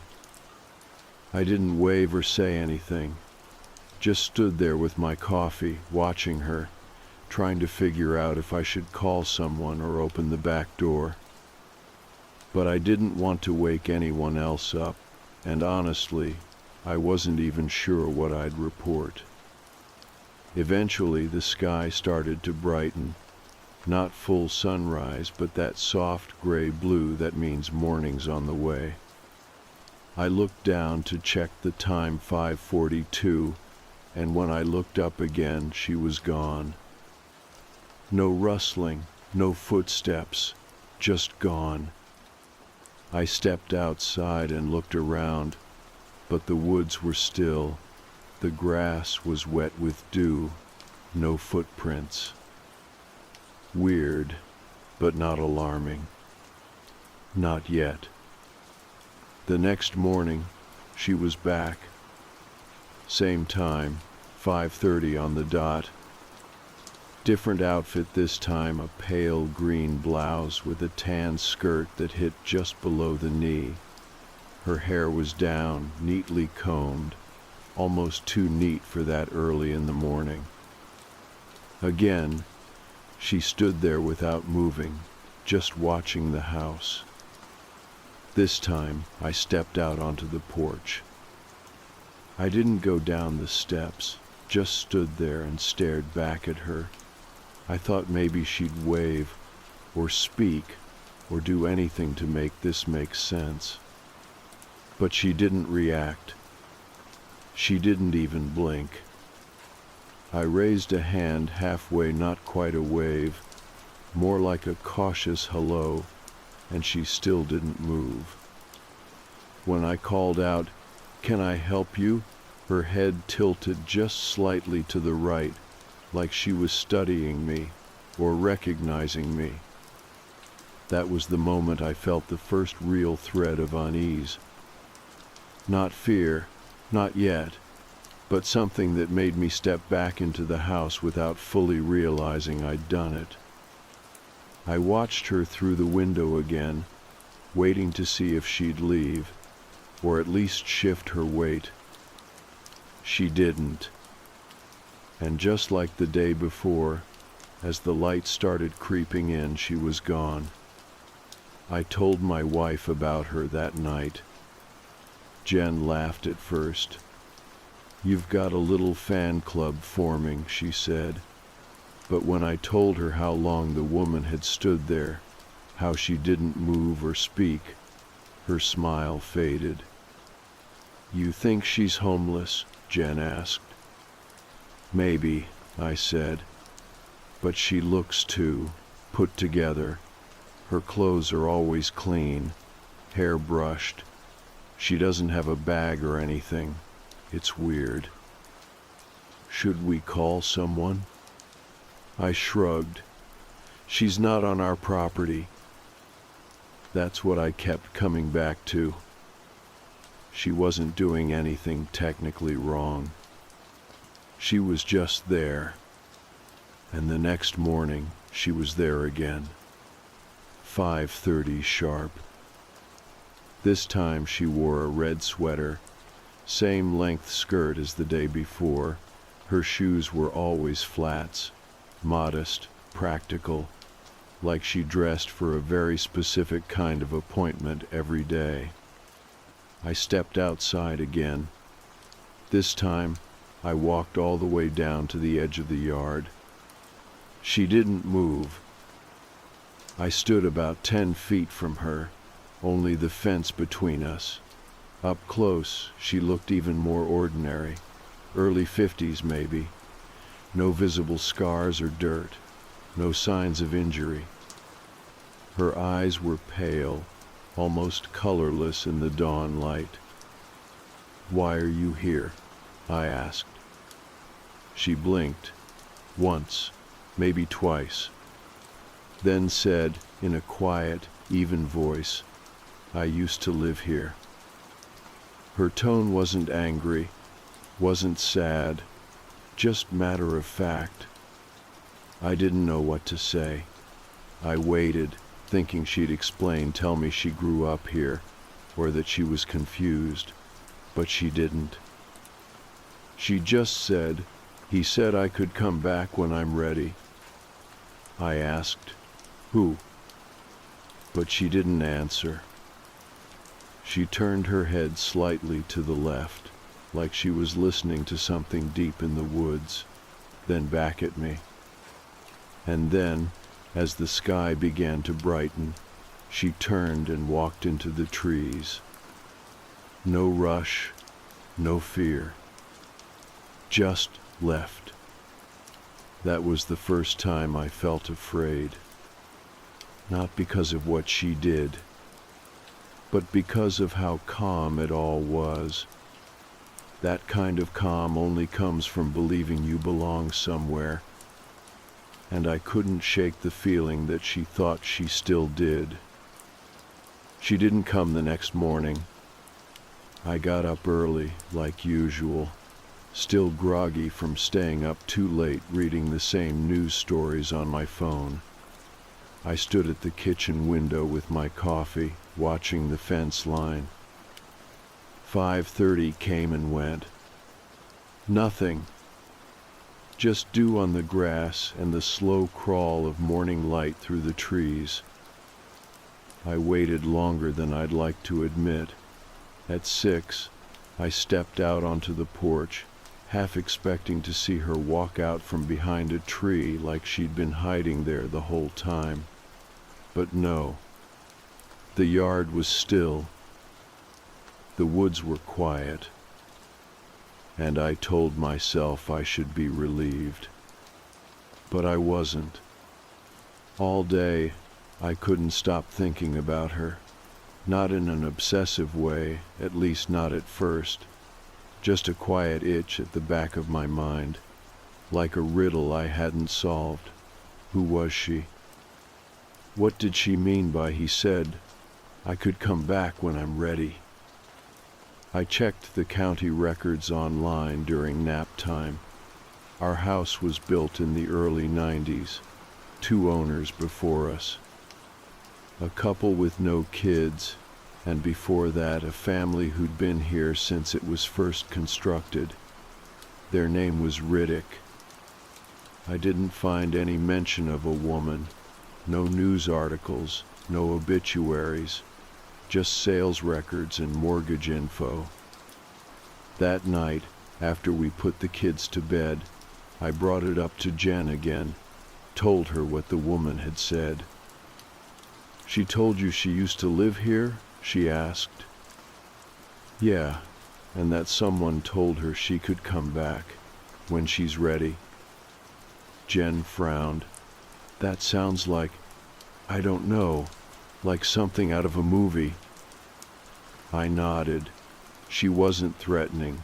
She was just there, like she belonged.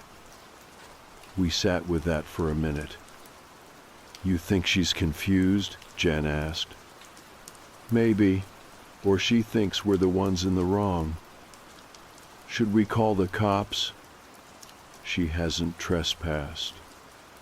We left it there, but I could tell Jen was worried now. Not just about the woman about me, the way I was talking, the way I couldn't let it go. The next morning, I woke up even earlier. 5:15. I didn't even make coffee. I just stood in the dark kitchen watching the yard. My eyes had adjusted to the gray light enough that I could see the tree line clearly. At 5:30, like clockwork, she was there. Same posture, same stillness, different clothes. This time it was a navy blue sweater with pearl buttons and a floral skirt. Her hands were folded in front of her, not at her sides like before. Her hair was pulled back. She looked neater somehow, more formal. I didn't go outside. I just stood behind the glass, hidden in the shadows, watching her. She didn't move, didn't blink. I checked the time again, 5:35, 5:40. She still hadn't moved. But I started to notice something. Her gaze wasn't just directed at the house anymore. It was angled upward, toward the second floor, toward the kid's window. That did something to me, something sharp. I pulled the curtains shut.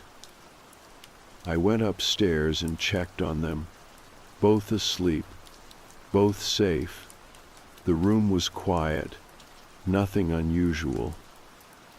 But when I came back down and looked outside again, she was gone. That's when I called the non-emergency police line. I told them there was a woman standing at our back fence every morning at the same time, that she wasn't threatening us, but she was watching, that she said something strange about having lived here. The officer on the phone sounded tired, polite, but detached. He said unless she stepped onto our property or made some kind of verbal threat, there wasn't much they could do. If you can get a photo or video of her, that might help, he added. But standing on the other side of a fence doesn't really qualify as harassment. That was that. I tried to explain it to Jen that night. She was looking at the kid's window. Jen's face tightened. Are you sure? She wasn't looking at me. I know what I saw. She didn't argue, but she didn't say much after that either. Just nodded and started picking up toys from the living room floor like it was any other night. But the next morning, she woke up with me. She stood beside me at the window, both of us wrapped in our robes, silent. At 5:30, the woman was there again. Different outfit, white blouse, pale gray skirt, same flats. This time, she was holding something. A piece of paper. She didn't wave it or lift it high, just held it loosely at her side like a school teacher carrying a lesson plan. I reached for my phone and zoomed in through the window. The picture came out blurry, useless. The low light didn't help. Jen said, "What is that?" And I said, "I don't know. And before we could say anything else, the woman slowly lifted her free hand and pointed at the house. Not the upstairs window, the kitchen, right at us. Then she turned and walked back into the trees. Jen stepped away from the window. "I want you to talk to someone," she said. "I am talking to someone. You." "No," she said. "A professional." That stung. I didn't respond. She put her hand on my arm. "I believe you. I'm not saying this isn't real, but you're getting obsessed. You're not sleeping. You're jumping at shadows. I'm trying to keep us safe." "I know," she said, "but it's starting to feel like she's not the problem anymore." That hurt more than I wanted to admit. I told her I'd drop it, but I didn't. The next morning I was out there before 5. I brought a folding chair and sat at the edge of the lawn with a flashlight and a thermos full of coffee, like I was on some kind of stakeout. I didn't care how it looked. I wanted to be close enough to see her face clearly, to ask her why. At 5:29 I felt it. That subtle shift in the air, like a curtain lifting. And there she was, right on time. Only this time she wasn't standing. She was kneeling, hands clasped, head bowed, like she was praying. She was kneeling. I didn't move. She stayed like that for 6, maybe 7 minutes, perfectly still, head bowed, hands pressed together, knees sunk into the soft ground just beyond the fence. She didn't flinch, didn't look up, didn't react when I turned on the flashlight and aimed it directly at her face. It was like I wasn't even there. And that, somehow, was worse than if she'd acknowledged me. She rose slowly at 5:43 and walked back into the woods, disappearing behind the same clump of trees as before. By the time I stood up, my coffee was cold. I didn't tell Jen that day. I was already towing the line between concerned and concerning. I knew it. She knew it. Every time I brought it up, I could see that flicker behind her eyes, that little "I'm worried about you" look. So I didn't say anything. I just went about the day like normal, changed a diaper, made toast, folded laundry, rewatched the same episode of Bluey for the 4th time.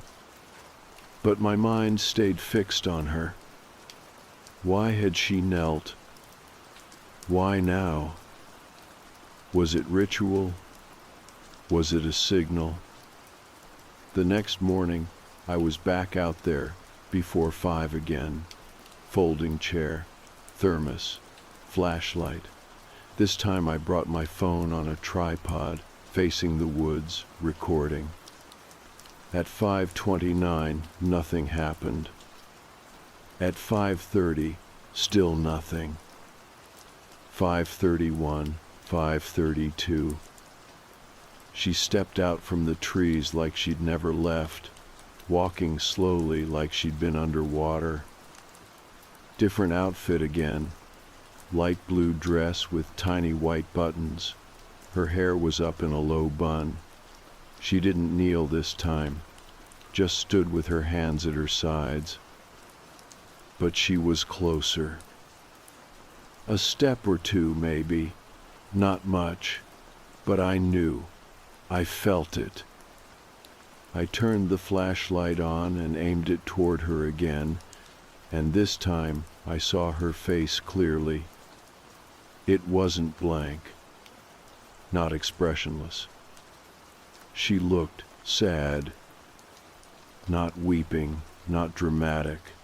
just this quiet, heavy sadness that settled into her features like it had always been there. And then she smiled. Barely, just the corners of her mouth tugging up like a memory she didn't trust. Then she lifted her hand, not waving, pointing, upstairs again, at the kid's window. I stood. "What do you want?" I asked. She tilted her head. I stepped closer. "Why are you here?" She didn't answer. "Who told you you could come back?" This time she did respond. Her voice was barely audible, calm, almost like a lullaby. "You'll remember soon." I froze. What does that mean? But she was already turning, walking away, slow and unbothered, her pale dress catching the morning light in a way that made it glow. Back into the trees.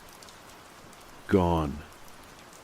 When I checked my phone, the recording had stopped halfway through.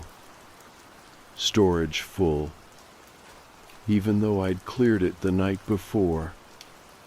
I deleted everything, cleared the cache, emptied the trash, reset the camera app. The space wouldn't free up. I ran a factory reset. Still said, storage full.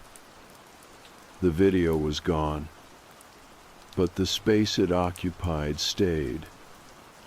That day, I couldn't stop checking the windows. Every reflective surface made me jump. A flash of movement across the lawn, a bird in the brush, a neighbor walking their dog. It all felt too loud, too fast.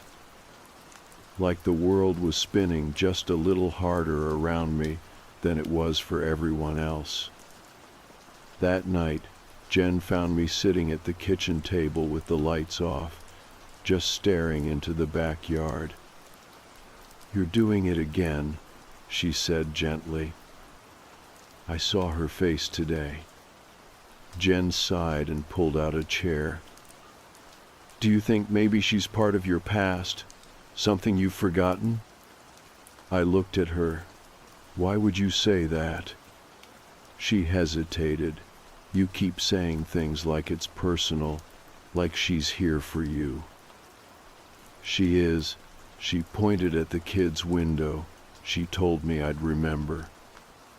Jen was quiet for a moment. "Do you remember what happened the year before we moved here?" I blinked. "What?"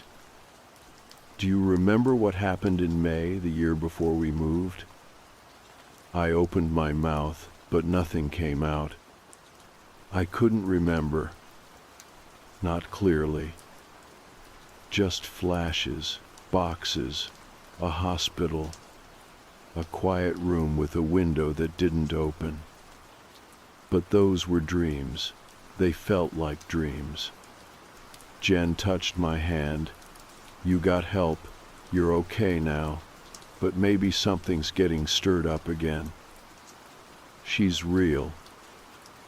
"I believe that you believe that." "No, Jen, she's real." "Okay," she said, not agreeing, not disagreeing, just trying to keep the peace. She went to bed not long after. I stayed downstairs. I pulled out every photo album we had, every storage bin, every moving box from the garage. I dug through them until my hands were covered in dust and old paper cuts. Looking for what? I didn't know. Something, anything, a clue, a name. And then I found it. In a manila envelope at the bottom of a box labeled Old Mail. An envelope addressed to me from a rehab center 3 counties over. I didn't remember going there. But it had my name, my signature, A discharge date, exactly 1 year before we moved into this house. Inside was a thank you note. Not from the center, from someone named L. Written in shaky blue pen. I hope this place gives you peace. You deserve it more than I do. I'll wait as long as it takes. No last name.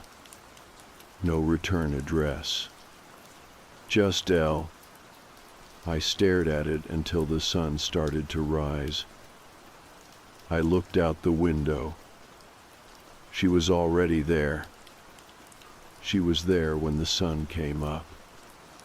Same place, same stillness. But everything felt different now. I stood at the window, envelope in one hand, coffee forgotten on the counter behind me. I didn't wake Jen. I didn't move. I just stared out at her and tried to line her up with the words on the paper in my hand. I'll wait as long as it takes. That was what the note said.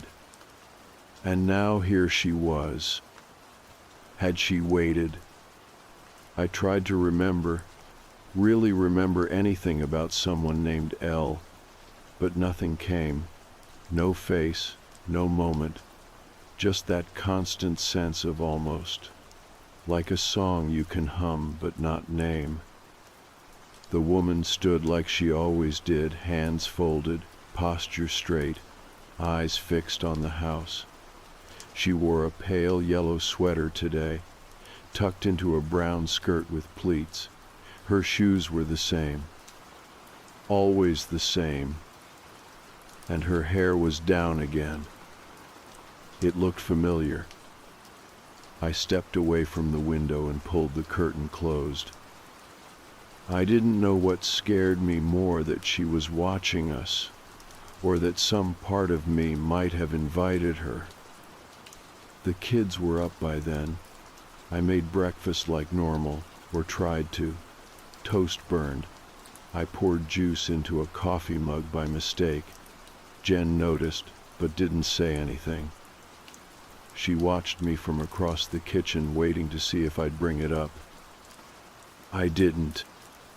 After breakfast, I went out to the garage and found an old trail camera we'd bought back when we thought we were going to become one of those hiking families. I mounted it in the tree closest to the back fence and angled it down.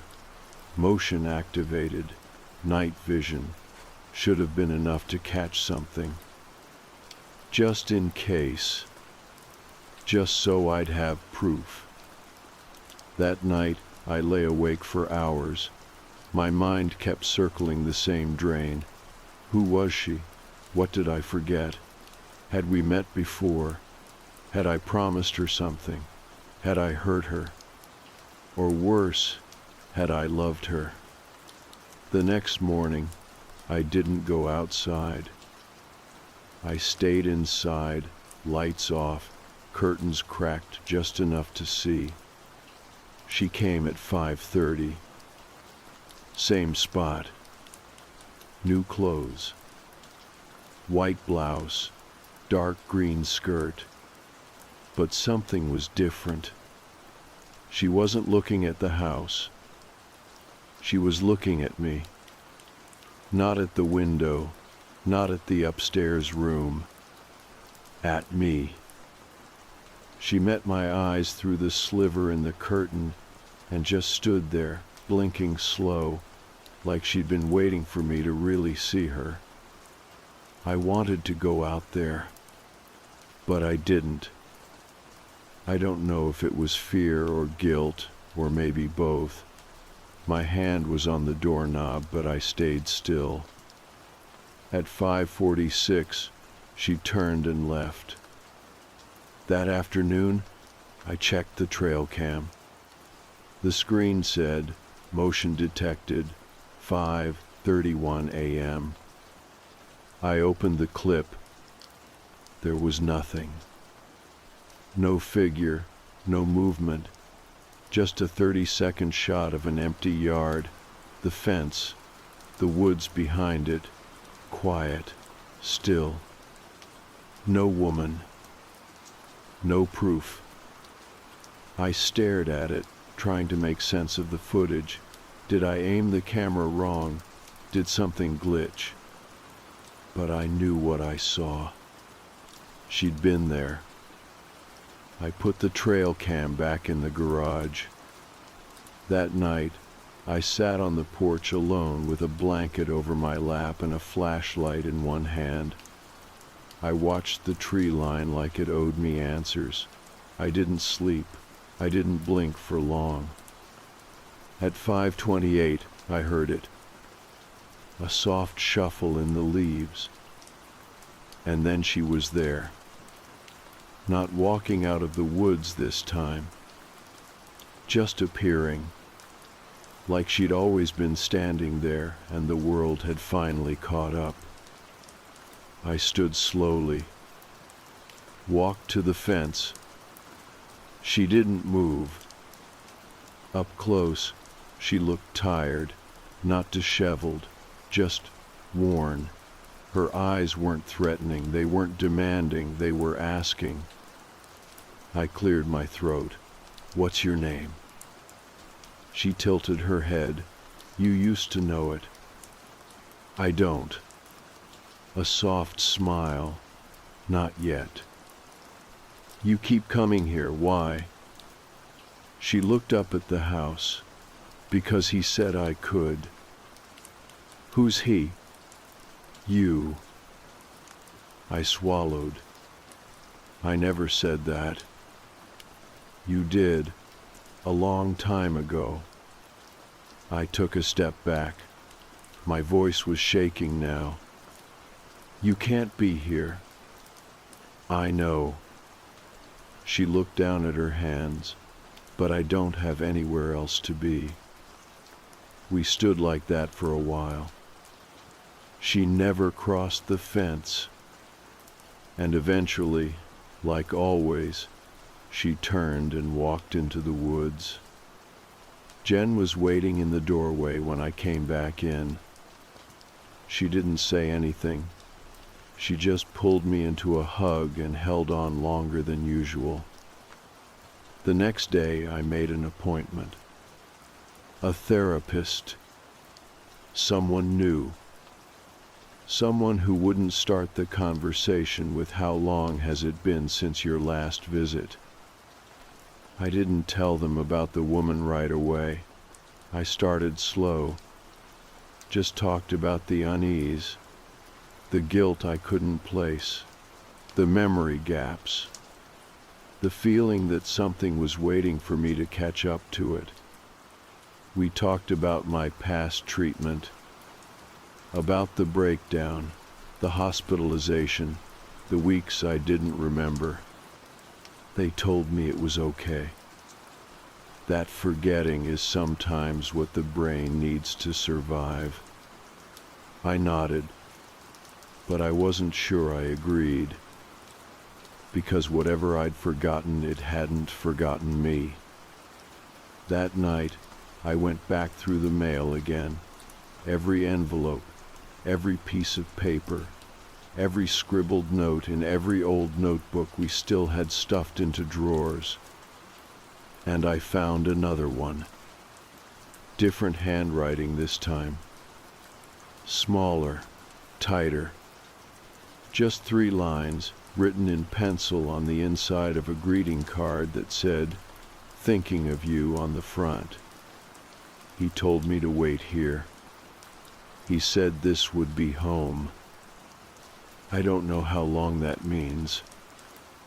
It wasn't addressed to anyone, but I knew who it was from, and I knew who it was for. The next morning, I didn't wait for her. I woke up late, slept through my alarm. Jen let me sleep in, which she never does, especially on weekdays. When I finally rolled out of bed, the kids were already halfway through their cereal. and the sun was pouring in through the back windows like nothing had ever been wrong. I went to the kitchen window without even thinking, the way you reach for your phone first thing, and stopped when I realized I'd missed it. She was gone. If she'd come, I hadn't seen her. There was no note, no trace, no impression in the grass near the fence. Just an empty yard and the distant sound of a lawnmower from 2 houses down.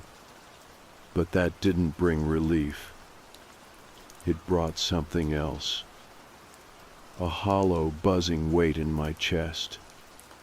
Like I'd forgotten to show up for something I didn't know I agreed to. Jen asked me how I was feeling that afternoon.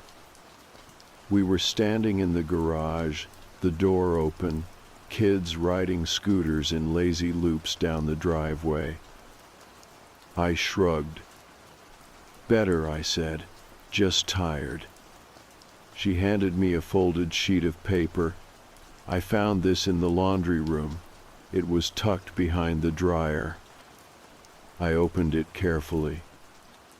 Notebook paper, lined, torn at the edge, same tight handwriting as the card. This one was longer. He said not to knock, said the house was fragile now, said they wouldn't understand yet. I promised to wait where it's safe, where I used to sit before everything broke. I remember the fence. I remember the light in the kitchen. I remember his hands shaking. I read it twice, then folded it again and tucked it into my back pocket. Jen didn't ask what it said. She just looked at me, like she already knew. And maybe she did. That night, I sat outside again, no chair, just the grass beneath me, damp and cool, like the earth wanted to remind me I was still part of it. She didn't come at 5:30 or 5:40, but at 5:52 I felt her. Before I saw her, that same shift in the air, that hush, that invisible thread pulling the space between us tight. When I looked up, she was already there. Closer now. Maybe 3 feet from the fence. Not kneeling, not standing straight, just leaning slightly forward, like she was tired, or like she didn't want to scare me. She wore a light gray sweater buttoned up to her throat, long black skirt, hair in a low bun, pale hands folded in front of her like she was waiting her turn to speak. "Your letters," I said. She nodded. "Why did you leave them?" "To remind you." "Of what?" "That I was here, that I still am." I felt something slide into place behind my ribs. A quiet truth. I rubbed my hands together. Did I know you?" She tilted her head. "You do." "I don't remember." "You will." "Were we," I started, then stopped. The word tasted wrong. "I don't know," I said instead. "I don't know what's real anymore." She took a small step forward, just enough that I could see her more clearly. Her face was soft, no makeup, no lines that didn't belong. She looked like someone I should have known. Someone whose photo I might have glanced past in a forgotten album. "You said I could come back when I was ready," she said. "When was that?" "You didn't know at the time." "What did I say exactly?" She closed her eyes. "You said, when I get better, when things are safe again, you can come back." and I waited. I felt the air thicken around me. My legs felt rooted to the earth, like I couldn't have stood even if I wanted to. "You never came inside," I said. "I promised I wouldn't." "You kept that promise." She smiled, and for a moment I felt something warm, familiar. Like I'd seen that smile before, across a table, or in a hospital room, or in a photo that got thrown away. I swallowed hard. Are you real?" Her smile didn't change. "You're asking the wrong question." "What's the right one?" She paused, then said softly, "Why did you forget me?" I felt dizzy. "I don't know." She stepped closer. "I think you needed to. I think you had to let me go, but you didn't know how, so you pushed it down until it stopped knocking." "I didn't mean to." "I know." I sat in silence, the morning cold starting to settle into my skin. Behind us, the trees were starting to shift color, the edges of fall creeping in. She looked at the house. "Is it different now?" "Yes," I said. "Better?" "Sometimes." She nodded. "I'm sorry I scared you." "You didn't," I said. But we both knew that wasn't true. "You're not coming back again, are you?" I asked. "No." "Because I remember now." "No," she said, "because you're not mine anymore." I didn't know what to say to that. She stepped back, and for the first time she smiled fully. No sadness, no questions, just a quiet goodbye that didn't need to be spoken. Then she turned and walked into the woods, and this time I didn't feel afraid, because I knew she wasn't lost. She was done waiting. I sat in the grass until the sun came up. When Jen came outside with a blanket draped over her arm and 2 mugs in her hands, I looked up at her and felt something I hadn't felt in a long time. Here, present, unburied. I took the coffee. She sat next to me. Neither of us said anything. We didn't need to. Inside my pocket, the letter stayed folded, still warm. And for the first time, it didn't feel like a secret. She didn't come back after that morning. I watched for her, of course. The first few days, I still got up early, still sat in the kitchen with the lights off, watching the tree line like I always did, but the fence stayed empty. The woods were still, and a strange thing started to happen. I missed her. Not in a literal way. I wasn't longing for her to return, or for the things she said, or the eerie quiet that came with her presence.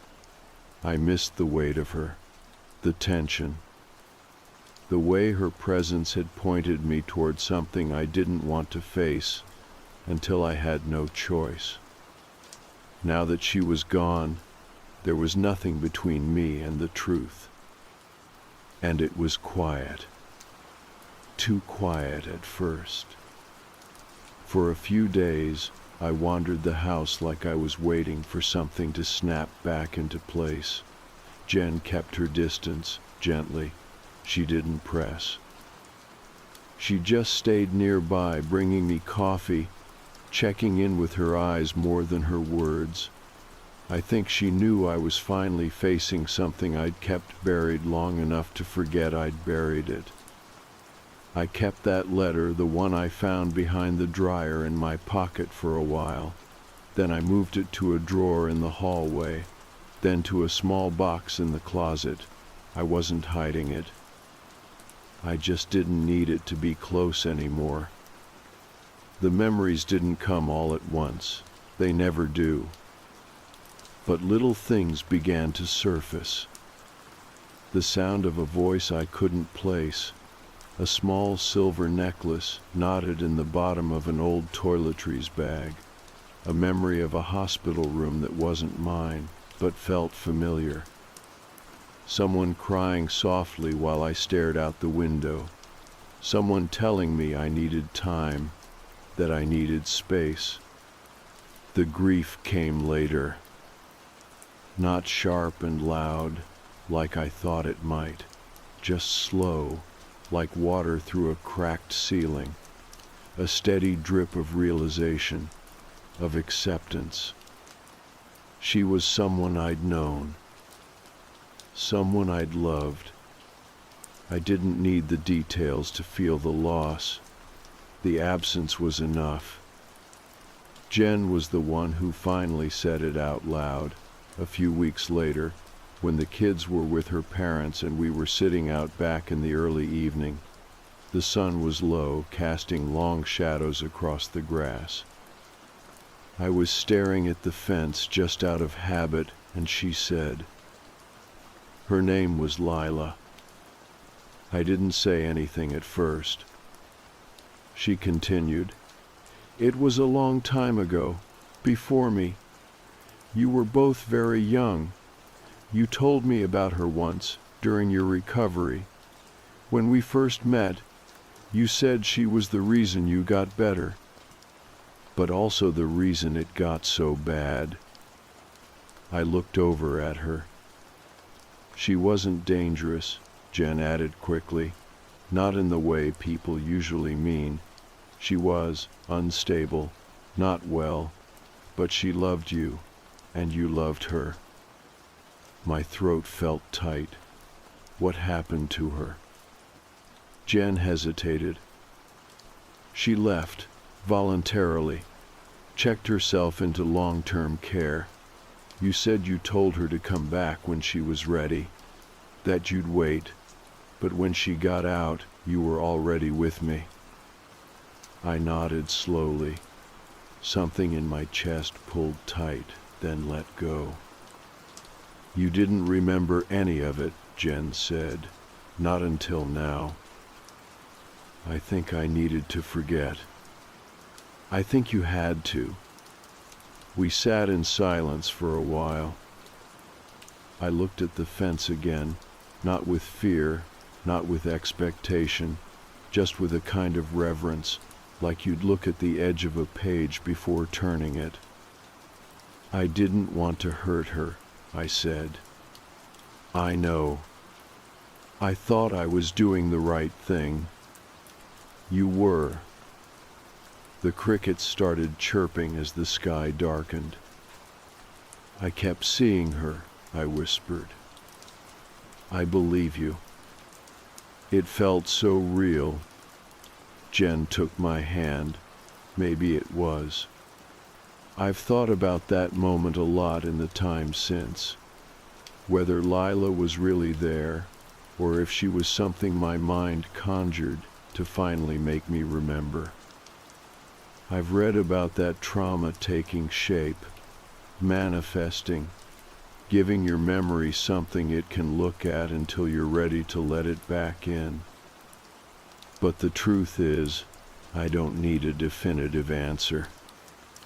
Because whatever she was, hallucination or haunting, memory or ghost, she helped me heal. She stood at that fence every morning because part of me still owed her something. Not an apology, not a second chance, just recognition. The kind that comes from finally saying, I remember. I haven't seen her since that last day. But I still think about her sometimes. When the wind moves through the trees just right, when the kids run through the backyard and their laughter echoes in the woods. When I wake up early and find myself looking out the window before the sun rises, I don't expect her to come back. She doesn't need to. The promise was kept. Not in the way either of us imagined, but still. We both waited. And in the end, we both remembered. There's peace in that. Now, our home feels whole again, not in some magical way, just settled, balanced, as if a room that had always been locked quietly opened itself and let in some air. I think healing is like that. Not loud, not immediate. Just small changes in direction. The fence is still there. I haven't fixed it or painted it or changed it in any way. Sometimes I leave a light on in the kitchen overnight, and when I wake up in the morning and glance outside, I can almost believe I see her there. Not as a threat, not as a question, just as someone who came back one last time, and then moved on, like I did, like I had to.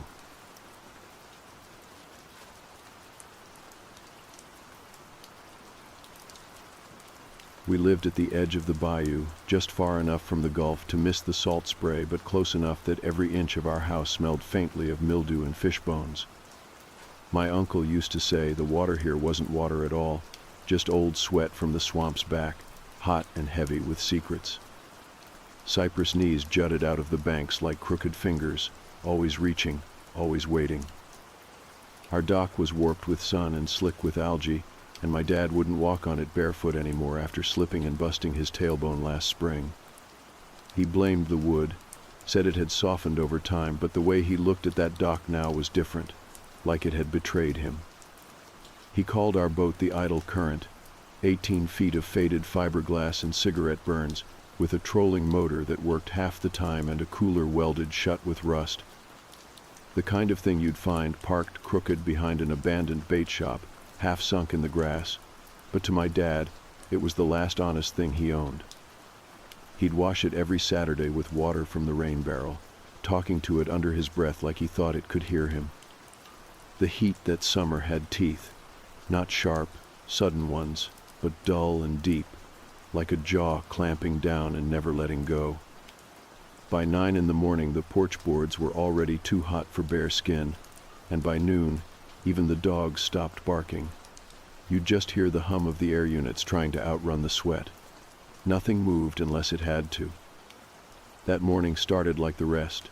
Sun bled through the kitchen blinds in thick orange bars, slicing across the countertop and making the old formica look like lava. Mom was scraping burnt toast into the sink, her hair already damp with sweat. Dad stood near the fridge in his fishing shirt, staring out the window like something out there had been watching him first. He didn't see me walk in. "You hear it again?" I asked, my voice too soft. He nodded once, slow. Mom's hand paused mid-scrape. She didn't look at either of us. "Probably a gator in heat," she said, too loud, like volume could make something true. But the way her shoulders tensed said different. This had been happening for a week now. A sound, always at night, always just past the trees beyond the canal. Not loud, but strange, like wind through glass, or a whisper stretched over water. It didn't stop when you opened the door. It stopped when you listened too hard. Dad didn't go into town much anymore. Said too many folks were starting to talk, and not in a way that made sense. The preacher's daughter went missing 2 weeks ago. Last they saw of her, she was stringing up crab pots behind the levee. Sheriff found her boots the next morning, lined up neat on the dock like she'd stepped out of them mid-stride. The mud where she stood was undisturbed. That afternoon, Dad asked if I'd go out with him to check the traps. Said he wanted someone to hold the net, but he didn't bring the net, or the traps. The Idle Current glided out slow, the hull cutting through scummy water that smelled like hot eggs and moss. Dragonflies lifted off the reeds as we passed, and fish dimpled the surface like something was breathing just under the skin of the bayou. We didn't speak. Not until the trees began to close around us, and the air thickened, pulling at our lungs like wet cloth. "You know what I think it is?" Dad said finally, his eyes locked on the water ahead. I didn't answer. "I think it ain't new," he said. "I think it's been here longer than us, longer than the trees, just waiting." The boat drifted as he killed the motor. The silence afterward felt deeper than before, like the water had swallowed our wake too quickly. The moss, hanging from the branches, swayed without wind. "We don't trap out here," I said, quietly. He nodded again. "No," he said, "we don't." That's when I saw it, half hidden in the reeds, almost like it had grown there. A shape, man-sized, covered in barnacles and rot.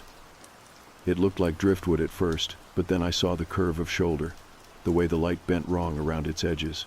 It wasn't moving, but it was there. My stomach folded in on itself. Dad didn't look at it.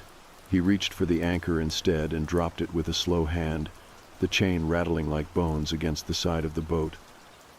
"It don't come out in daylight," he said, "but it listens. It always listens."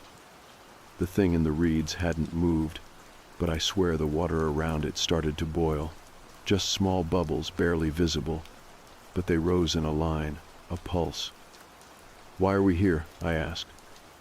He finally looked at me, eyes tired in a way that scared me more than the silence.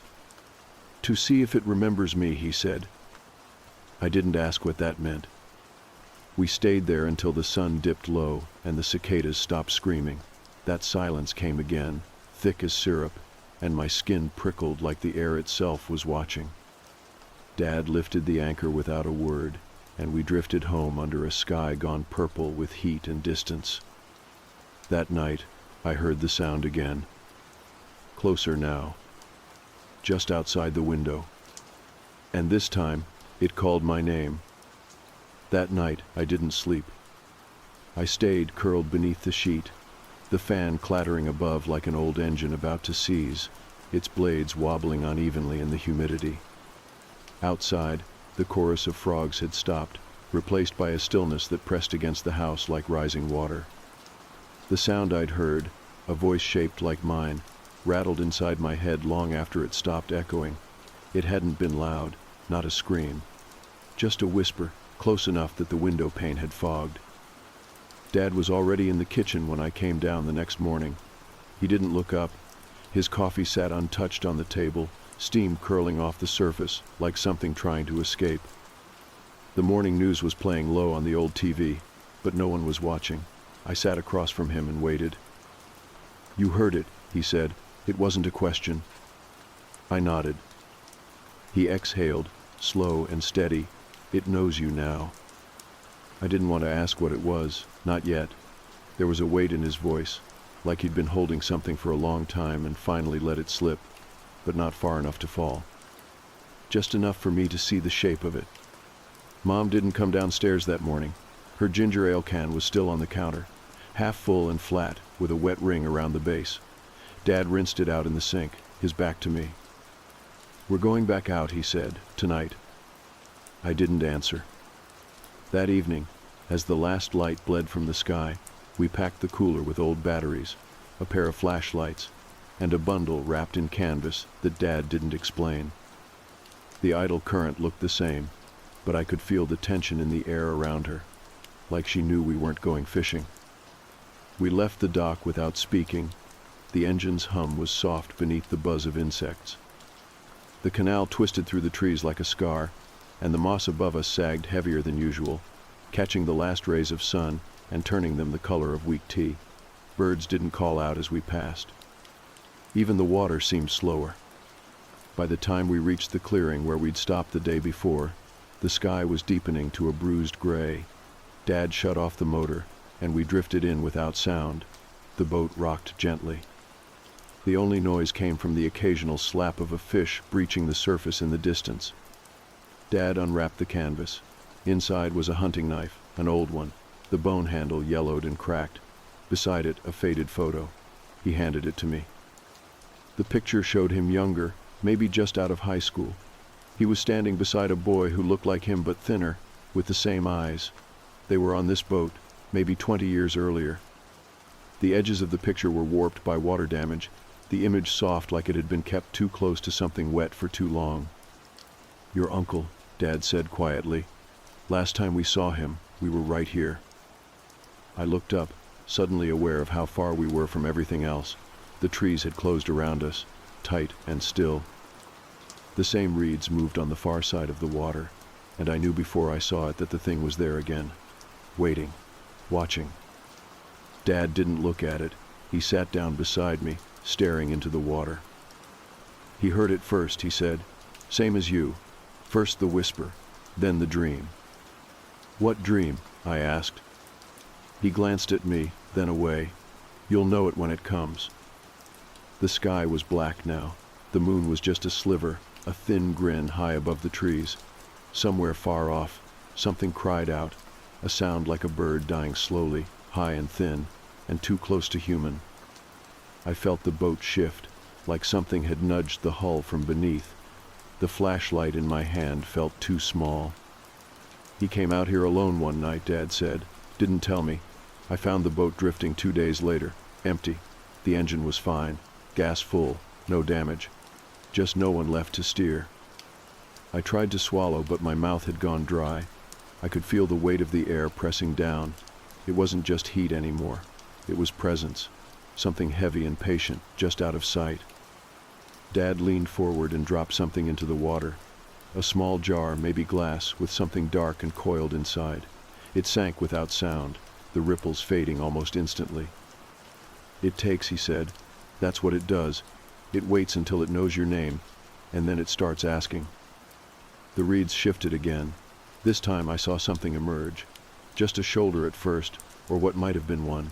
It gleamed wet in the moonlight, covered in something slick and dark. The shape didn't move. It just hovered at the edge of the water, half submerged, half watching. The outline didn't make sense. It was like looking at a reflection in warped glass, too many joints, the wrong kind of symmetry. I heard my name again. Not loud. Just behind my ear. Dad gripped my wrist so hard it hurt. His face was set, but his eyes were wide. "Don't answer," he whispered. "No matter what, don't give it anything." The voice came again, this time younger, softer, like a child asking to come inside, like someone I almost remembered. "You have to listen," Dad said. "It feeds on recognition. It wears the voices of what we miss, what we loved." The shape moved now, not toward us, just slowly drifting in a slow circle, as if drawing a line we wouldn't be allowed to cross. I could see more of it.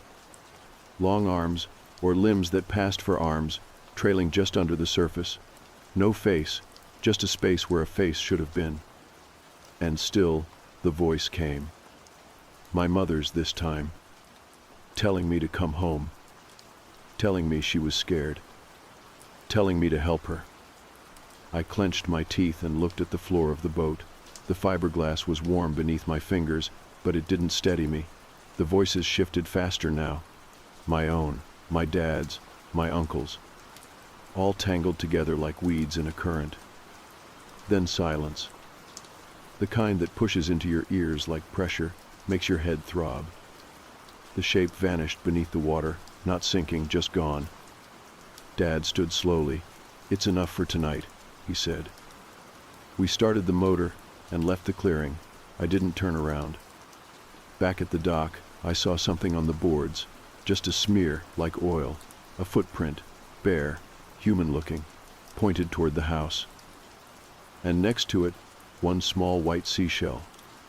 Clean. Perfect. As if it had never touched the mud at all.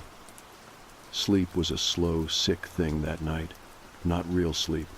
I drifted in and out like I was pinned underwater. Every sound warped and sluggish. The fan spun uselessly above my bed, each rotation a groan. I dreamed maybe, or remembered. It was hard to tell. In the dream, I was back on the water, not with Dad, alone. The salty serenity rocked gently, ropes creaking against cleats. The fog hung low, thick and yellow like old breath. I stood barefoot on the deck, the fiberglass slick under my toes.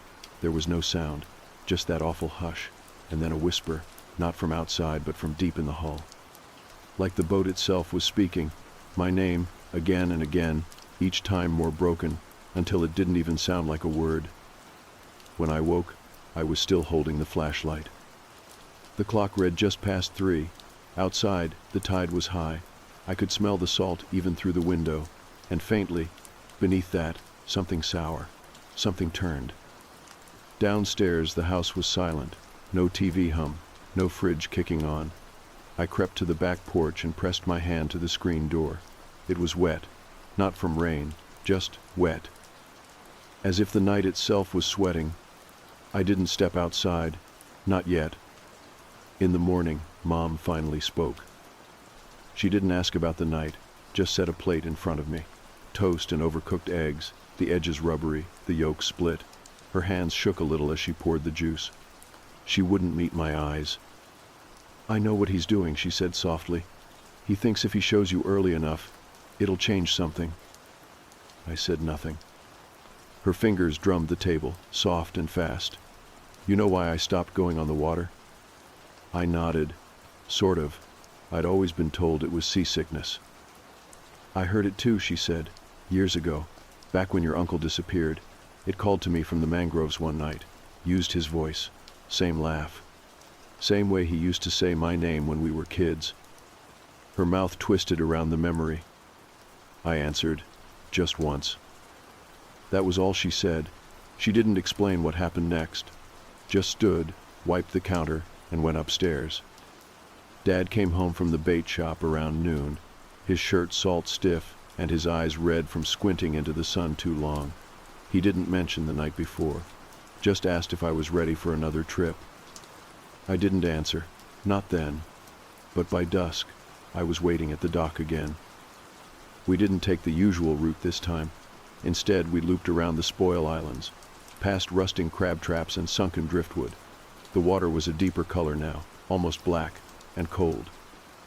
Even in the heat, it radiated chill up through the boat's hull until my skin goose-pimpled. "There's a place farther in," Dad said, "where the mangroves choke themselves. Nobody fishes there, nobody anchors. You'll see why." We reached it after sundown. The trees leaned in until their limbs crossed above us like ribs. The engine slowed, then idled. Dad cut it completely. We drifted forward, silence soaking into our clothes. The air stank of rot and something worse, something sweet and wrong like syrup that had spoiled. Shapes moved in the water. Not fish, not birds. Just shadows that darted under the surface and vanished before the light caught them. Dad opened the cooler and pulled out the second canvas-wrapped bundle. This one was smaller, lighter. He peeled it open and handed me what was inside. A conch shell, white, too clean, like the one we'd found on the dock. "This was your uncle's," he said. "He found it here. Said it sounded like the tide when you held it up. Not like a normal shell. He brought it home. And that was the first night he heard the voice." I held the shell. It was cold. "I think it wants us to listen," Dad said. "I think it gets louder the more you do." "Then why bring it?" I asked. "To remind you that it lies." The silence stretched. He turned the flashlight off, just like that. No warning. The dark rushed in fast, swallowing even the water's shimmer. I reached for the light, but he caught my wrist.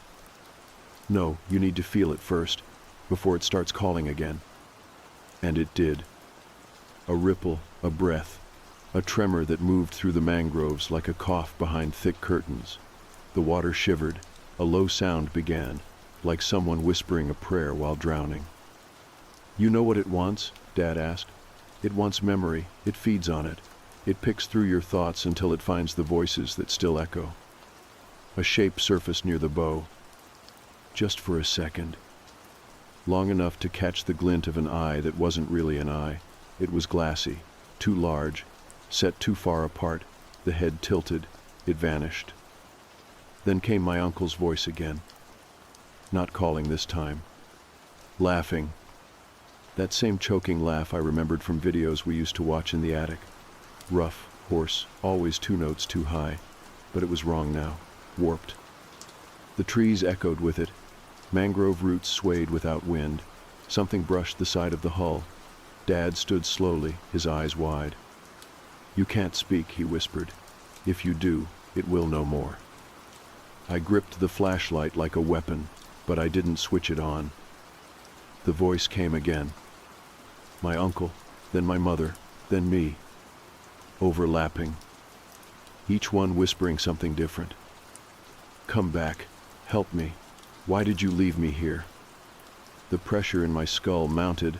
It felt like the voices were trying to carve their way through the bone. My nose bled. Just a thin stream. I wiped it away with the back of my sleeve. Dad reached into the cooler and pulled out something wrapped in wax paper. He tossed it into the water. It floated for a moment, then sank fast, like it had been pulled. "What was that?" I asked. "Something it took from me," he said. "Now I'm taking it back." I didn't ask what he meant. The whispers grew louder. Then, sudden quiet. So complete it made my ears ring. The trees stopped swaying. The water went still. And from behind us, near the reeds, came the sound of something stepping onto the boat. Not walking. Climbing. Slowly. One creak at a time. Dad didn't turn. Neither did I. Instead, we sat there in the dark and waited. For what, I still don't know. But I could feel its weight in the boat. And I knew it wasn't done with us yet. The sand tore at my legs as I scrambled back toward the rocks, each grain feeling like a razor dragged across raw skin. My boots slipped on seaweed slick as oil, and I nearly toppled forward, arms flailing for balance. Dad didn't wait. He was already pulling himself up the slope, his breath a guttural rasp, flashlight clenched between his teeth, its flickering beam swinging like a pendulum. Behind us, the shoreline pulsed. The thing, whatever it was, didn't chase, not yet. It stood just beyond the reach of the mangroves, a silhouette carved from something older than bone, hunched and twitching like it was deciding. My gut twisted. This wasn't over. It wasn't hunting us because it had to. It was waiting, watching, like it enjoyed the game. The Serenity swayed in the water like a mirage, her lights a distant promise of safety we hadn't yet earned. Each step on the jagged rock felt like punishment. I could taste blood, thick on my tongue, but didn't know where it was coming from. Maybe my lip, maybe somewhere worse. I didn't have time to check. Dad reached the boat first, throwing himself into the stern, his back slamming against the cooler with a grunt. I shoved off the rocks and collapsed onto the deck beside him. The air reeked of diesel and sweat and something sour, fear, thick and coppery, baking in the humidity. "Go," I gasped, barely recognizing my own voice. But Dad hesitated. His hand hovered over the ignition, eyes locked on the tree line. The thing was gone, or hiding, or somewhere just out of sight, where the light couldn't reach. He turned the key. The outboard roared to life, and the Serenity surged forward like a startled animal. I collapsed against the side rail, arms limp, head pounding.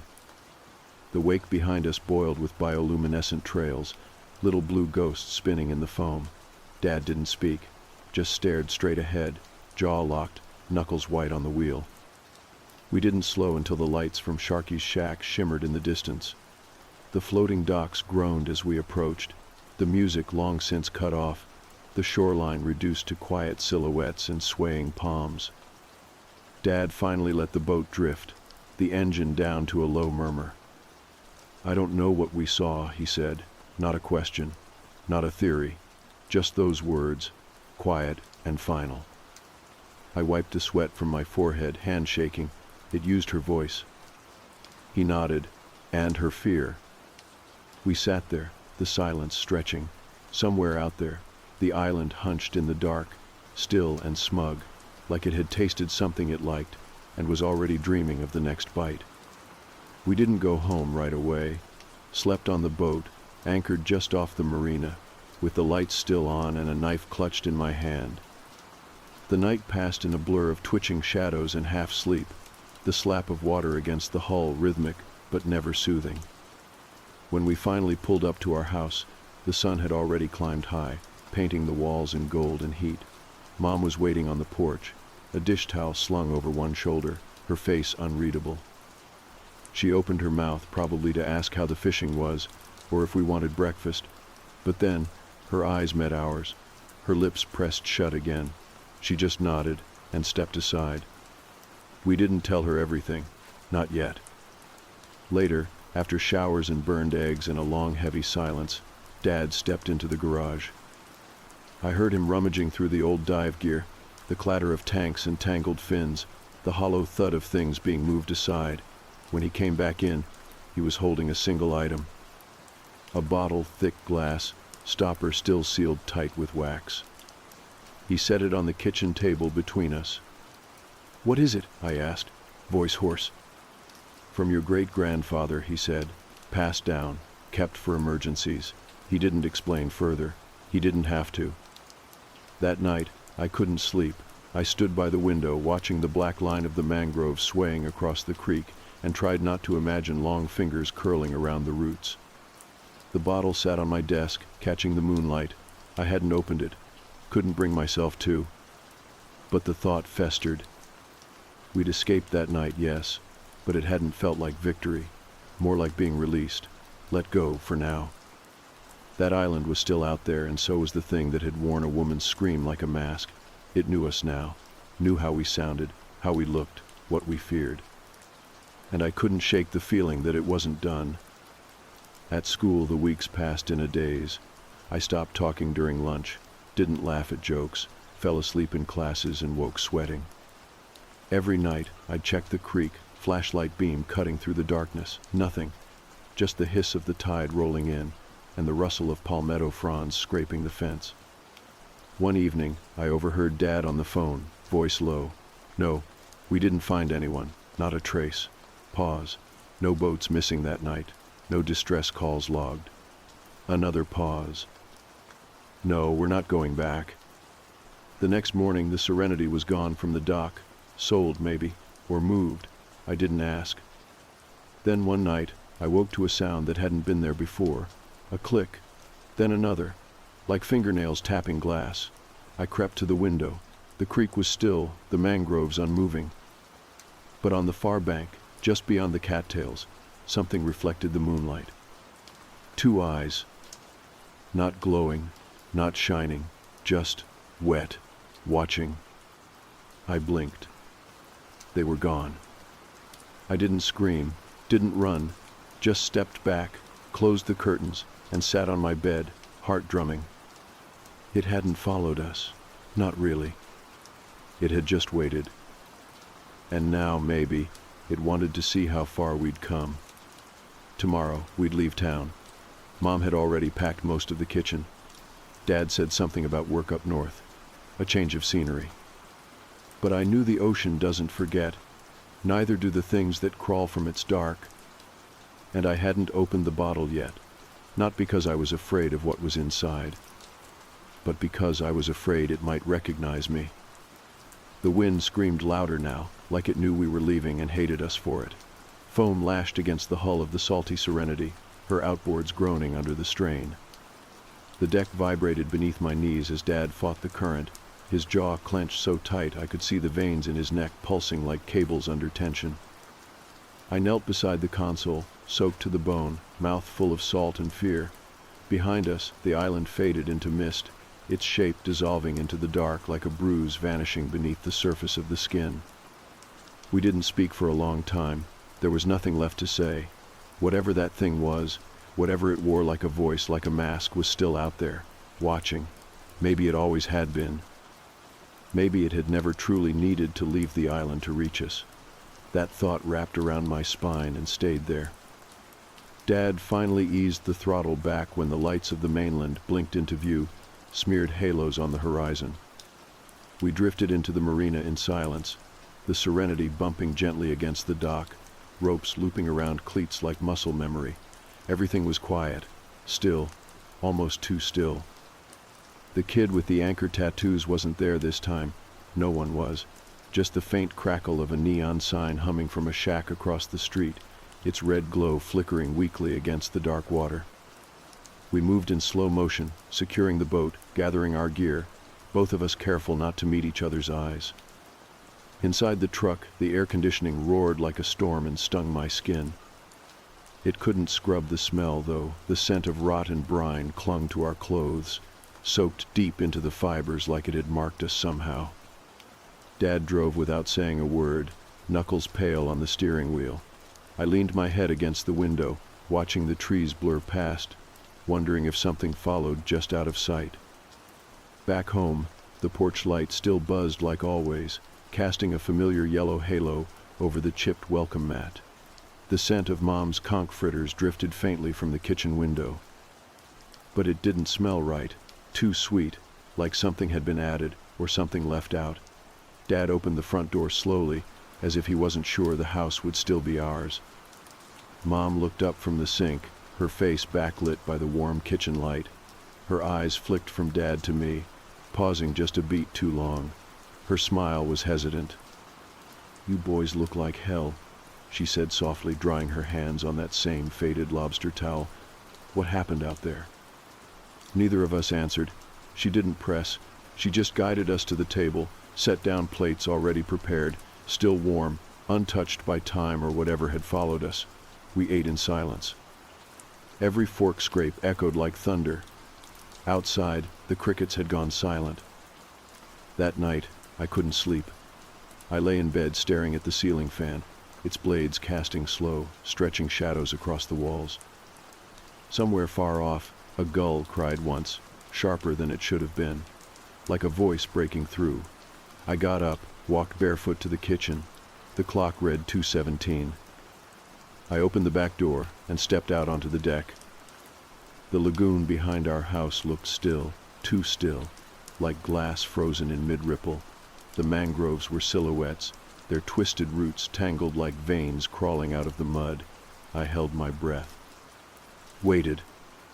Nothing came. I stayed there until the first sliver of pink touched the horizon. Only then did the sounds of morning return, frogs croaking, water slapping against pilings, insects churring into the haze. I went back inside. I didn't tell Dad I had waited, just in case, just to be sure. Weeks passed. Dad didn't take the Serenity out again, not once. She sat moored at the dock, ropes loose, her hull streaked with grime. He polished her less, some days not at all. His gaze would drift east sometimes, beyond the channel markers, to where the water turned dark. His lips would twitch, like he was about to speak, then still again. Mom asked fewer questions. She just watched him with that same quiet hunger, as if waiting for something to come back that never would. I caught her one morning standing at the edge of the yard, bare feet in the dew-wet grass, staring out across the lagoon. Her eyes tracked something I couldn't see. When I called her name, she didn't answer at first. Summer ended, school started, the lagoon never gave back any answers. But sometimes at night, I would hear it. A voice on the wind, sometimes hers, sometimes not, always soft. Always just clear enough to make me stop breathing. I stopped opening the back door. I started locking it instead. Dad took down the lighthouse painting in the hallway, replaced it with a photo of our trip to the Georgia mountains, one where we were smiling, younger, untouched. He threw the old chart maps into the trash. The ones with the island marked by his pencil, a soft X scrawled beside a depth line. Months passed. Then one day, I found something washed up in the reeds behind our house, a tangle of seaweed and driftwood. At the center, a conch shell, clean, hollow. Carved into the side was a mark I didn't recognize. Not letters, not quite symbols, just shapes, worn smooth, too smooth. I buried it in the yard without telling anyone. That night, I dreamed of the island, of its shoreline opening like a mouth, of a voice calling my name, not hers, not the mimic's. My name. It wasn't a memory, it was a warning. And when I woke, I understood. It had let us go. Not because we escaped, but because it wanted us to carry the story, to pass it on, to spread the sound of its voice into new ears. It was never about help. It was always about listening. And now you've heard it too. So if you ever find yourself near the inlet at night and you hear someone crying for help from the dark water, do not answer. Keep driving. Keep sailing. Keep praying. Because once you hear it, it knows your name. And it remembers forever.